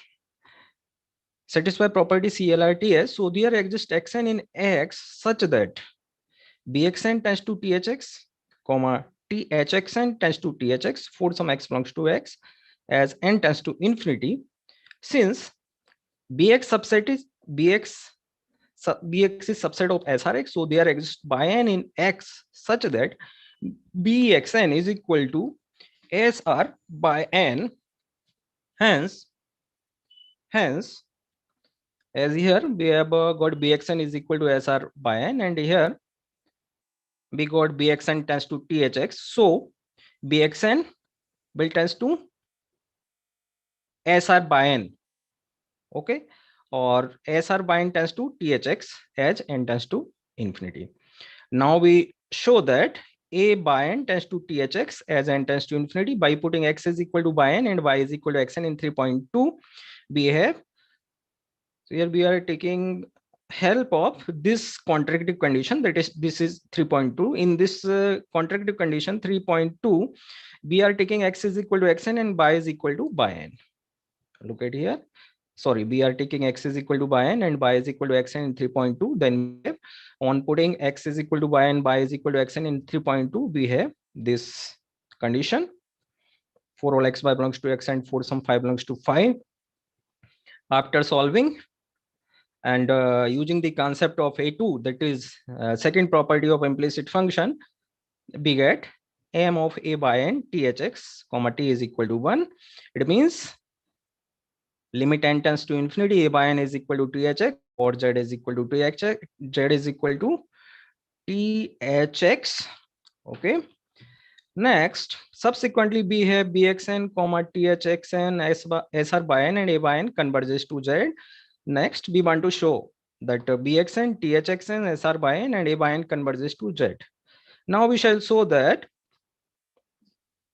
similarly on following the same procedure, on repeating the same procedure, we can show Bxn, THXn, SR by n and A by n converges to z.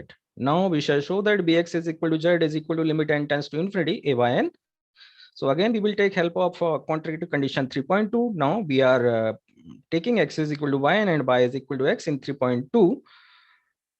On solving, we get z is equal to THX is equal to Bx, or z is equal to Bx is equal to THX.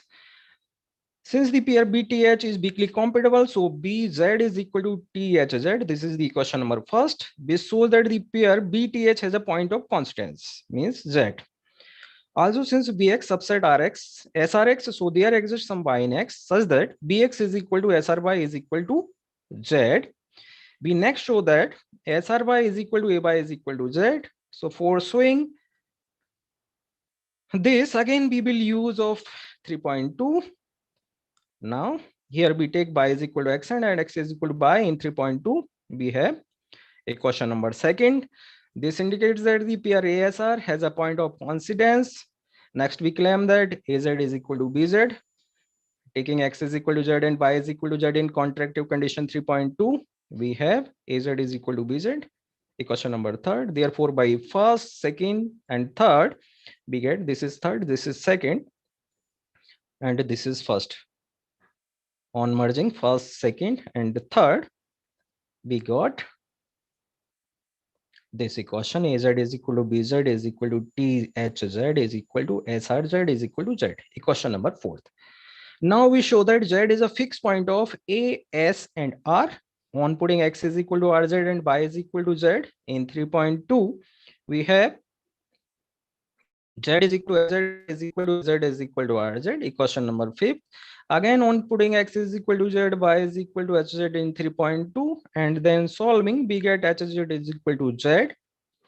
Since TZ is equal to THZ is equal to Z, this implies that Z is equal to BZ is equal to TZ is equal to HZ. Thus, by equation number 4th, 5th, and 6th, we come to the conclusion that Z is a common fixed point for the 6 self maps A, B, R, S, H, and T. Now we will show the uniqueness of the common fixed point. So for it, let W be a common fixed point for the 6 self maps A, B, R, S, H, and T by using x is equal to Z, comma y is equal to W in 3.2. At last, finally, we got Z is equal to W. So here, finally, we have proved that common fixed point is unique. Common fixed point is unique. Okay. Now, if we take R is equal to H is equal to Ix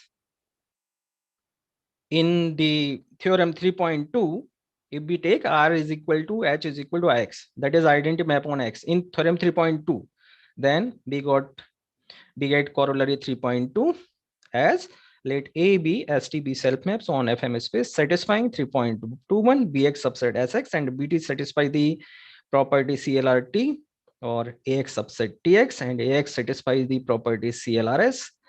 In 3.2, that is A pairs AS and BT are weakly compatible. 3.2, this is the contractive condition now. Phi of M AX B by T, comma M SX T by T, comma M AX SX T, comma M B by T by T greater than is equal to 0 for all T greater than 0 and XY belongs to X and for some phi belongs to phi. Then the pairs AS and BT have a point of coincidence each. Furthermore, A, B, ST have a unique common fixed point in X.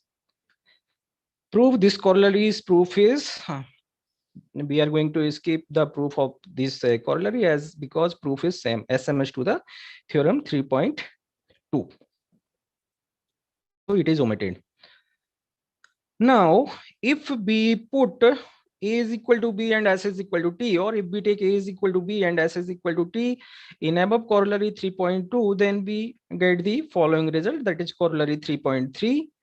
Let A, S be self maps of an fuzzy metric space satisfying 3.31, that is AX subset TX, and AS satisfy the property CLRS.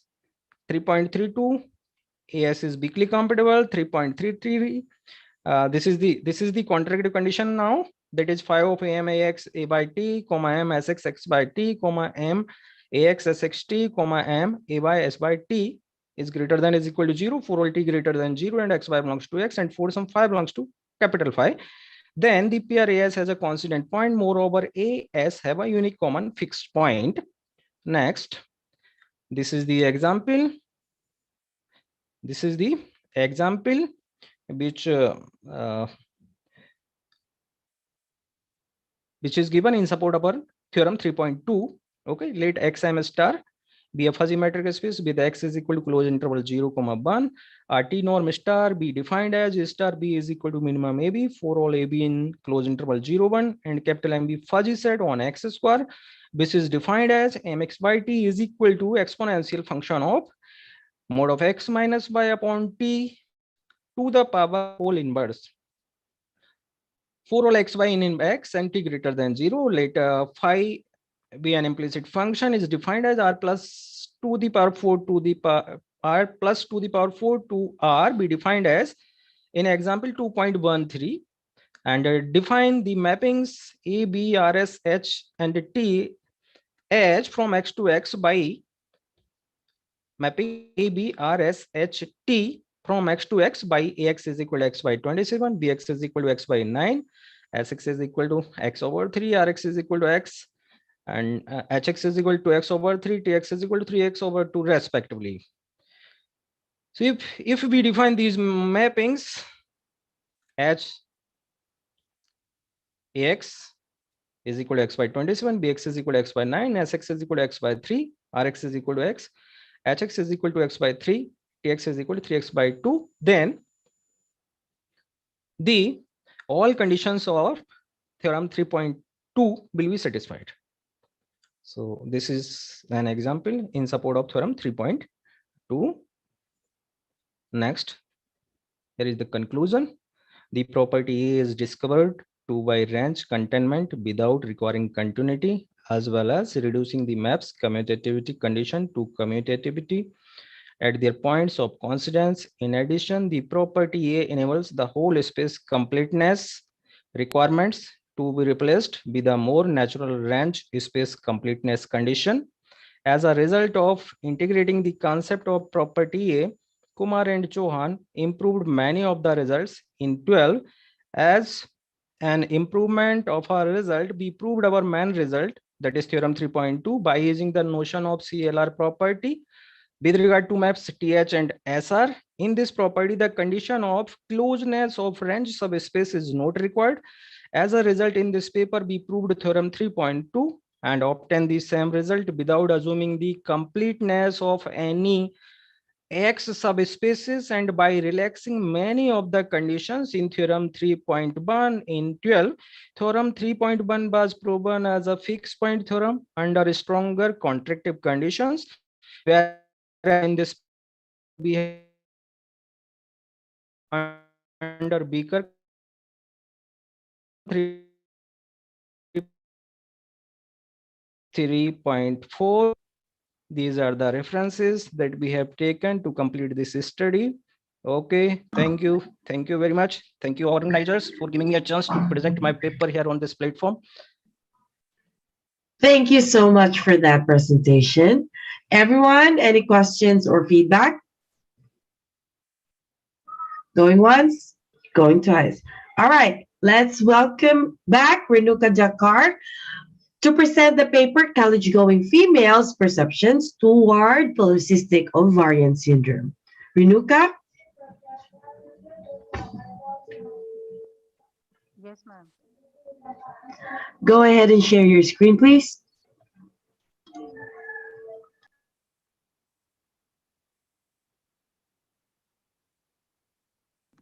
There you go. All right, go ahead and proceed, please.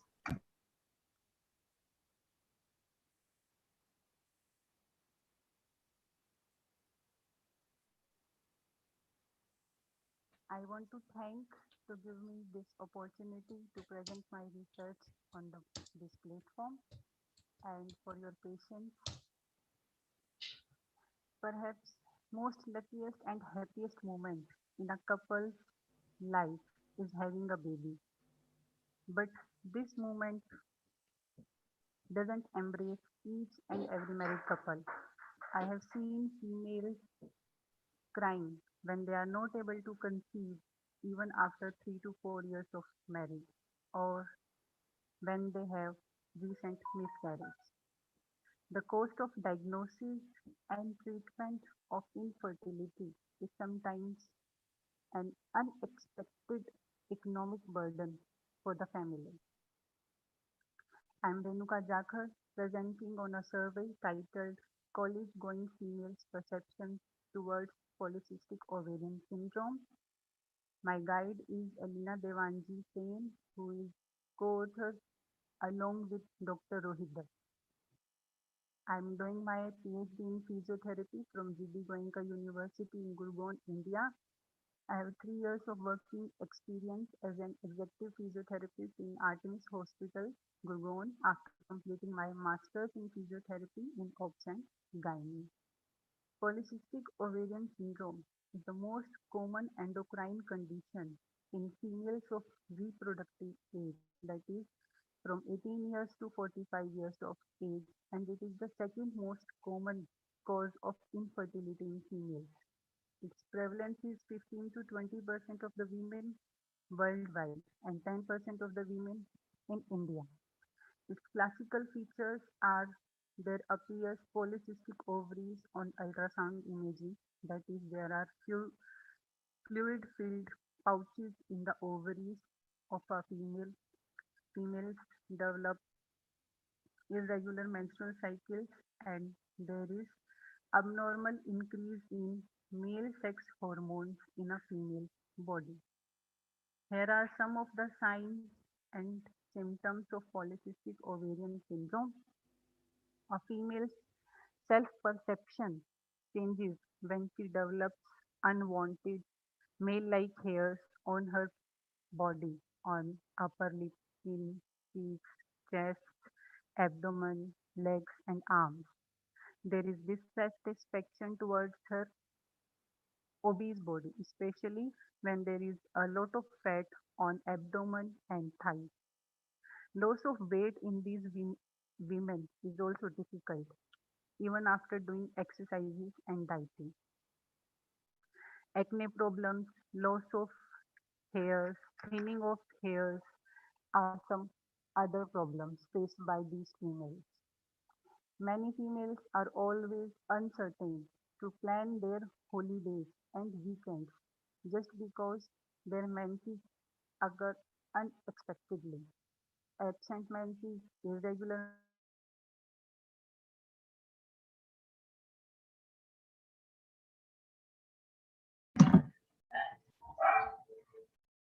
I cannot hear you anymore.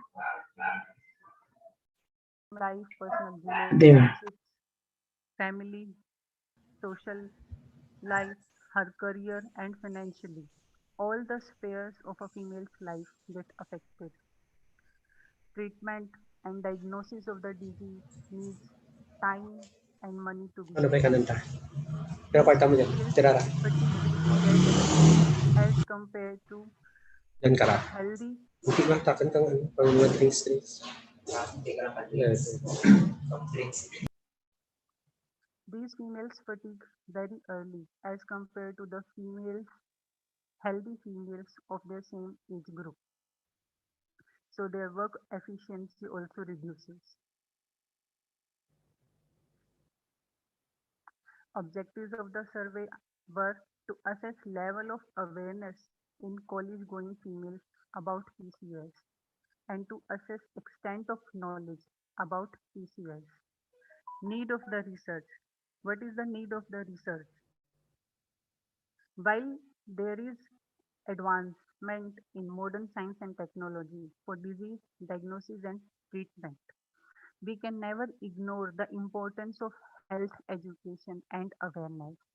Preventing the disease or the complications related to the disease will help in building a healthy and prosperous society.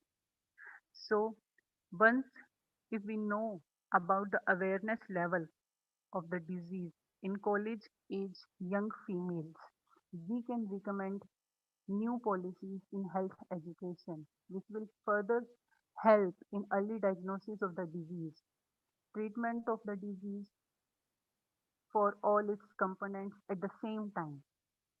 It will help in preventing long-term complications and it will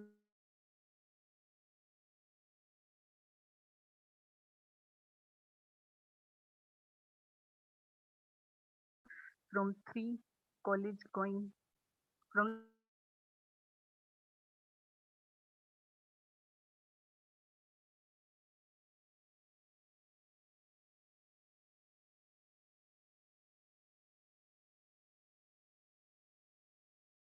data was entered in Microsoft Excel sheet and after coding it was shifted to SPSS software version 23. Frequency and percentages were calculated using descriptive statistics. So out of 428 females who filled the questionnaire, only 78, that is 18.22% respondents have heard about the disease.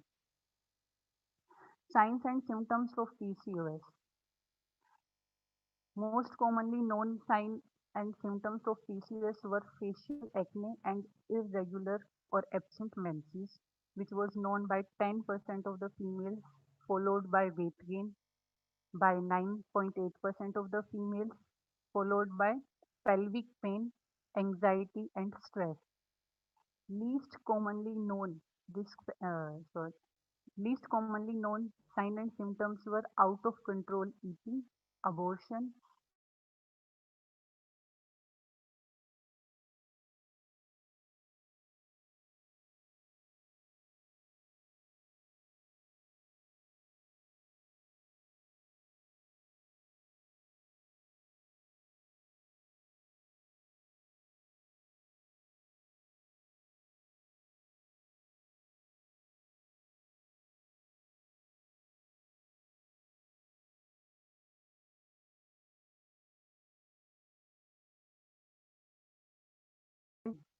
why this disease leads to long-term complications. The most common reason is most of the times it remains undiagnosed for many years. Even if it is diagnosed, all the components of the disease are not addressed. For example, a female diagnosed with PCOS needs to approach psychologist, gynecologist, endocrinologist, dietitian, and physical therapist for overall improvement of the symptoms. But for example, if a female is not able to conceive and receiving treatment for infertility, once the female conceives and delivers the child, she stops taking treatment for PCOS. But and she forgets that even though she has conceived and delivered the child, but the disease is still there. It affects her psychologically, personally. Maybe there is disturbed menstrual cycle or eating disorders. So the other components remain untreated and later on they give long-term complications. Treatment options for PCOS. Most commonly known treatment option was lifestyle modification followed by laparoscopic ovarian drilling surgery and hormone replacement therapy. Least was known about cognitive behavioral therapy. Conclusion. The conclusion of this survey was college age females in district Gurgaon have shown lack of awareness about PCOS even though the girls have heard about the name of the disease. They have insufficient level of knowledge about PCOS. If we want to prevent young adult females from all the signs and symptoms and sufferings which we have discussed in earlier slides, we need to improve their awareness level and we need to increase the level or the extent of knowledge about the disease. We need to educate them about all the components of the disease so that these components can be treated at the same time and their long-term complications can be avoided or females can take healthy lifestyle modifications to prevent these diseases. There is urgent need of educating young adult females. Thank you. Thank you so much for that presentation. Thank you so much for your cooperation. All right, everyone, are there any questions or feedback? Going once, twice. All right. Next, I would like to invite Hemant Kumar to present the paper, Investigational Study and Determination of Mechanical Characteristics of Woven Basalt Fibers Strengthened with Epoxy Resin and Vinyl Ester Resin. Right. All right, I can now see your screen, but I cannot hear you yet. Hello, ma'am. There you go. All right, perfect. You can go ahead and proceed. Thank you so much. Okay, good afternoon, everyone. So I am here to present presentation on the title Investigational Study and Determination of Mechanical Characteristics of Woven Basalt Fiber Strengthened with Epoxy Resin and Vinyl Ester Resin. So this is something related to the mechanical characterization of the composite materials. So it's one of my area of research, which I've been working on this since last 5 years. So basically, I'm work as an assistant professor at PES University, Bangalore. So I'm taken this out of interest to just to have a discretization and to learn about the material behavior. And basalt is one such fiber which has been naturally available, and that's has been one such is the made up of from the volcanic rocks, that is the lava, and from there the fiber is going to be manufactured. And that is possesses a better properties when that is being compared with other synthetic fibers. So that's one of the reasons as to why I've chosen that particular material for my research. So coming to the introduction part, the composites are basically widely used as an alternative to metals, and in various applications like ship construction, automobile parts, sports equipments, etc. So compared to last 2 decades and to current, we can see a very drastic change with the usage of the materials in constituent parts of ship or automobile or any sports equipment there. So there's a drastic weight reduction in those particular aspects, and that is because of implementation of these composite materials. Basalt, as I mentioned, it's naturally occurring volcanic rock composed chiefly of valgocase, pyroxene, and olivine, and it is very hard, dense, and dark brown to black in color, often having a glassy appearance. The fabrics are typically used in place of fiber gas or a carbon gas, and ideally suited for application requiring high mechanized strength, resistance to high temperature and chemicals. The only disadvantage what I would like to quote here is, and this fiber isn't available across the regions, and only in the specific regions where that region is prone to volcanic eruptions is where you can find this. And also you need a special equipment to fabricate these types of fibers. So in this study, composites have been prepared and investigated as per the ASTM standards to determine the mechanical characteristics such as tensile, flexural, and impact strength. So the basalt fiber is going to be considered as a reinforcement, and vinyl ester and epoxy resins have been used as the matrices here. So it's a combination. So hence the name composite materials. It's a mixture of more than 2 materials which is going to be mixed together. In the coming slide, I shall be explaining about how exactly the composites were prepared. So this is some of the literatures, and coming to the summary of the literature which I have referred to work on this particular content. Okay, so most of the papers were concentrated on a different technique, and it was dedicated to a different form of fiber. Okay, so basically there are different forms of fibers which are available. So I have chosen a woven form, or you can call it as the cloth form of fiber. And the technique incorporated to prepare this composites is called as the compression molding technique. Okay, so this work has been segregated into these parts. One is usage of the compression molding material, which is used to prepare the composite. And next is for the experimentations. And the last one is going to be the conclusion, wherein I'll be giving out a comparative study. So these are all the materials which has been used, and that's the trade name given to the basalt fiber, and as well as the resin which has been used here. Okay, so 250 GSM is what the standard trade, I mean to say, the name of a basalt which has been used. Okay, so that is how it has been characterized here. And there are some other components such as releasing agent and cleaning agents which has been used to which is used to clean out the mold onto which the composite has been prepared. And this is the compression molding technique and the equipment which I have used to prepare the composites, and I have taken the rule of mixture as the principle. So from there I have taken the above mentioned volume fractions, that is 35 to 65. So that is 35% of resin and 65% of fiber. 45 is to 55 and 55 is to 45, and those are being compressed at the pressure of 100 bars at a temperature of 60 degrees Celsius, and which has been cured for 2 hours in the press, and later again it has been air cooled for 24 hours.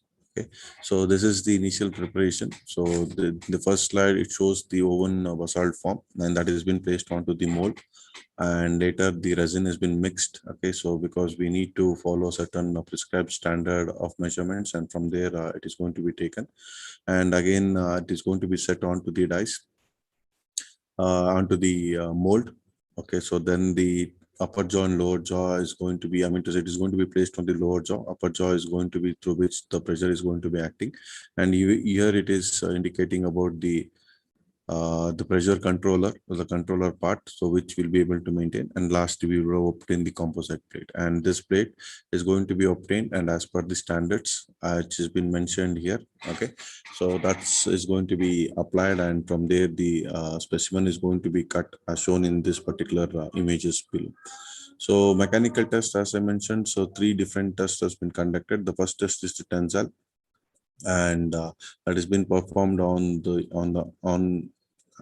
machine called as universal testing machine, and that's been made with Shimizu. Okay, so that's the standard name, and the model name is AGIS10, and the maximum load bearing capacity of this UTM is 10 kilonewton, and the standard ASTM standards which has been used is a D63894B. So that's the thing which has been used, and the specimen has been cut in accordance with the specification which has been mentioned here. And next is the flexural strength, which has been determined with respect to the ASTM standard D790. Okay, so with the support span of 100 and the cross head speed of 2.8 mm per minute. And next is going to be on the impact test, and that's been performed as per the standard of ASTM, that is D256.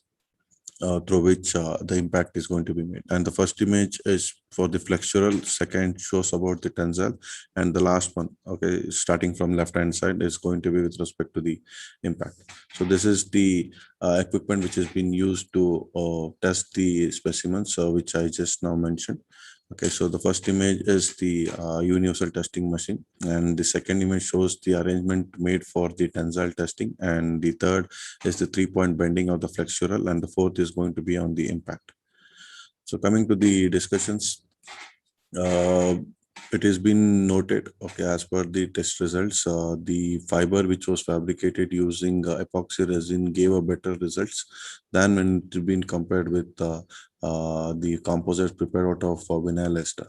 So the graphical representation has been shown here. So it is clearly indicating that the average tensile strength with epoxy is better when that is being compared with the average strength of the vinyl ester. So fiber composition gave a better results. That is 55% of fiber always gives you the better proportion with respect to the strength of that particular composite material. Coming with the flexural also yield the same result with respect to the usage of epoxy for the preparation of composite materials. However, the proportion of 45 gave a better result than compared with the 55% of the fiber.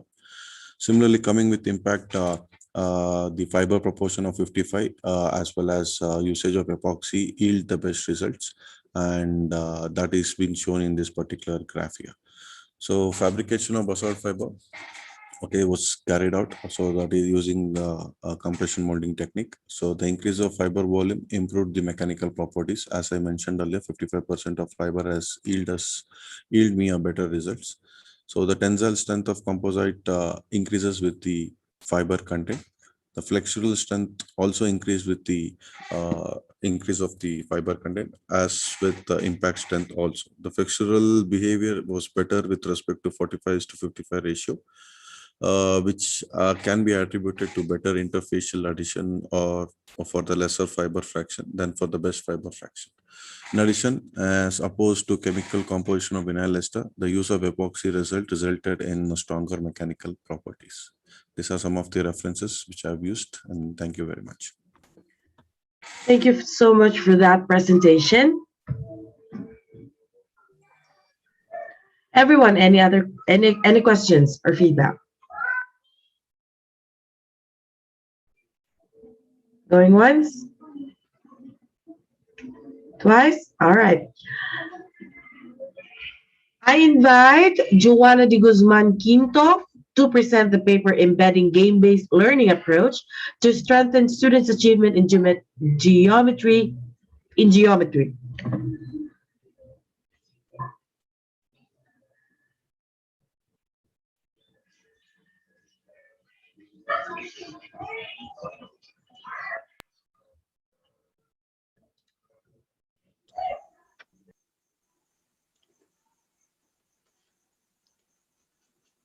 Good day. So, today I am going to present my study entitled Embedding Game-Based Learning Approach to Strengthen Students' Achievement in Geometry. So first, I'd like to introduce myself and the short biography. So I am a professional teacher, and since joining the Far Eastern University Dalaman, I have been involved with mathematics research studies.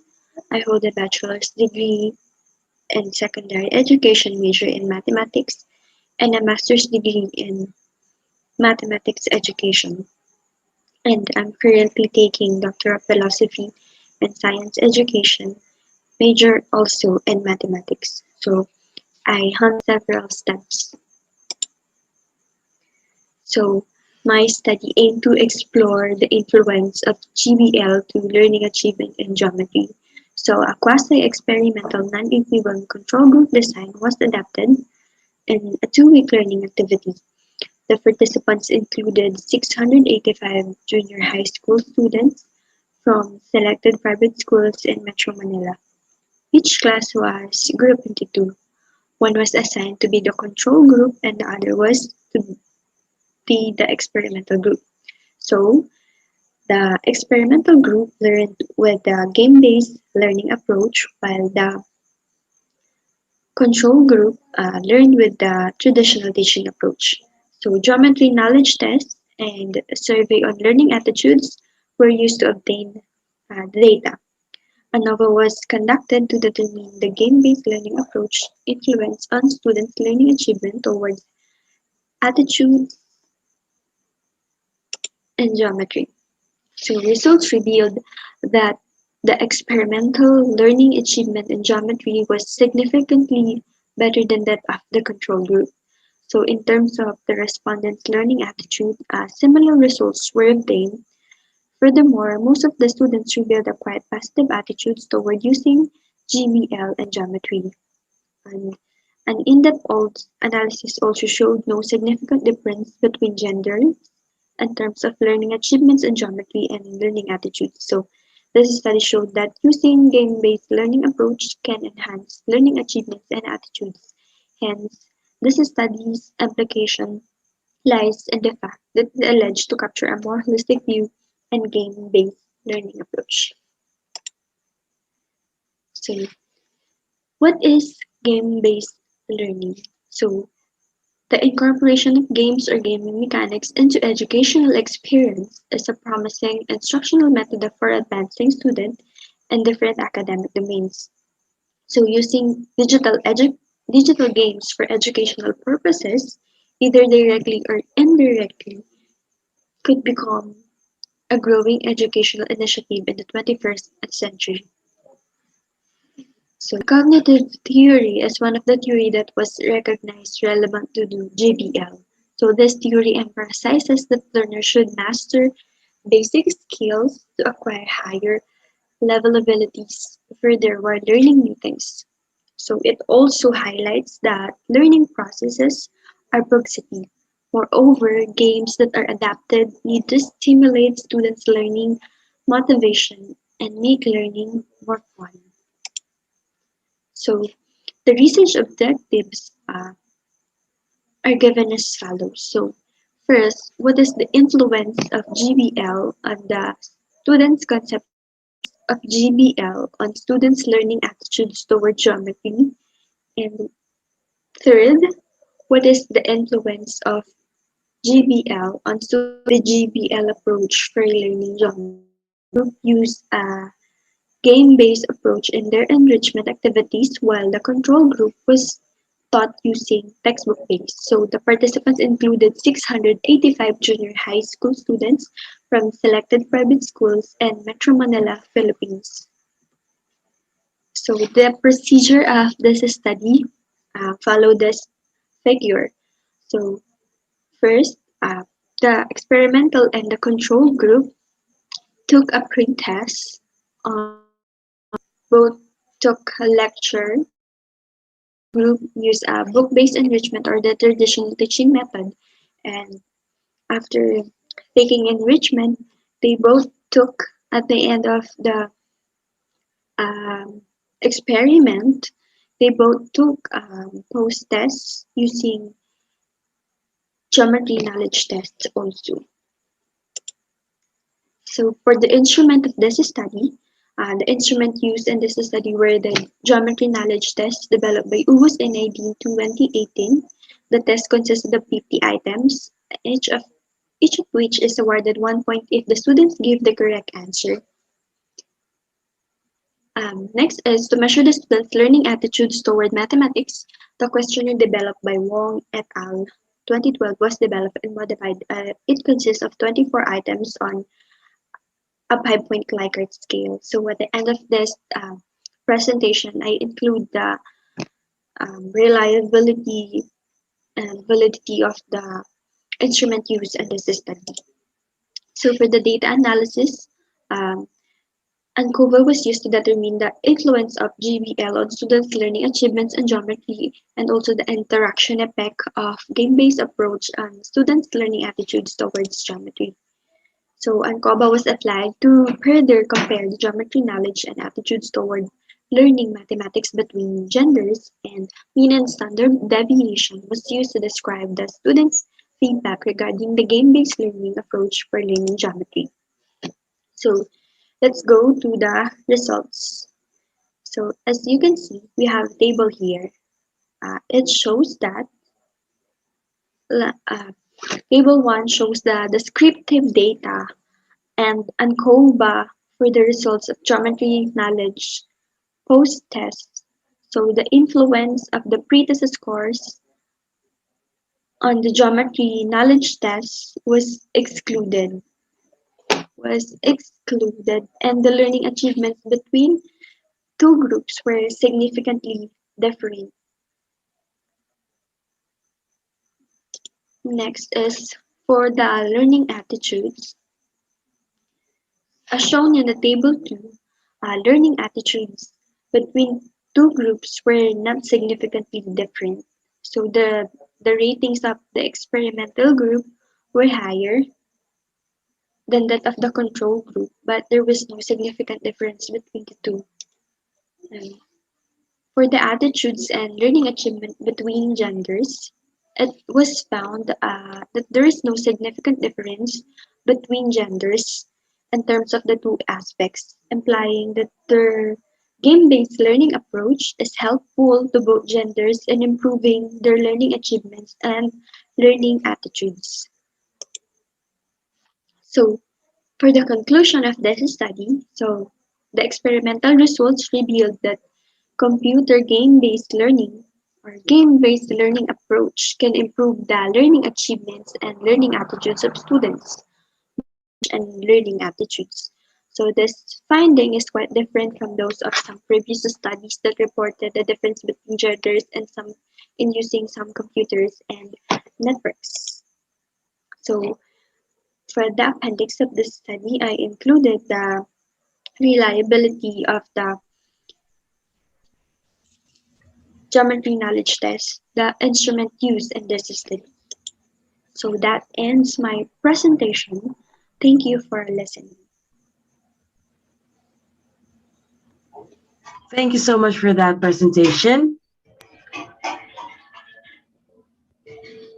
I can see Miss Joanna Quinto over there. All right, everyone, are there any questions? Yeah, hello ma'am. I would like to ask Ma'am Quinto. Yes po. Mabuhay. Ma'am, just curious because aside from gender, what do you think? What do you think aside from gender, you may consider as other variable that might influence the learning achievement in geometry and that of learning attitude? Just yeah, for you, what do you think? Because it was found out that gender has something to do with the learning attitude of the students. Ano po, type of school. I also consider private and public institution because not all students has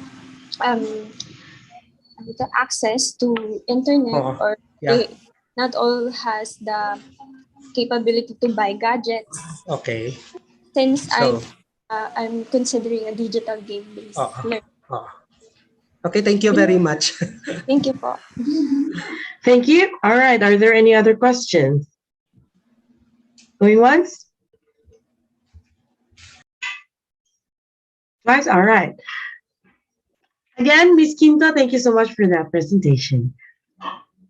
Next, I would like to invite Sima Chala to present the paper about wireless body area networks, research issues, and future trends. There, I see her. Yeah, good afternoon, everyone. Hi, good afternoon. You can go ahead, please. Share your screen.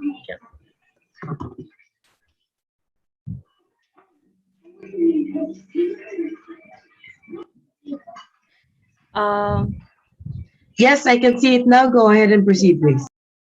Yeah, I'm Seema Chawla, and I'm Associate Professor in Department of Biomedical Engineering at a state university in Haryana, India. And the paper that I'll be presenting today is a work of our PhD student. And he's a student of communication engineering. I'm a teacher of biomedical engineering, and we both have collaborated to do some work on body area networks. And body area networks are since basically based upon wireless communication medium. So I'll be discussing some applications of body area networks onto biomedical engineering.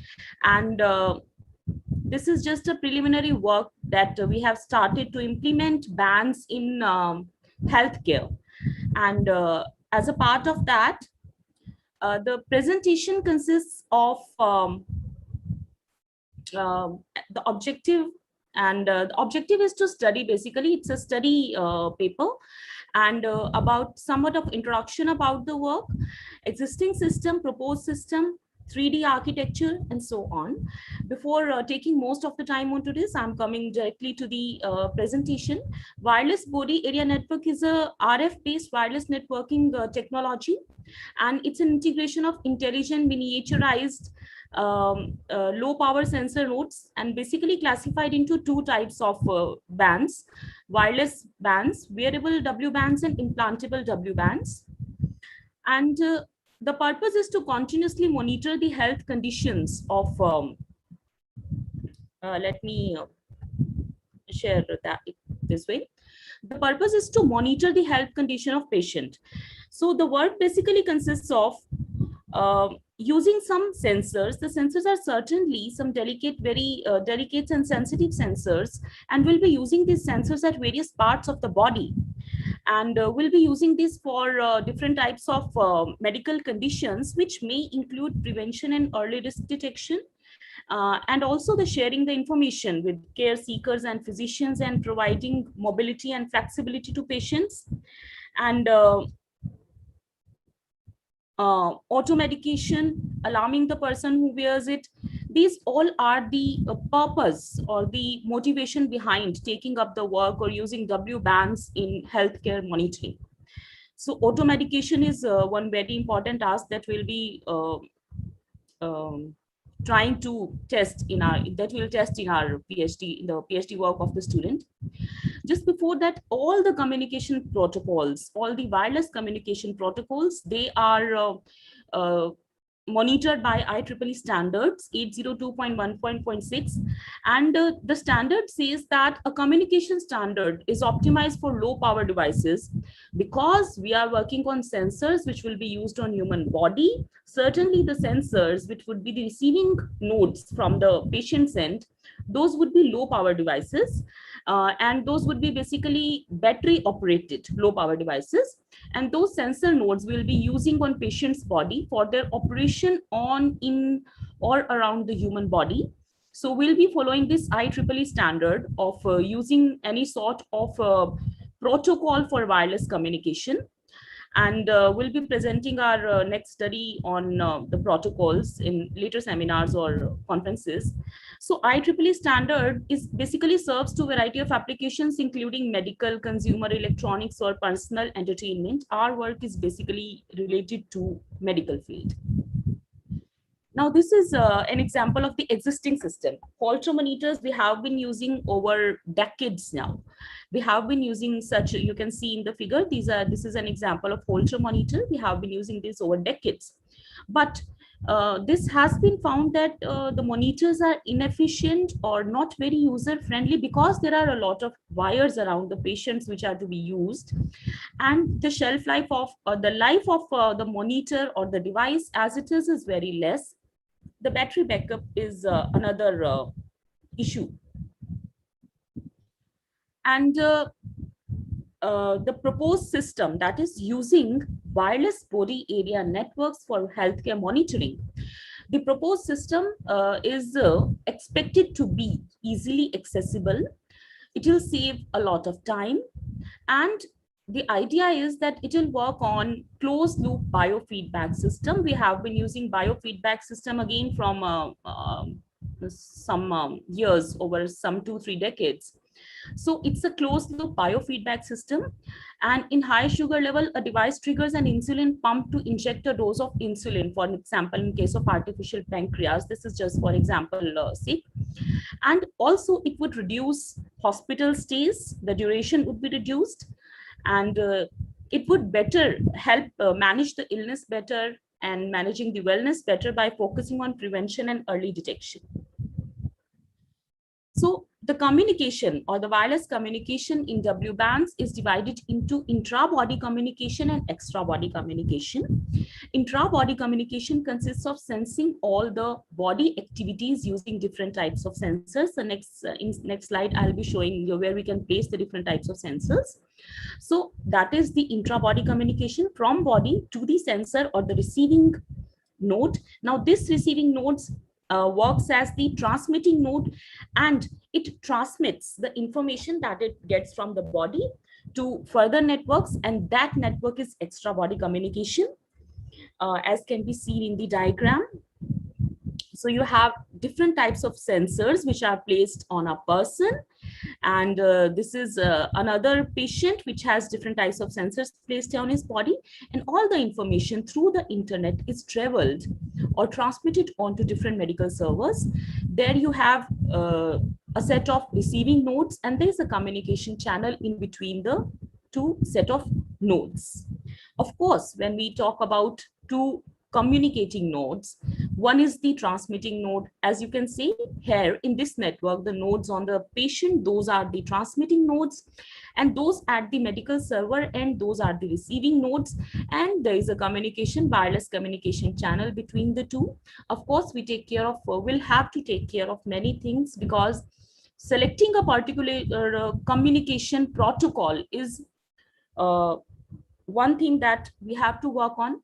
First task is that we have to select good sensors which are low power devices, which are sensitive. We have to choose those sensors, and secondly we have to choose a good communication protocol and a good architecture for in between these receiving and transmitting nodes, right?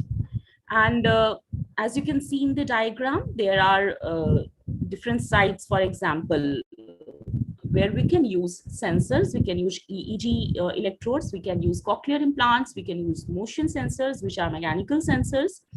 We can use position sensors, which are generally piezoelectric sensors, insulin injection sensor, which checks the insulin level of the body from time to time, blood oxygen sensors, which are basically oximeters, which are quite common nowadays, and then ECG sensors, which basically sense the blood pumping of the body.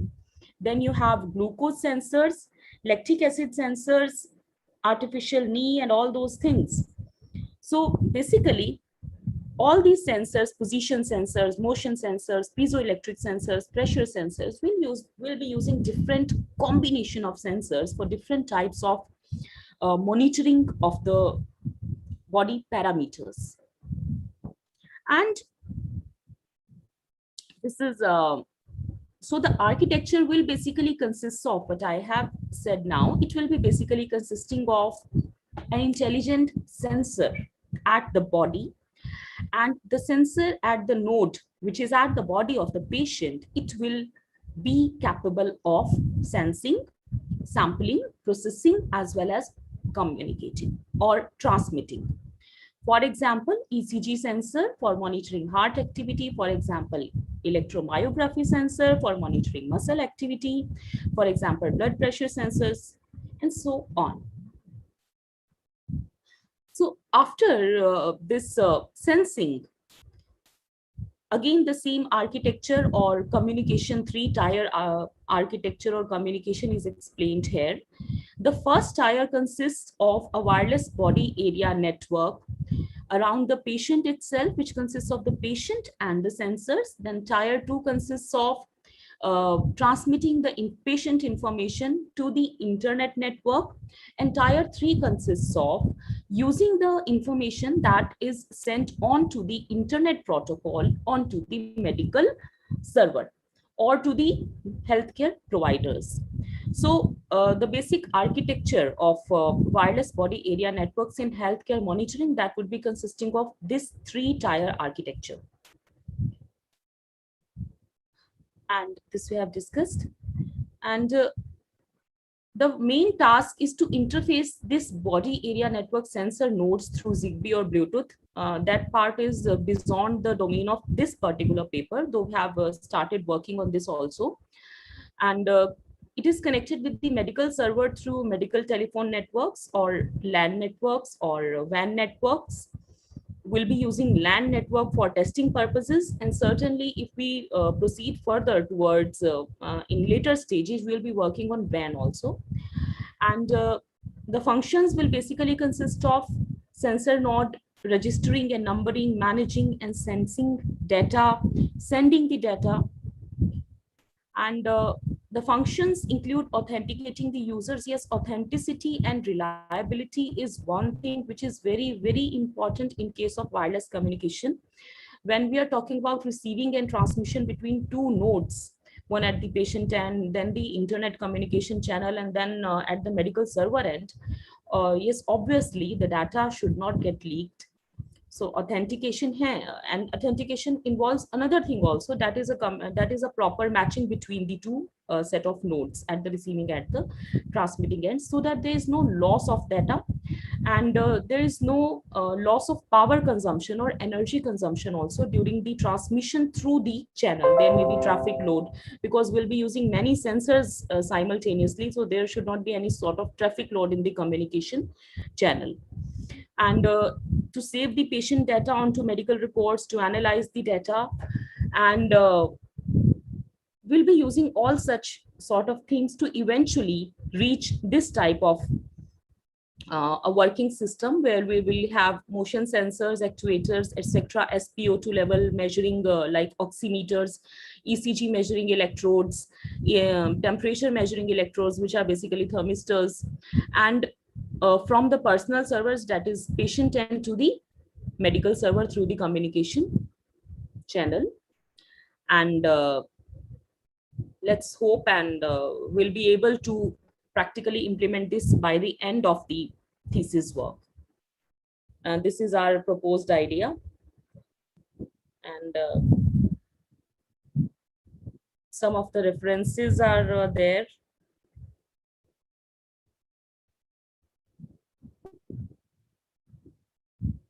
So this was all about the content of this particular paper. And I would like to thank the organizers and the panelists for their time and attention for and giving us opportunity to present the paper. Thank you so much. You're very much welcome. Thank you so much for that presentation, everyone. Do you have any other questions? Feedback? Going once? Going twice? All right. Now, due to a medical appointment, we'll have a slight change in our schedule. So next, I will be calling Essam Zaneldin to present the paper on online education lessons learned from teaching undergraduate courses. Hi. I can hear you. Can you please share your screen? Yeah, I'm trying to share it now. Do you see it now? Yeah.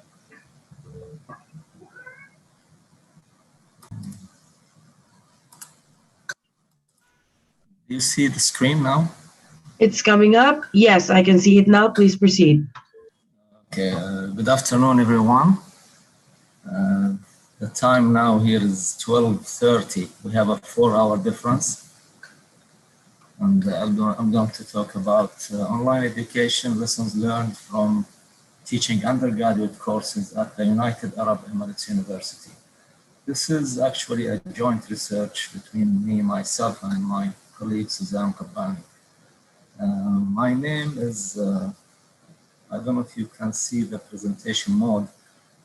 My name is Essam Zaneldin. I have a PhD in construction engineering and management from the University of Waterloo in Canada. I worked for more than 15 years in the construction industry, many journal papers, around actually 50 journal publications and conference papers. My research interests are in areas related to engineering education, design coordination, change management, claims and disputes, and simulation of design and construction operations. My colleague Suzanne Kabbani has a PhD, she's a PhD student at Syrian Virtual University.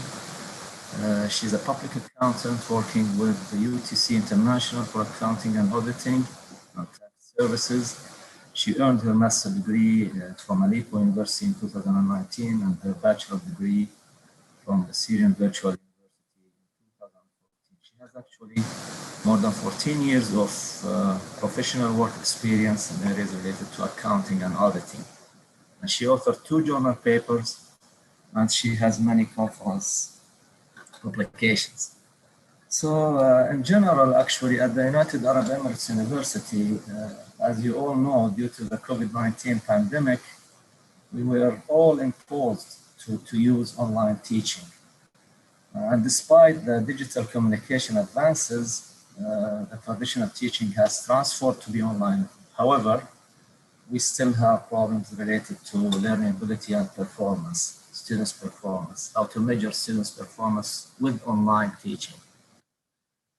Reviewing the literature, we have found that actually online education has huge potential. It can reduce costs. However, it has some higher dropout rate in the beginning when it was first implemented. Other research efforts, they have shown that the success of online education depends on initial acceptance and continuous use. There are many used models in acceptance, like, for example, the technology acceptance model, the theory planning behavior model, and the expectancy confirmation theory.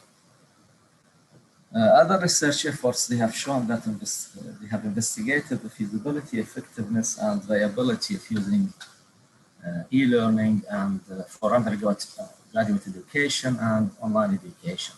They also compared students' experience in online as compared to face-to-face learning. They investigated the impact of using blended learning and teaching.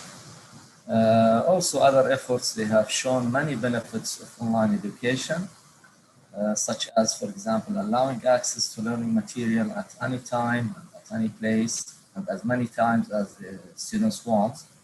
So they can see it, actually, they can review the recording any time they want and during any period of time. It's much more convenient for them, especially for working students. It saves commuting time and effort. And it has a better content delivery. This is in addition to issues related to standardization, accountability, and convenience. As a general finding from the literature, it was found out that when we do, for example, simulation, it's much better to use online education and it can be as effective as face-to-face instruction. While when we have labs, it was found out that we can do virtual labs to train students before doing the actual lab face-to-face. And the majority of students, it was found from the literature that the majority of students, they prefer blended learning. It's a combination of face-to-face and online learning. However, there are certain issues with online education.